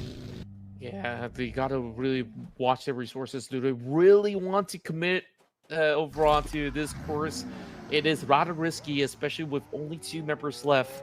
So UZM, he's gotta try to at least secure this point before he actually moves further. They could actually restock for a couple more first aid kit, while the rest of Reigns, they have further committed. Doc has been able to spot out Crypto, so that's go time for Reigns. Oh, here comes Reigns, trying to finish up the job since the zone is closing onto them. And they're still circling around. It's so hard for them to get a good view just because of how rough this terrain is. I can see Zol actually leaving this behind, and it's like, okay, it's not going to be worth it for that one player. We might as well leave. Sure enough, they could just drive through, look into getting themselves deeper in the zone in order to pick up that one pointer out there. Anything that they could add to the tally right now will definitely complement them a whole lot more. Currently sitting with 47 points. So if they really want to catch up to the rest of Vampire Esports, still more to be whole. So moving into another direction, Tally Esports, they've always been on top of these hills. Believe that to be some of these members. The last we checked was D-Saber that they were trying to pin up against. This time, huge headshots. It's not quite enough, but that's going to be D-Saber that will be keeping themselves pretty much at bay again. And Talon, I do like their position here up on this high ground. And if you kind of think about it, like they're close with the road, so normally teams would want to park themselves across that road. And this is where they were trying to take advantage of teams coming by and take those pot shots. They might not be able to secure those elimination points, but if they're able to block out teams from coming in or even so crossing the road, that's good enough for them. And even so as well, like to just wear down their utilities, that's good enough. I absolutely do agree, because some of all these teams, they are running low with the amount of exchanges that they've been actually committing without much of a restock option available. Doc and the rest of Reigns Esports finally squeezed towards the south side. Talon now has a little bit of a problem. Oh. They're on the high ground. They got to climb down. DRS, Claw, they're kind of around the corner. And there's a 2-2 split going on between the members of Viking Esports. I kind of like that because there is that other warehouse that I kind of did touch a little bit about over on north side. They're going to be looking for that final position. If only the circle favors Talon, then they would have the best spot possible. But now the circle absolutely shifted away from the high ground. Like what you said, Talon has to go down. And the next thing they might face off is going to be DRS waiting for them at the bottom. But while we check out what's happening inside the circle, here we have RRQ. Welcome to the circle. And on the other side, we also have Claw Slayers here against DRS. Okay, this is going to be interesting. If Claw can deal with DRS, maybe that could be a lifeline for Talon to come down. Very much so. Red Face. Remember his days back in Evo's Esports, as he has always been a clutch master. Now, he's being very, very cheeky about this situation. Doc has been able to knock one member out of the side of Voindoki, and that's going to be Vexy, who is the captain of the team, the main support. So it is a little rough on the edges, but I believe this could still be salvageable so long as Razak reaches in time. And they cannot cross the road that easily. But I'm looking at the elimination feed. Razy eliminated, and that's it for BTR for tonight. Number 13, 2 elimination points. Coming back onto Monte Nuevo, Point Donkey. But since they have kind of secured their own corner, I don't expect them to like take the aggressive approach and rush in to eliminate each other unless if the circle goes away. And speaking of which, it's still gonna take a while, 1 minute and a half before it actually gets there. UZM! Oh, what a shot that was! The Savior, they were pinned for the longest time, but when you give opportunities like that, they will never miss the mark. Now, Vexy, quickly go ahead and cover teammates for them this time while Pablo tries to do a little bit of drive-by. Upon arrival, Parajin has been able to stop Bella. But the right full charge, and he goes for the drop shot. Nice drop shot there. If he didn't crouch, then it might be a different result, but good work there by him. And that's going to be Nate for D Xavier, the final player for them. Parajin is bleeding out. I doubt he'll be able to save him unless he wins this fight against Vampire Esports. And Nate, 7 nades in his pocket, living up to his name. Let's see if he can get one knock, but it looks like the answer is no, because Newsy is there to deny it away. Well, remember the OG Nate Master? That's Newsy for everybody out there.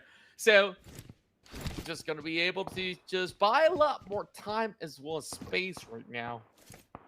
The rest of these members of Vampire Esports surging up and up. And as a matter of fact, if they can close a good round, they can end up in the top 5. And here comes the next zone. All these teams currently in the circle. But it could be another hard shift. Earlier, we saw a hard shift towards the left. Let's see, will it be another hard shift? And it's not. It's a kind circle in the middle. But that also means that teams like Talon, who successfully came down the high ground, will need to move further forward. Same goes for DRS. And, well, Vampire Esports at the south. And RRQ, they still have to actually make a little bit more of that room for themselves. And by doing so, they will really have to take on the rest of these members of Vikings. I didn't really expect that to be starting off so early, though. But great control of a maneuver coming in from the side of Talon Esports.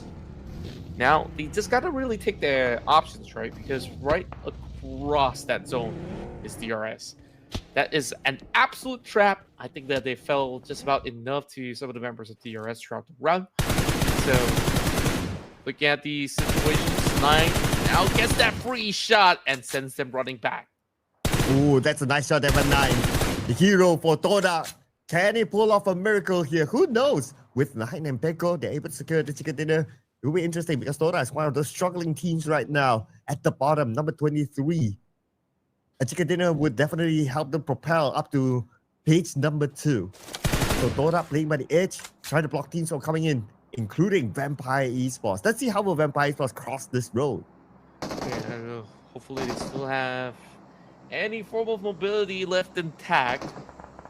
We're not gonna say it's not. We're not gonna be moving a muscle, but we can't say the same about Vampire Esports. Still, they are convoying, looking for a decent spot out in the open, and it's Axel getting traded back. Wow, Ooh. PRS so far, as much as they don't have those big fasty numbers, I think they've done a lot of damage in this round. But what a miss, but knocked down by the blue. Blocked by Talon from coming in. And there is Claw, unstoppable, will be stopped eventually. And that is by Shama. And now for Talon, they're looking to pick up more points. They see Shama instead, and that is the end for DRS. Talon collects their 4 point. Great work so far, Talon. He's having a slow and steady pacing while the rest of Vampire Esports now have to play over onto the open terrain, forming a little bit of a wall bunker with the vehicles over our back. I wonder if there's going to be perhaps inserted distractor to be able to challenge. But as of now, the right challenge should be maybe either some of these guys out there. Back now, scoping in. Now, I want to talk to you about Scar L. I feel like it's surging in popularity, especially in Miramar. Why's that? Well, I guess if you compare Scar L and an M4, it's like M4 is always the default choice. And then you have like the shotguns who have been gaining popularity, like the S12K especially, now overtaking or arguably overtaking the DBS. So if you have already like a shotgun and also an M4, then, well, I guess the Scar L is not in the picture unless they need to use it. True enough, and I think that really puts in a very solid point, just like how back then players actually drew the M16. Meanwhile, the MZ goes in for a swing. That's going to be a total domination for the side of Talon Esports. While the rest of MKE, they've already lost 2 very early on. See that they're doing a little bit of a mean dance over on the corner hills. Can't really say the same about everybody else here in this warehouse, though, because RQ just arrived from the top. Oh, and the Vikings, they defended their ground so far so good. RRQ now only 1 player left. Vikings, they're not in the circle, but even worse for RRQ's position. Closer to blue. He's trying to get something out of this. Superman within that smoke. Superman almost clipped down to the ground. But even if he gets knocked, at least he has his teammate together with him. But anyway, RRQ, now comes the bigger question. Where to go? They decided not to just go straight in, but to find another route to rotate into the circle instead, which is a great move if you ask me. Yeah, I certainly agree with you. I mean, this is going to be the safer route for him to be able to traverse right across Dock. So far running out there in the open, he also needs to make it pass over onto the south side, where most of these players are gatekeeping over on the corner. Will continue to do so by the edge of the junction. They're looking pretty rowdy right now with a team still remaining with teams just hoping for a pick-off defense. Yeah, especially at the southern side, it's starting to get real crowded now. And we still have stage number 6 coming in soon in about 1 minute 30 seconds. So that will be really interesting if the circle does not go down to the southern side. And we have still some teams not crossing the road yet. At least like what, 3 teams? Man, and if you are put in a situation at stage 7 and you need to cross the road with all these teams in front of you, that is the hardest position to be in. And here we go. Over onto the side of Axel as he's looking upon the rest of these members of MVKE. Razek does actually connect a couple of all these tags, and RQ kind of stranded right there. Oh, with the lazy, he actually shuts off RQ completely. It's just no go. I mean, he's pretty much left out to dry. While the rest of Talon, they could just wait for the right opportunity, and once some of all these players move out of that warehouse, it's gonna be go time. Oh yeah, it's just a matter of time, I believe. Unless it's circle hardships towards the south, then they will have a second lifeline. But of course, for us, for entertainment, we love the circle to move away from all these teams. Then we get to see a lot more fights. But speaking about fights, it's happening right now with Grace from Pubg Esports getting one for himself. But not able to secure the elimination point just yet. Getting a knockdown onto one player of Foreign Donkey is probably a long-range knock. Yes, Now we do see on screen is Vexy. So not able to get the secure elimination point yet. Johan is on the other side though. He's looking at other teams. Everyone's just looking at each other. At this current standpoint, you just got to be always on the lookout. You don't know when exactly your opponent's going to be pulling in the next move. And take a look at this. This fully favors Void Donkey. Now that's a big advantage. Oh yeah, they get the circle. They have a crossroad to protect them. They have a compound as well. This is a perfect position for Void Donkey. At the same time, all these other teams at the southern side will need to cancel out each other in order for them to get even close to Void Donkey. So right now, Void Donkey will just need to chill in their compound and just take any shots that they can see from afar, hoping to secure those elimination points along the way. That's right. And we're looking at this current scenario. Toda, just right across where Nuzi, I'm thinking that he might actually have some of all these utils being depleted already, or he's just saving more and more of these smokes. Speaking of which, tosses towards the direction of Toda, covering their tracks ever so slightly. Tobacco's going to be on the move, but realistically, what's going to be the best chance for them to actually to get out alive? Speaking of which, it's going to be one catch right there over onto Superman. And Void Donkey, they're looking for more. They managed to pick up Razak. Oh, Toda dominating. 5 eliminations so far for Toda, and they just took out top from Reigns Esports. Okay, we're talking right now for Toda. Let's see how many more points they can collect. As for Reigns Esports, it's only Doc right now. He sees Toda right in front of him. Toda, you want to collect this point out of Doc in order for them to ensure a better survivability into the top 6. Here comes Doc. Doc fires, but from the side, it's going to be Void Donkey. He says, thank you for the point. Wow. So close call out there. I mean, Vexy is absolutely prepared to just really strike when the iron's not. Now, take a look at the rest of Talon. They're pretty much stranded right out, and he opens Grace. It's going to be having that line of sight. I mean, this could be big points, but it doesn't seem like they've been able to capitalize. 5 teams left available. Vampire Esports is also closing into another alternate direction over the south side. He knows where Pico's currently at. Question is that Nate actually connect a little bit too far wide? Oh well, second time's a charm perhaps. But now we are at stage number 8. And Void Donkey, they still have the circle. Man, it's such a good position for Void Donkey. For full Esports. At least if you have a full squad, anything can happen. They rotate up to the northern side. As for Void Donkey, they just took out Nuzi, Vampire Esports. Now, only 2 players left. And they need to cross that road. Right now, and speaking of crossing, they will not pass. The wrath of Razak is already garnering a total of 5 points for, well, actually it's his teammate. Have not scored 1 just yet, but it could just be the start of multiple points. I go over on to Bella at the very same time. While Nate is being primed towards the direction that I don't think they know about it, as the rest of Void Donkey has already secured the 10 for the kill of the round. Oh, now with the Vampire Esports eliminated, we are down to top 4 teams. And here is Toda trying to charge in, the final player of Toda. Vexy is there. Vexy sees Peko. Easy jump shot by Vexy to finish him off. That's Toda out at number 4, 5 elimination points. So far, the best performance from Toda that we have seen. That's right, and right now, 1 member knocked on the ground. Talent as well as Boom. This could be very well their chance. A classic all-Indonesia affair to close off our final matchup. Well, Vexy going for that 0.25. While Boom barely working with enough space. If it zooms all the way down, Void Donkey definitely will be laughing their way to a paycheck. Oh, and the one that's laughing right now is going to be Ayuk taking out Grace. Boom Esports, only 2 active players left. Zeta will be gunned down from afar by Talon.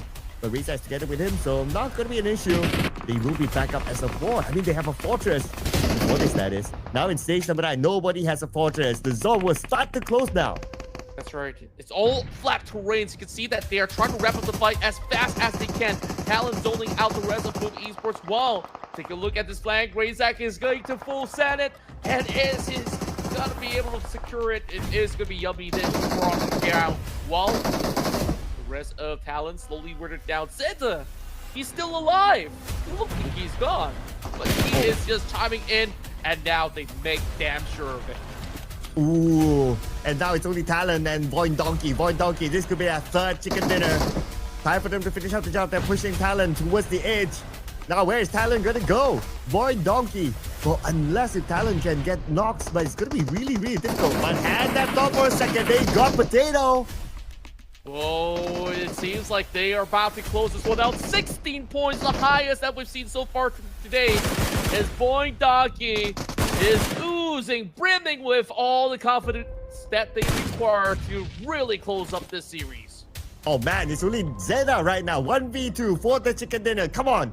You only have 16 eliminations. You want to wrap it up with the chicken dinner. Let's see if he can actually do it. Zeta got Ayuk. One more to go.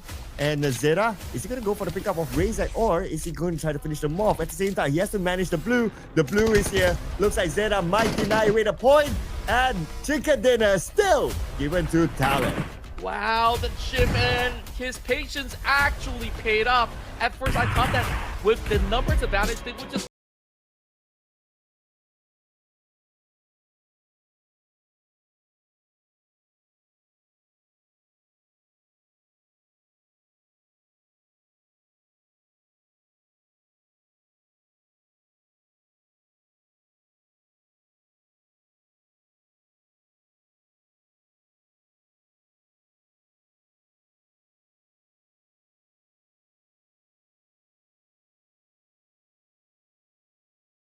And this is how they score the chicken dinner. exactly what you said. I mean, you take a look at Ayuk. I don't know who exactly this guy is, but he certainly has impressed me for the entire course of this evening. Where we started with, first couple run, it looked pretty normal. I thought it was overhyped at first, but man, Talent Esports, they are the real deal. And hence, after all said and done, they are your final winners here in day 2 to accumulate all the points. There's still more day to go, so make sure you subscribe and put on that notification bell in order to keep up to speed on when the live stream's coming up. Well, to answer your earlier question, according to the picture that is, Ayo is the analyst of Talon, La Flame. Though sometimes sometimes in this off-season tournament, you just can't believe what you're seeing. Like, okay, they put that picture in, they give a pseudonym. It could be someone else playing, and you wouldn't know as well. So, yeah, well, I'll just take it as face value that this is the analyst actually playing. It could very well be the case, and at least like they could actually impart whatever wealth of knowledge they do have in order for them to really make better decisions when they do actually play somewhere in the majors. So hopefully, one day we have an official show match that just features whether retired pro players or their coaches, analysts, just to see, how strong they are. Anyways, teams to watch: Void Donkey, Talon, Boom, and you name it, we've got it. And just look at how close some of these numbers are. Yeah, comparing the Indonesian connection, Ayuk, aka La Flame, if that's him, that is, and Zeta. So Zeta, child prodigy of a Void Donkey, and we can see through his contribution of securing 6 eliminations for the team. But our MVP this time is neither of them. It is Vexy from Void Donkey with 6 eliminations and 1,344 damage. Wow. That's right, and look at the stats. I mean, he's absolutely on fire for the final course of the evening, where I'm hoping to actually see Vexy to be able to turn these kind of results, where usually he'll be on the long lines of engagement, where Zeta is going to be the guy that's going to be up front. So you can see that the output is very much similar on the contribution stage. Same number of elimination points, but damage output, definitely Vexy has been able to really put some big margins out there, to the point that he has been able to also overwhelm Ayok's very own huge takedowns from the course of what we saw earlier in Miramar. Well, and like what you said, right, this is the most eliminations that we have had so far this season, including yesterday as well. 16 eliminations for Void Donkey, bringing them up to 22 points. No chicken dinner, no problem for them. They overtake Talent Esports with 19 points. On the other end, good news for everyone. At least everyone got something out of this round. Yeah, overall, even the Savior, Phase Clan, Claw Slayers, despite a little bit of a slow start, you saw the Savior. They were tagged by multiple teams the moment they got themselves in between those highway junctions. And I guess like it was just overbearing for them. While this has been 2 airdrops to be looted, that's where we actually get one of the players to be using that Lynx and has been able to put some really huge damage out there. So that's it. 67 knockouts, a lot higher than usual. Of course, long range taps means more revives going through, and elimination points, which has been devoured by the blue zone, is relatively standard. But Doc is also showing that, hey, you want to play long distance? I can go all the way with you with 349 meters of coverage. Yeah, I miss seeing Doc here coming in as like top fraggers or something like that. Need him up on the board. But we also need Sky from Hora Esports here as our MVP for today. 22 eliminations so far collected and 3,754 damage. And of course, he was part of the lineup of Hora Esports that scored the chicken dinner. So, Sky, welcome back to that number 1.